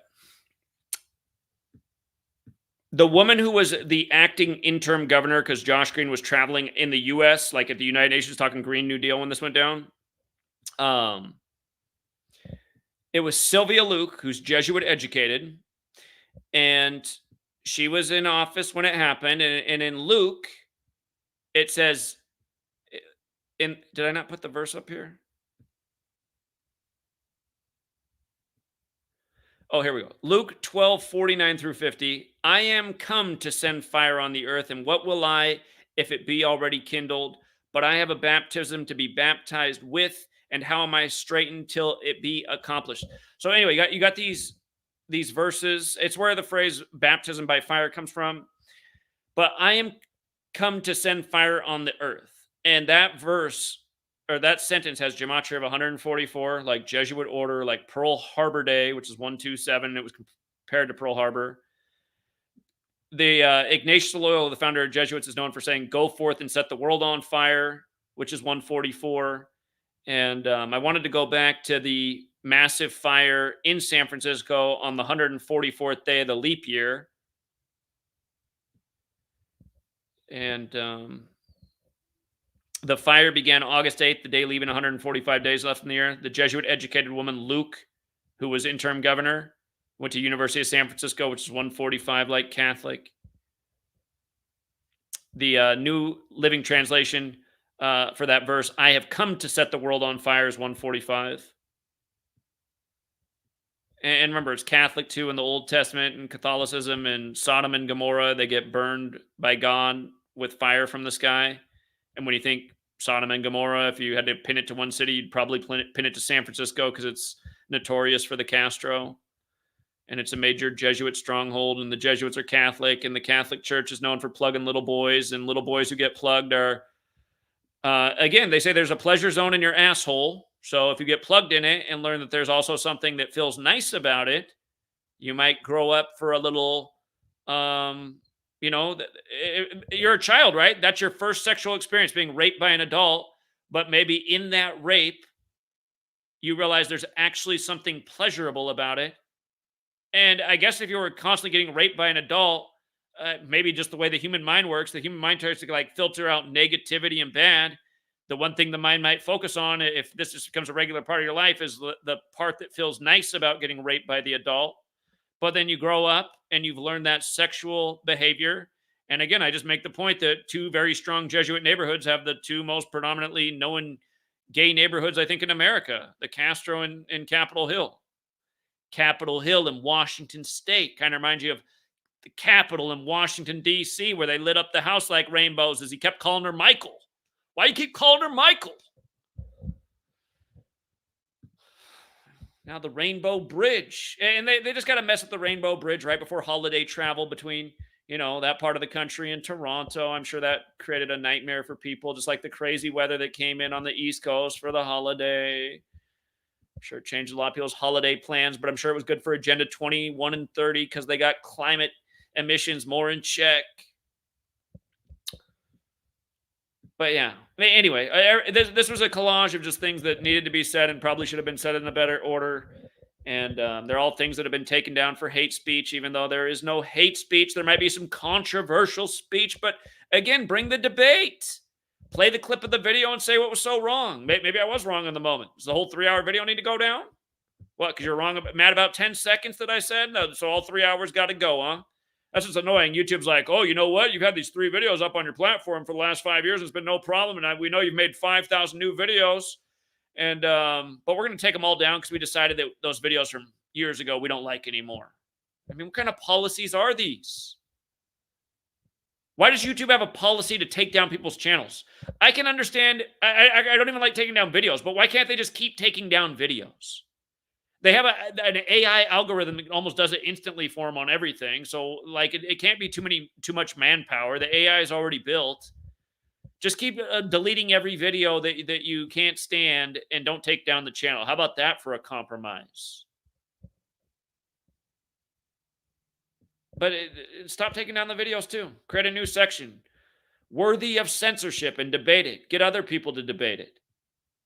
Make it so that your goal is to change people's minds rather than piss them off more.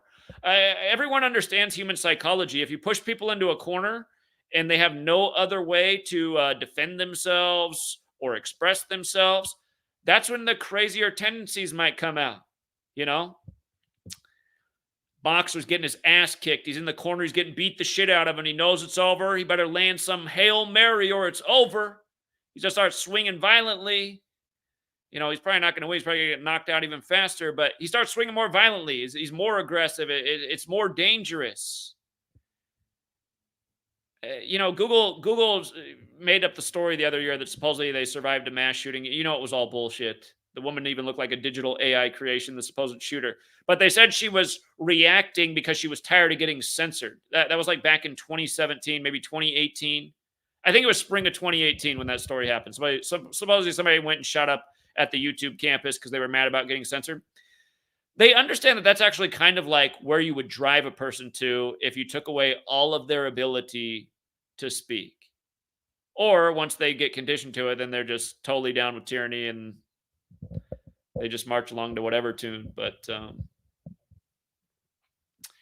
yeah, it's dangerous. It's dangerous to undermine people's rights and liberties. It can lead to violence. It can lead to bloodshed. And in a way, again, that's why Thomas Jefferson said every 19 years there had to be some bloodshed to preserve liberty. I mean, when was the last time there was a revolution in America? I guarantee it was a lot longer than 19 years ago. I don't think we should go forth and set the world on fire, but I do think we should set these assholes on fire. I think that's fair. They need to be adiosed. But again, what's the alternative? To continue to live under their tyranny and fear, their exploitation, to let them destroy everything that's decent? Again, who has a family anymore? Why is that? Because of the destruction of the family. How did that happen? How did we go from a world of abundance? How did we go from a world 50, 60, 70 years ago where one adult worked and had enough to take care of the whole family, pay the medical bills, put a kid through college, several kids through college, and not live in debt?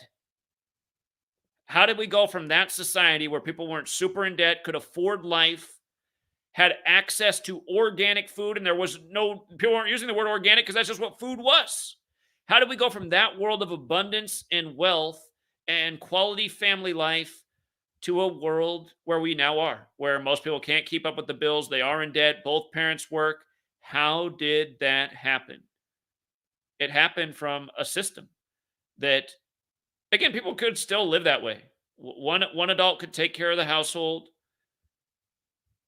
but just be, more responsible. The person who has the job has to have somewhat of an education so that they can have a decent salary. I mean, like if somebody in the house is a doctor, they probably make upwards of a couple $100,000 a year. I mean, that can pay for a family. Most places, and they live in New York, they probably make $500,000 a year because just everything's out of scale. Go to New York, everyone gets paid more, everything costs more except for the food. But yeah, how did it happen? I mean, you got to look at it. It happened by design, and people were tricked into it all along the way. How did they cut the cost of labor in half? Well, they did it with the women's rights movement. The women's rights movement, women wanted to be in the workplace and work. Okay, yeah, sure, you can work. And now guess what? Because the workforce just doubled, the cost of labor is half.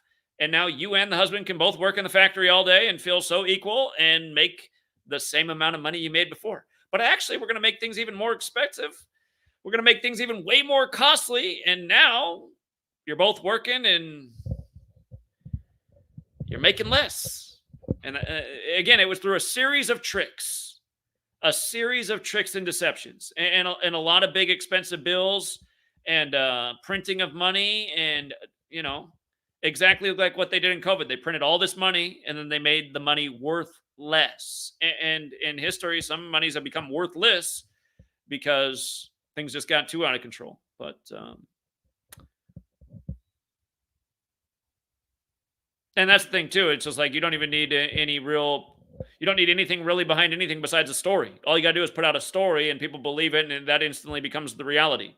All of a sudden, seasonal illness is deadly, and stay in your home and lock your doors and close your business, and we'll reopen Costco here soon and the Walmart too, and you can still order from Amazon.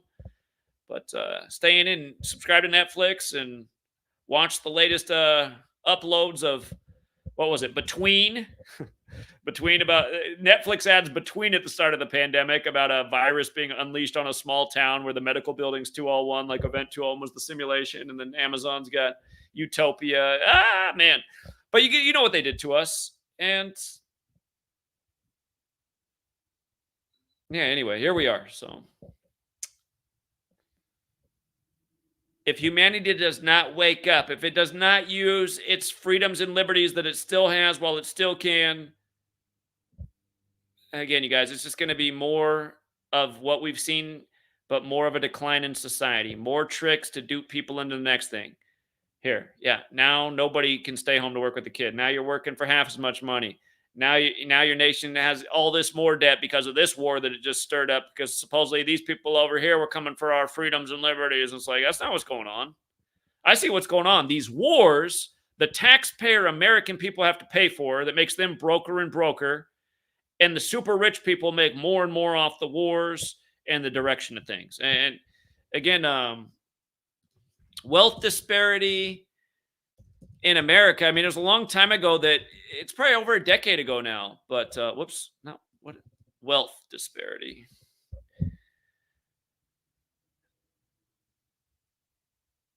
It was over a decade ago, but America set the record for the most wealth disparity in the history of the world. And here, Google's pulling this up these days. A September 2017 study by the Federal Reserve reported that the top 1% owned 38.5% of the country's wealth. I mean, you have to think about what that really is, you guys. That's getting close to half of the nation's wealth. So again, imagine the nation is 100 people.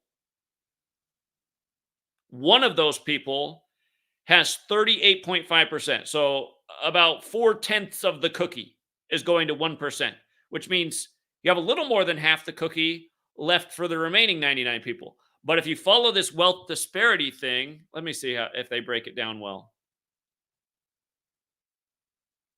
It ends up, you guys, that about the top 10% of Americans have nearly close to 100% of the wealth,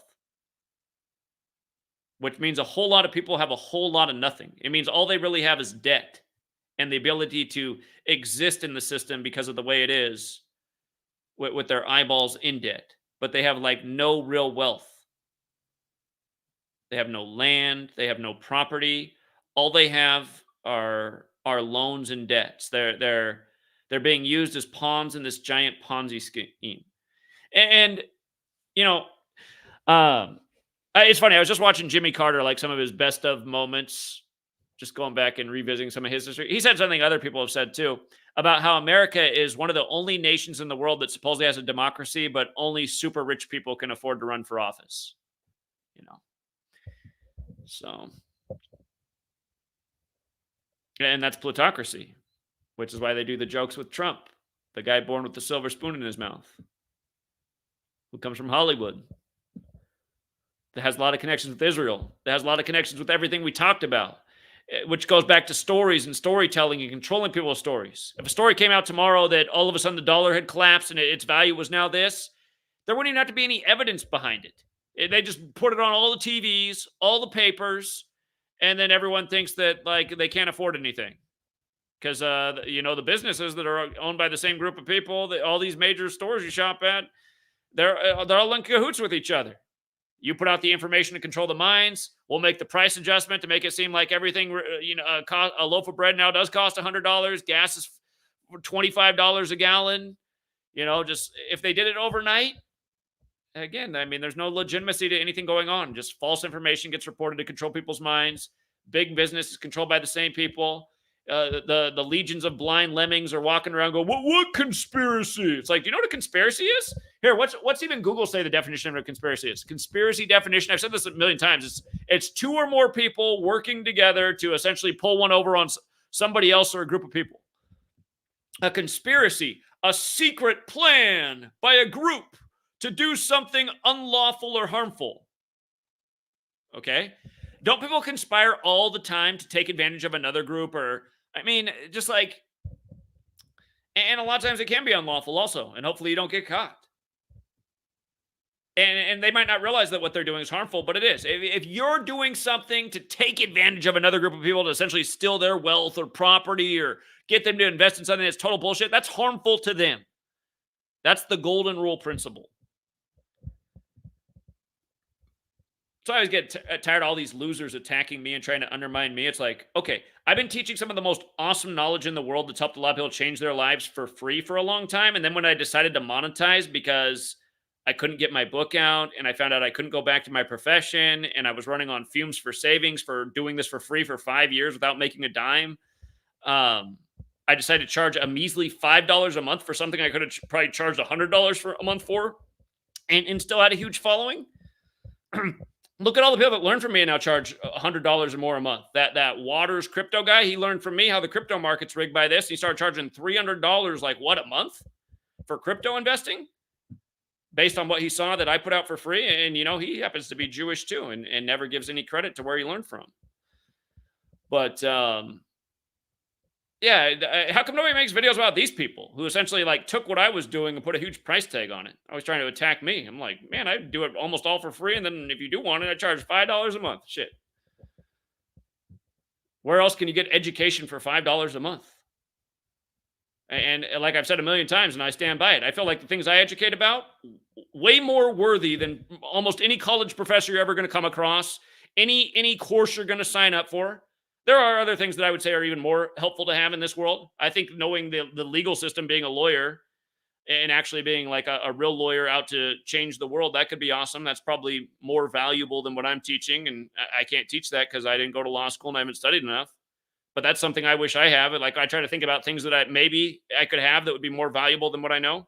That, some medical information, but I have pretty good medical information. And again, my brother-in-law was a doctor and I was a lot more educated in nutrition and I'm a lot healthier than he is. So not necessarily going to medical school would have made me smarter about health. Our medical system's not about, it's about medicine. It's right in the word. Medicine, medical. You see how medicine has the 44, doctor has the 33, but hospital has the 44. Pfizer has the 44. 44 is military. It was a military agenda to rush out the jabs. Again, medicine, medical, military, alt M, the 13th letter, the secret societies, 13. Their stamp on a lot of things. Masonry, the nation's federal headquarters, the Masonic city. I remember the day after my channel got deleted for the first time, June 28, 2017, or maybe it was a few days later. It was close, but it was just days after there was a mass shooting at a hospital. And I recreated my channel, and the first video out was about how the shooting was at a hospital and how they coded the 44s in it. And again, if you're new here, gunfires 44 and mass shooters 44. And so often these guys are former military, like what just happened up in Lewiston in Maine on the 44th parallel, where they even put out his birthday and it was 4-4. But I just remember what it was like back then. I just got my channel deleted, and then I put up my first video on the new channel about the hospital shooting, and then they just deleted the whole channel. Instead of just giving a strike, they just deleted the whole channel, and it was taken down for hate speech.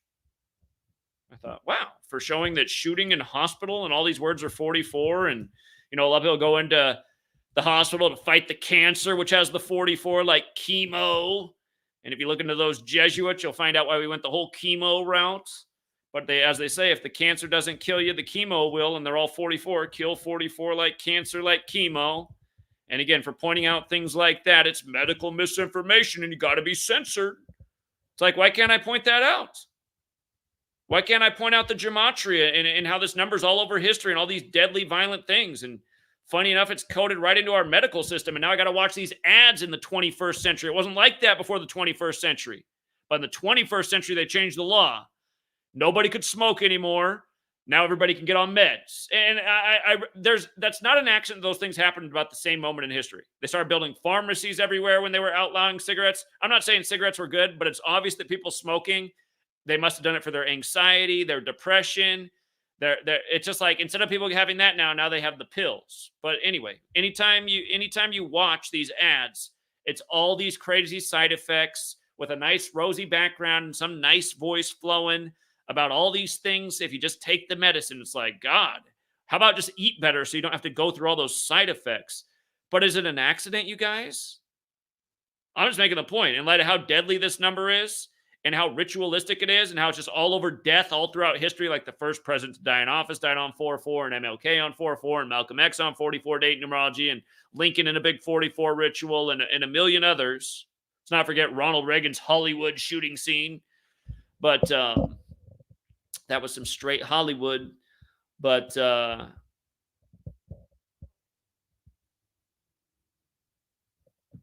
yeah, why is it that way? It makes me think that the side effects and all this is not by accident. It makes me think it's all a product of these same psychopaths that gave us this cursed language and this cursed understanding of the world and who manipulate people's minds every day, that they always had some sinister intention. Again, every word is dualistic. There's 44 is not all bad. There's just as much good about 44 as there is bad, but we know the way they use it redundantly with 44 and death. And again, they scared the shit out of everybody in Seattle, the land of the world's biggest needle, right? With the first case of COVID-19 in the world outside of China being there. And Seattle's also 19, of course. And then it goes with the first coach in the NFL to have COVID-19 being Sean Payton of the Saints at the time, which is, again, there's only one team in the NFL that equals 19. It's the Saints. There's only one city that equals 19. It's Seattle. But, yeah, just, again, everything I brought up in this video, controversial, sure. Well-researched. If you don't know better, you better look into how much research is behind everything we're talking about, how much pattern recognition. But, yeah, again, this channel is about just understanding the world we live in and who's doing the manipulating for everyone who can see that we are being manipulated. And again, if you can't see that, to me, you're a blind person. But hey, if you want to upload videos saying about how there's no conspiracy and 9/11 was just some guys in a cave who got lucky and defied physics in like 5,000 different ways, and it's no big deal that the dancing Israelis were sent back over to Israel, and the only people that could fly in the air were the bin Laden family that had to be shipped out, including the one that was meeting with the Bushes when 9/11 went down, which is also a real thing. Look into the Carlyle group. Again, the Carlyle group was meeting in New York. It had Papa Bush on it, one of the bin Ladens. I mean, what are the odds these things are going on? All of this has been part of the official story the whole time. And it's just like, okay, it's like you're getting slapped in the face with things that you need to question and then turning on the nightly news where they're giving you all the bullshit and telling you not to question anything. It's like a big game that you don't have enough of a brain, enough brain power to see through and do something about. And now here we are. Here we are in 2023. Tons of innocent dead people, the world worse off, the world less safe, more division, more hatred, more chaos. And again, and just more and more keeps unnecessarily being brought in because of who's on the top playing this little game. Little order out of chaos game where they keep us all in endless fear for reasons to subtract rights and liberties and undermine our ability to even speak out about it.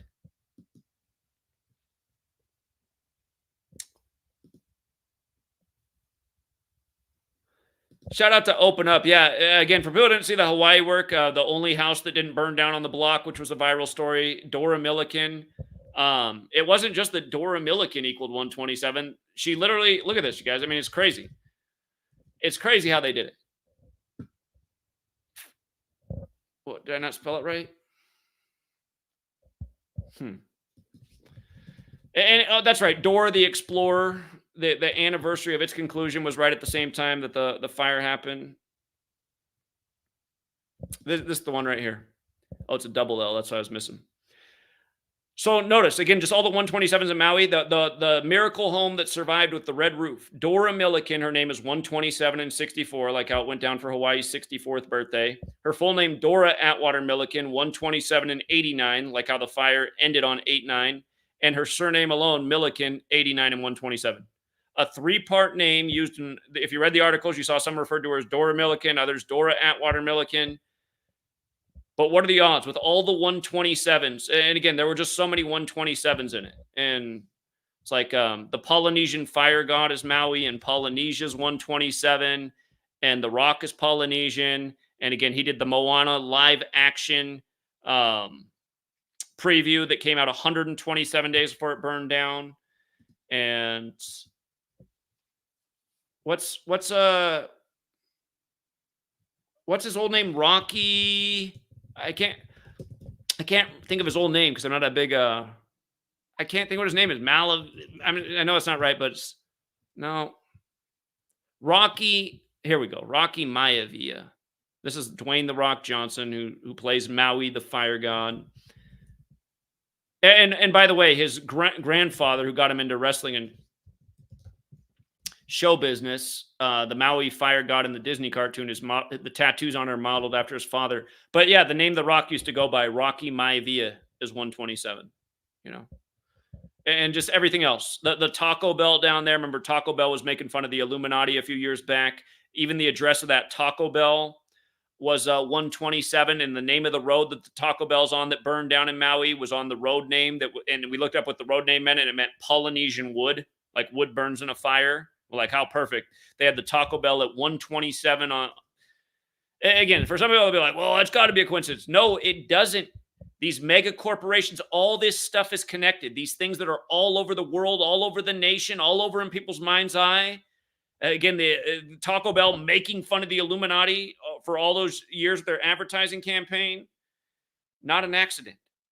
Not an accident. And Taco Bell is the only fast food chain that has the 201 like order of Illuminati too. But yeah, indeed. Don't forget Dora Milliken, the Miracle House in the 127 Maui fire ritual.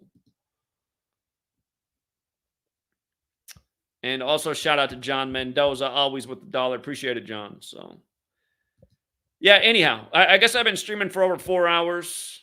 So it's a super long stream. But yeah, I got these are therapy sessions for me to just get on here and just, even though I'm so redundant, it drives me nuts, man. It just drives me nuts. It's the same thing for all of my adult life. Conform to what the TV says or else. Conform to what the TV says or else. It's just like, how do people fall for this? I mean, God, how is it even possible to fall for this? How is it possible for this information to not go viral?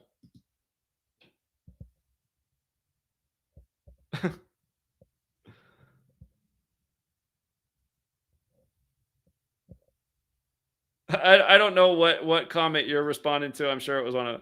I got a lot of people who don't like me because I don't have the same religion as them. And I think that's one of the big mistakes the founders make.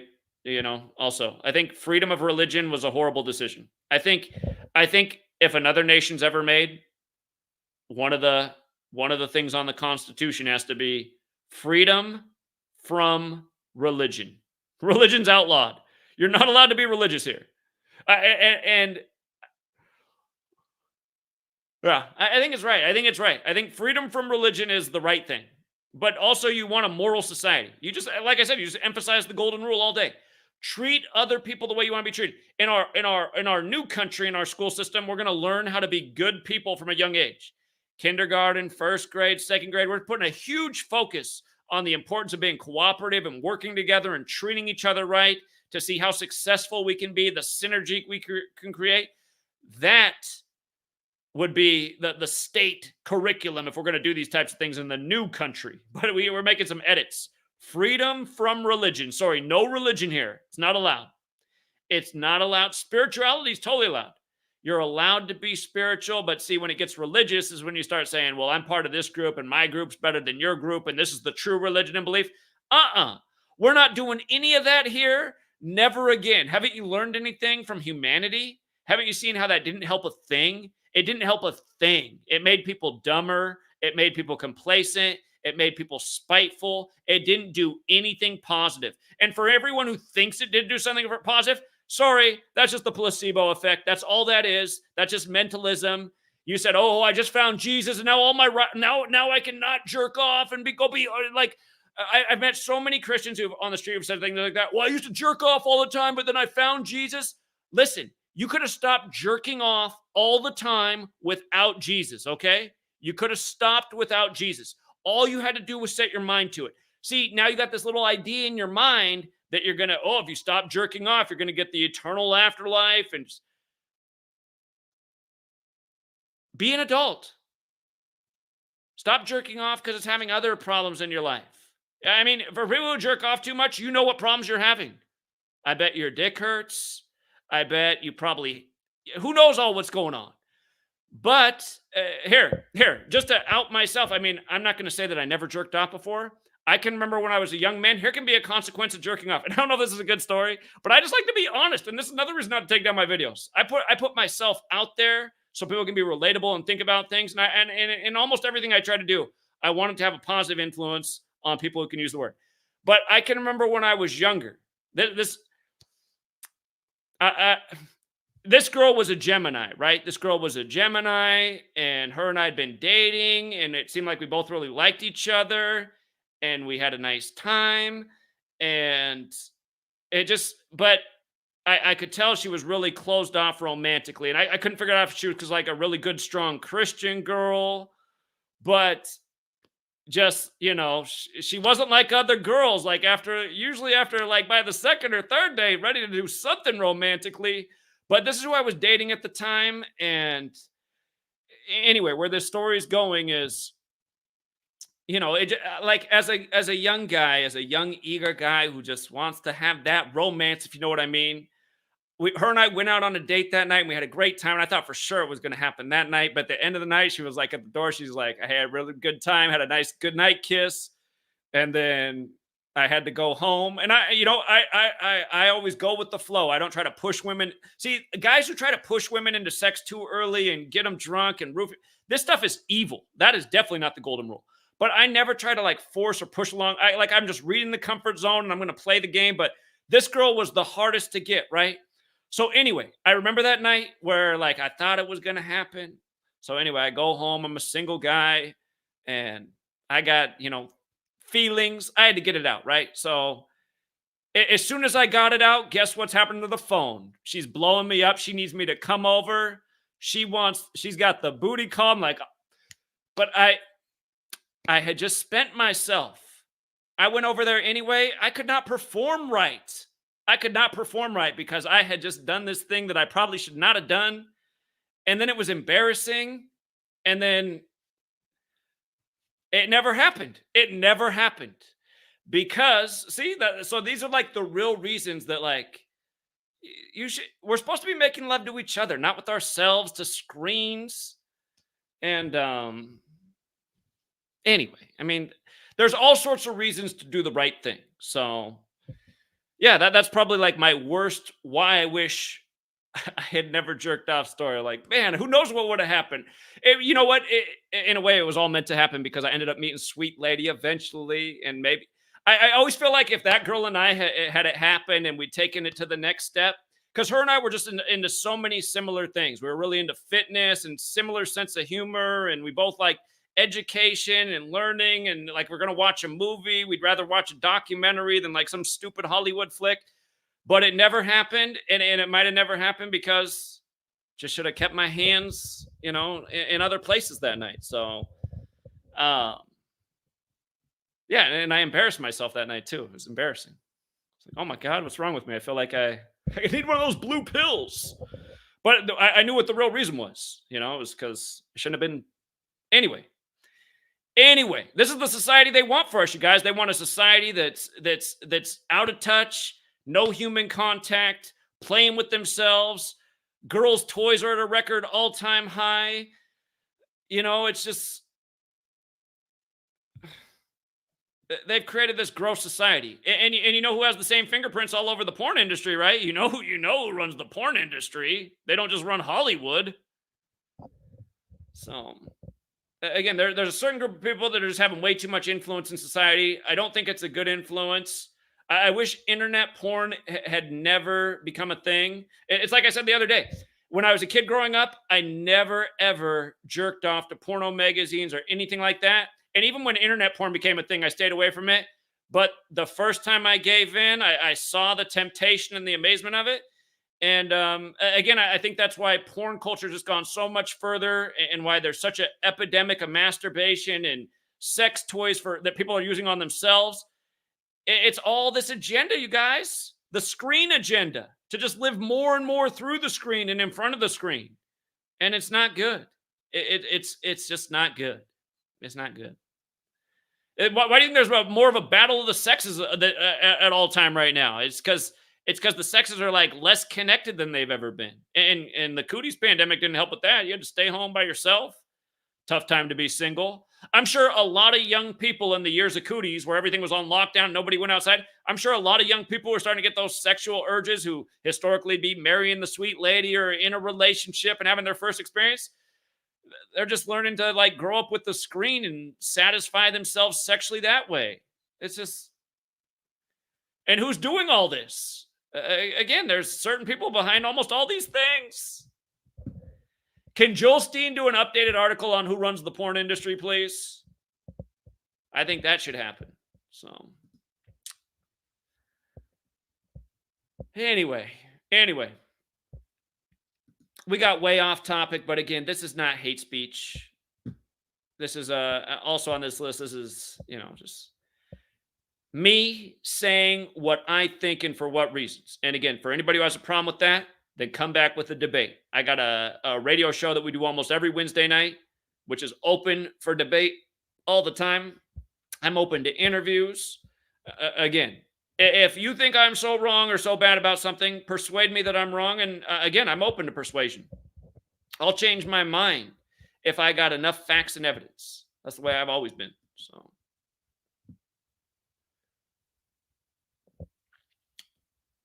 John Mendoza's got a similar story. I bet a lot of guys have a similar story. In a way, though, the silver lining of that story is it eventually, I met Sweet Lady. I might not have met Sweet Lady, but this other girl that who knows? It could have worked out great with her too. She was, like I said, her and I had a lot in common, but it all got messed up. Anyway, he wrote, "Fact Zach, I had a similar situation. I'm in my early 20s with a girl I was into. She finally was ready, and I had released that same day. I was drained energy-wise, and it never happened with her and I." Yeah, and you know what? It's probably part of my fault too, because I was so embarrassed about my poor performance or my in-performance that I couldn't even like get up for the situation. I just felt like it wasn't me, and I was just like, anyway. I always think back, and I just think back. See, this is why people got to stay away from this stuff. It's bad. It's going to cost you one way or another. So. Yeah, indeed. Let's close out right here. If you've never seen the movie Idiocracy, you might find it really stupid and cheesy and annoying, but if you're in the right frame of mind, you might also find it hilarious and therapeutic, because it really has become a documentary. Just about it. When you watch the movie, it almost feels like the documentary. So that movie in the past has made me laugh really hard, and it's also just like really annoyed me, and I just had to turn it off. So you got to be in the right frame of mind as somebody who's awake, because you'll see where I'm coming from if you never watched it. Yeah, how is pattern recognition hate speech? Again, they'll say, well, it's not that. It's the fact that, just like the Fox News lady said last week, you can't question shootings. Again, I just came off a suspension for questioning a shooting again. You can't question, you can't question certain things, which is bullshit. I can't imagine like being in a classroom and the teacher saying, "Never question this certain topic." If I was a student, somebody said that to me, I'd be like, "I'm definitely questioning that topic. Sorry, that doesn't work." But somehow this is working on people being told not to question things. You're like, "Oh yeah, it's because there's no reason to question it." It's like, how isn't there a reason to question it? I can think of a lot of reasons to question it. That's why I just put out a video. But hey, now I can't put out a video because I'm suspended again for question. Ugh. It's so bad, man. It is so bad. Stop censoring us.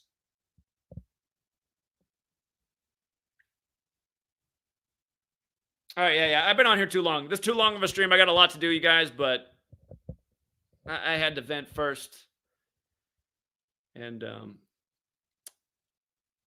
here, since the stream's so long, I'm gonna say one more thing at the end of this stream. This is what I really want to do. Again, it's become an annoyance in my life that the trolls took it to the next level and figured out where Sweet Lady works and her name, and have now given her a hard time at her workplace. Again, she's adjusted to that, but she's unhappy. And yeah, I'm anticipating that in February, we'll be down in LA for the Kobe Bryant unveiling and then from there zip over to the Super Bowl in Vegas 3 days later to speak out and educate about these events, not to go to the Super Bowl, but to be on the street educating about all the ritualistic death and the rigging and how we're wasting our time and energy, and we got to stop supporting these leagues like we do everywhere when we go out and speak publicly. But I'm just telling you, the climate here in this household right now, it is going to be extremely difficult for me to travel right now, because it's just she's getting more harassed. She feels less comfortable. She doesn't like that they know who they are. She is. Um,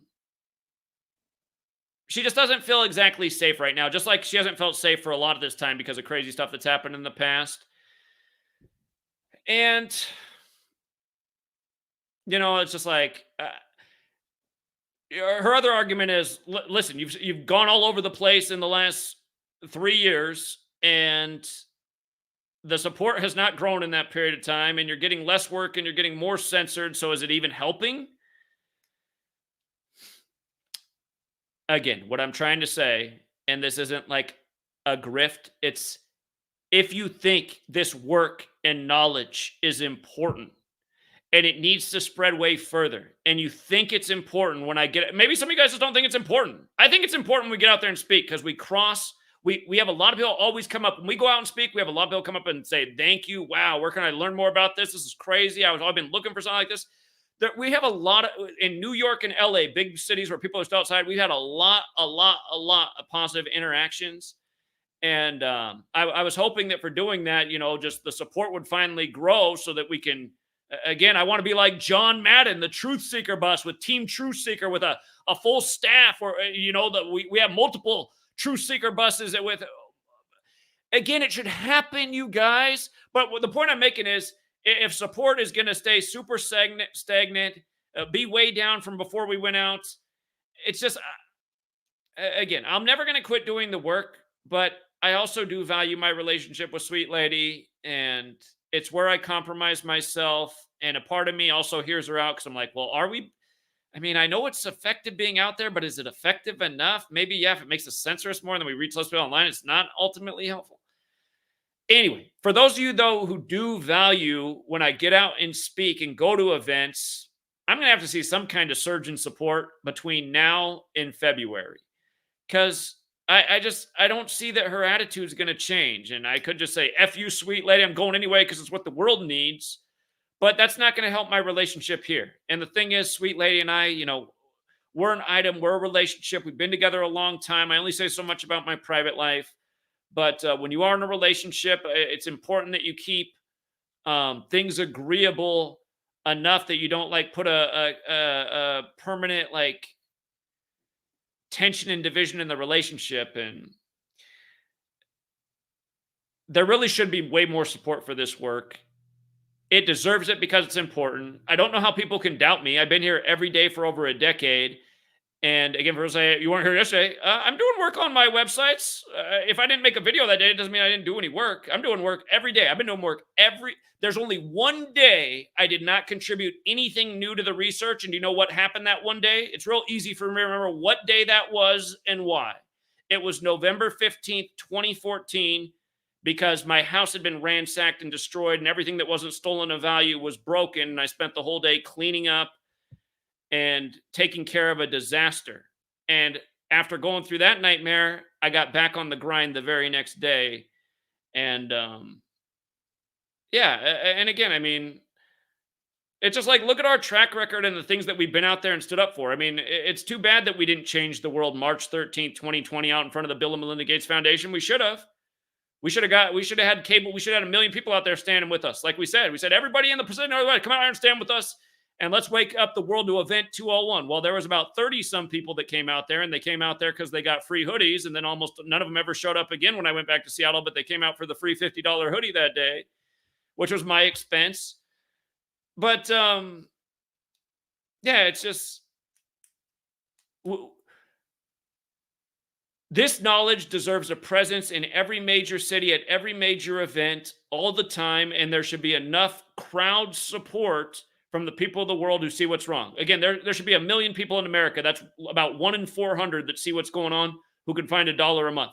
Imagine $1 million a month to employ buildings, people, vehicles, signs. I mean, we could have gematria effect, those billboard signs. We could buy those things. We could have that all the time in every city. Our own staff and just somebody going around constantly with a billboard.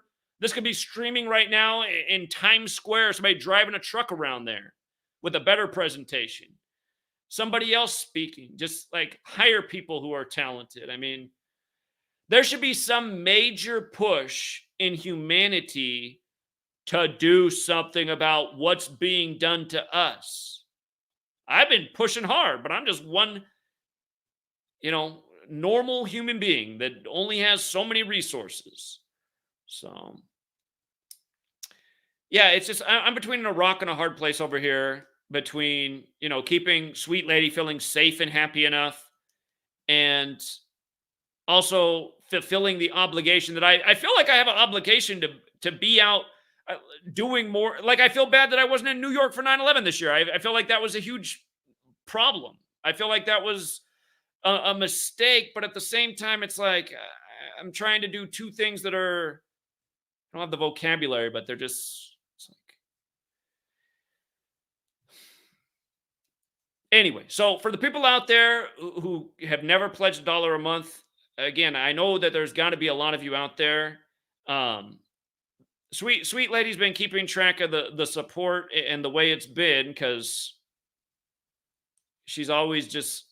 But anyway, she knows where the support was when we first started traveling to where it's gone down to, and as long as that's the case, I'm going to be losing the same argument to her over and over.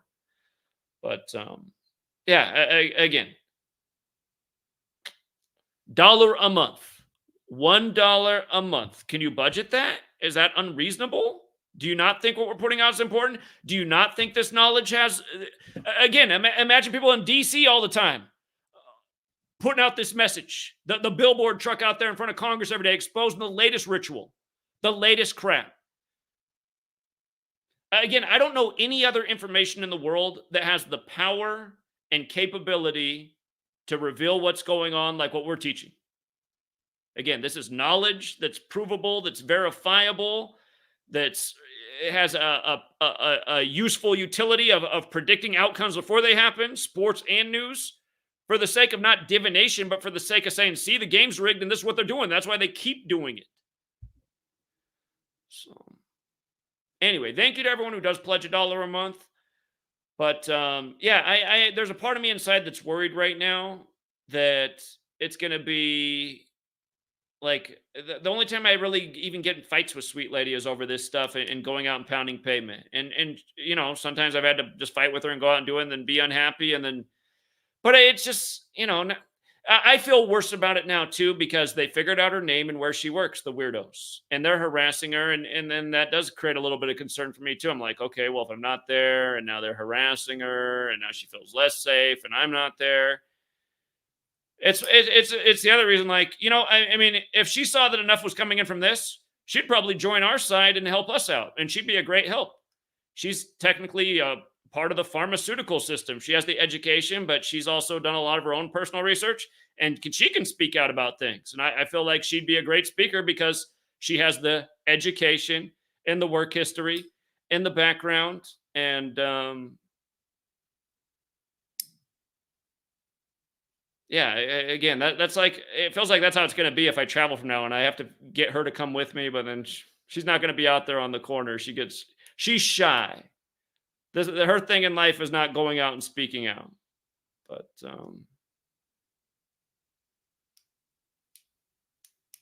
yeah, she's already seen enough of the consequences of what can happen if you speak out just from being with me all these years. So anyway, yeah, I'll close with that thought. But thank you again to everybody who's liking the share. Again, if you guys want to download my ebooks for free, it's subscribestar.com/Zachary K. Hubbard. If you just search Zachary K. Hubbard Subscribestar, it'll pull up this site. And both of my books, totally free to download. All you need is a PDF reader. If you have a electronic reading device, you just download and put the file in there. It'll read fine on whatever platform or application you're using. So Letters and numbers and number games. And again, you learn about the code of letters and numbers, you'll see the number games that are getting played every day. And it's just like the hostage deal news just broke the other day on the day leaving 40 days left in the year, like Ronald Reagan's number 40.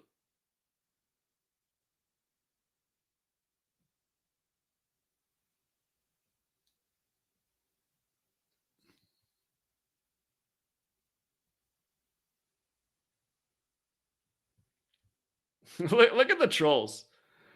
Like, you know what? I would assume the trolls probably are related, but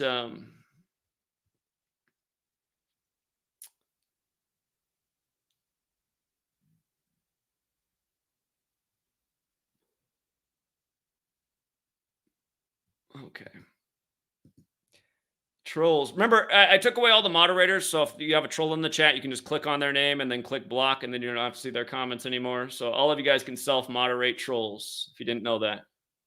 You all have the ability to block anyone who's leaving annoying comments. Just make sure you don't block the wrong person. But notice the same troll who's active in the chat is calling on no caller ID. You know, the trolls are always here. They're always on the Patreon. They're always working overtime to discourage people from the work, to support the work. And that should be a sign to a lot of people too. For all of you guys who think I'm an agent, if I'm an agent, how come I have people harassing and trolling and slandering me all the time? How come I have that Wikipedia site for conspiracy people? How come I have the longest write-up on there that they attack the most, even more than like famous people? Again, it's the same reason there should be a million people pledging $1 a month. It's because we figured out the most important thing that shows what's really going on, that proves what's going on all day, every day. And if people would learn it, they could wake up and see the game that's being played with their lives and how dangerous that game is and how it can have real consequences. From sacrificing your child in a needless war to becoming a guinea pig for big pharma. So,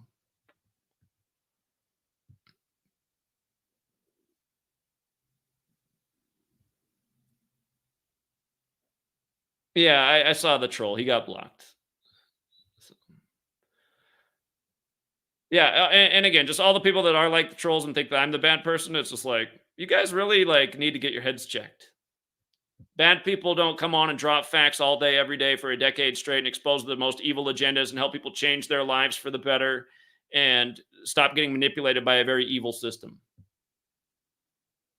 All of you guys who think I'm bad, I already know without even knowing you that you're bad people. You're bad and you don't know what good is. You're down with bad things. You're on the side of bad people. You don't like bad people getting exposed by decent people who are out for the right reasons.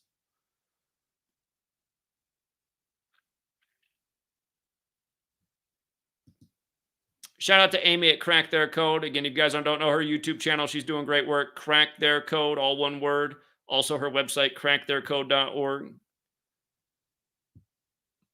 Yeah, and I guarantee you these trolls that are here 24/7, 365, they're not just here to amuse themselves. They're here like it's their job. That's why they're here 24/7, 365. It's like anytime I post anything on my Patreon, within 5 seconds, there's a troll response. It's like, well, why are trolls supporting someone's Patreon? And that's the thing that worries me too about going out and pounding pavement. It's like when I was in the Bay Area, big tech land, I realized in hindsight, a lot of the people who came out and were around me, they weren't really about what I'm doing. They were like there to mess with me and who knows what else. So it's like I'm going out and pounding pavement, and maybe there's like not even like the people I need to show up, and I got like more weirdos and agents coming out around me. So but it doesn't discourage me from wanting to speak out. It's just creating more dilemmas and obstacles and making things more challenging. I still know that every time we get out there and speak, there's a lot of people who are appreciative and want to learn more and say, "Wow, I'm glad you're out here. This is amazing." And it is. And that's how every reasonable person should react to essentially what we teach in this day and age. I'd say nearly every video we put out at this point is amazing and people should appreciate it. So they're like, oh, let me figure out a way to see this is just some coincidence bullshit. It's not coincidence bullshit. You're being mocked by a gang of people who are into Kabbalah and the types of things we're talking about. And that's why they do this way every day. Maybe you don't understand, but that doesn't matter. But what? Because you don't understand how the game of baseball works? You don't think people play baseball? And people just have the dumbest ideas. Like, oh, I don't know anything about that. Oh, you don't know anything about it. So what? That mean, does it exist? Like my sister literally thinks Freemasonry is a conspiracy theory. She doesn't even think it's a real thing. It's like, how's that even possible, Jen? I don't want to talk about it. That's the whole problem. You don't want to talk about anything. You just like talk about things you think you know, but you don't know anything about them. And she reminds me of a lot of people in that way, talking about things they think they know, but they don't know anything about what they're talking about.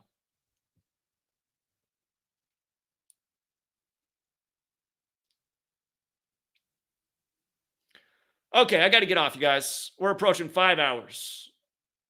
Again, thank you everyone who hits the like and the share. Thank you to everyone who supports the work. If you guys can help me get the Patreon up to more people pledging $1 a month by February, could make my life a lot easier, because if I'm having to make the, if I'm having to come on here and say, like, I can't get Sweet Lady on board, you guys, I got to cancel the trip. And I've had to do that before for other trips. It wears on me.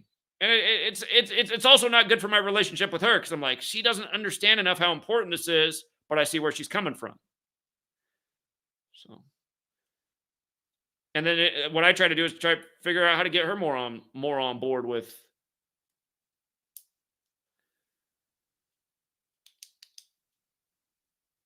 It's like she knows. It's just, that's the thing too. Like, women are more prone to fear and worries.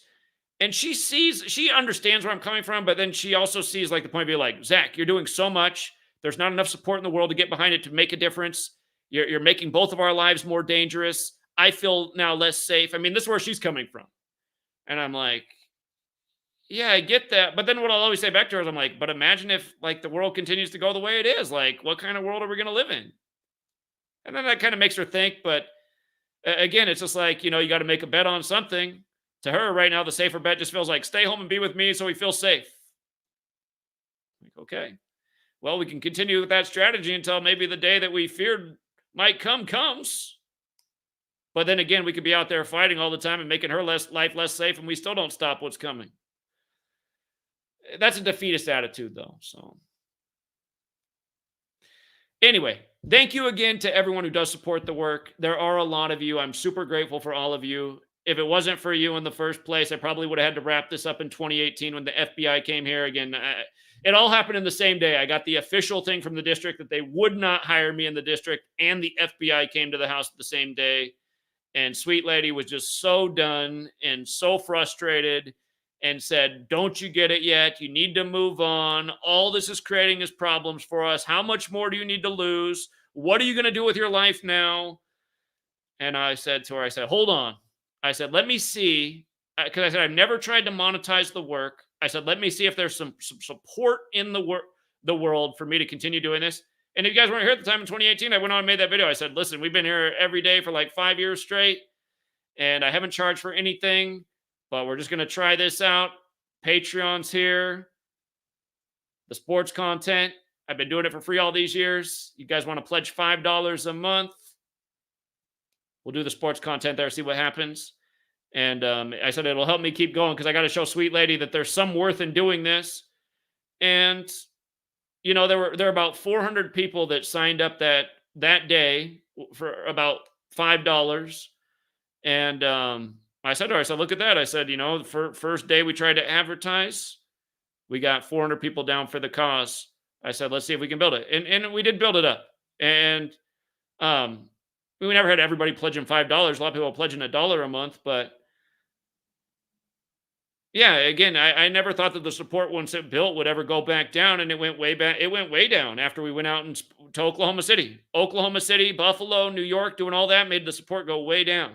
And to me, it's like, how does it go way down? We go out and do like the most awesome things we've done to date.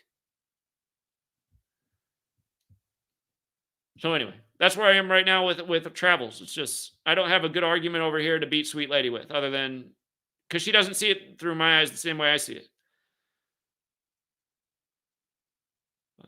Maybe also you guys see it more like Sweet Lady, because not a lot of people come out when we speak anyway, so maybe people just don't care. And that's sad. If you don't think it's that important, think more about that. Is it not important to try and set the example and the precedent, getting more people to get out in the world and speak out and drop knowledge? Again, I still have the vision of like everybody being at every sports stadium, college and pro, game day. Just like how all the Christians get out there and preach Jesus and how you're all going to go to hell because you're all fornicators. Instead of that message at every sports stadium, people out there sharing real knowledge about real things, getting people to wake up and say, hey, listen, We're adults. Should we really be going and spending all this money on the child's game right now when we got these real problems in this nation, in this world, and we should be convening in large numbers to do something about? Again, that's always been the type of mentality of this channel. Are we going to be adults and rise up to the moment and the responsibility, or just keep marching along and doing what the TV tells us to? After 9/11, George W. Bush told us to go out and shop. You know, was that what we were supposed to do after 9/11? Go out and shop? Was that our responsibility as Americans? To me, the responsibility was, let's get to the bottom of, let's get to the truth. Let's get to the bottom of the matter. What really happened on 9/11? Because I don't buy any of this story. Science defies this story. The collapse of the towers doesn't make sense scientifically. Those planes flying at that speed, at that low altitude, doesn't make sense. Again, the reason planes have to go so high up in the air is because there's way less resistance, so they can travel at high rates of speed without setting on fire.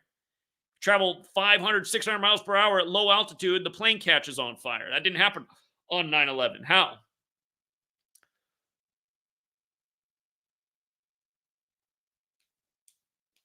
So anyway, how symbolic. 4 hours and 44 minutes in light of the 444-day Iranian hostage crisis, and Netanyahu saying that they wouldn't stop bombing until they had all the hostages back on the eve of the 44th anniversary of the start of the Iranian hostage crisis.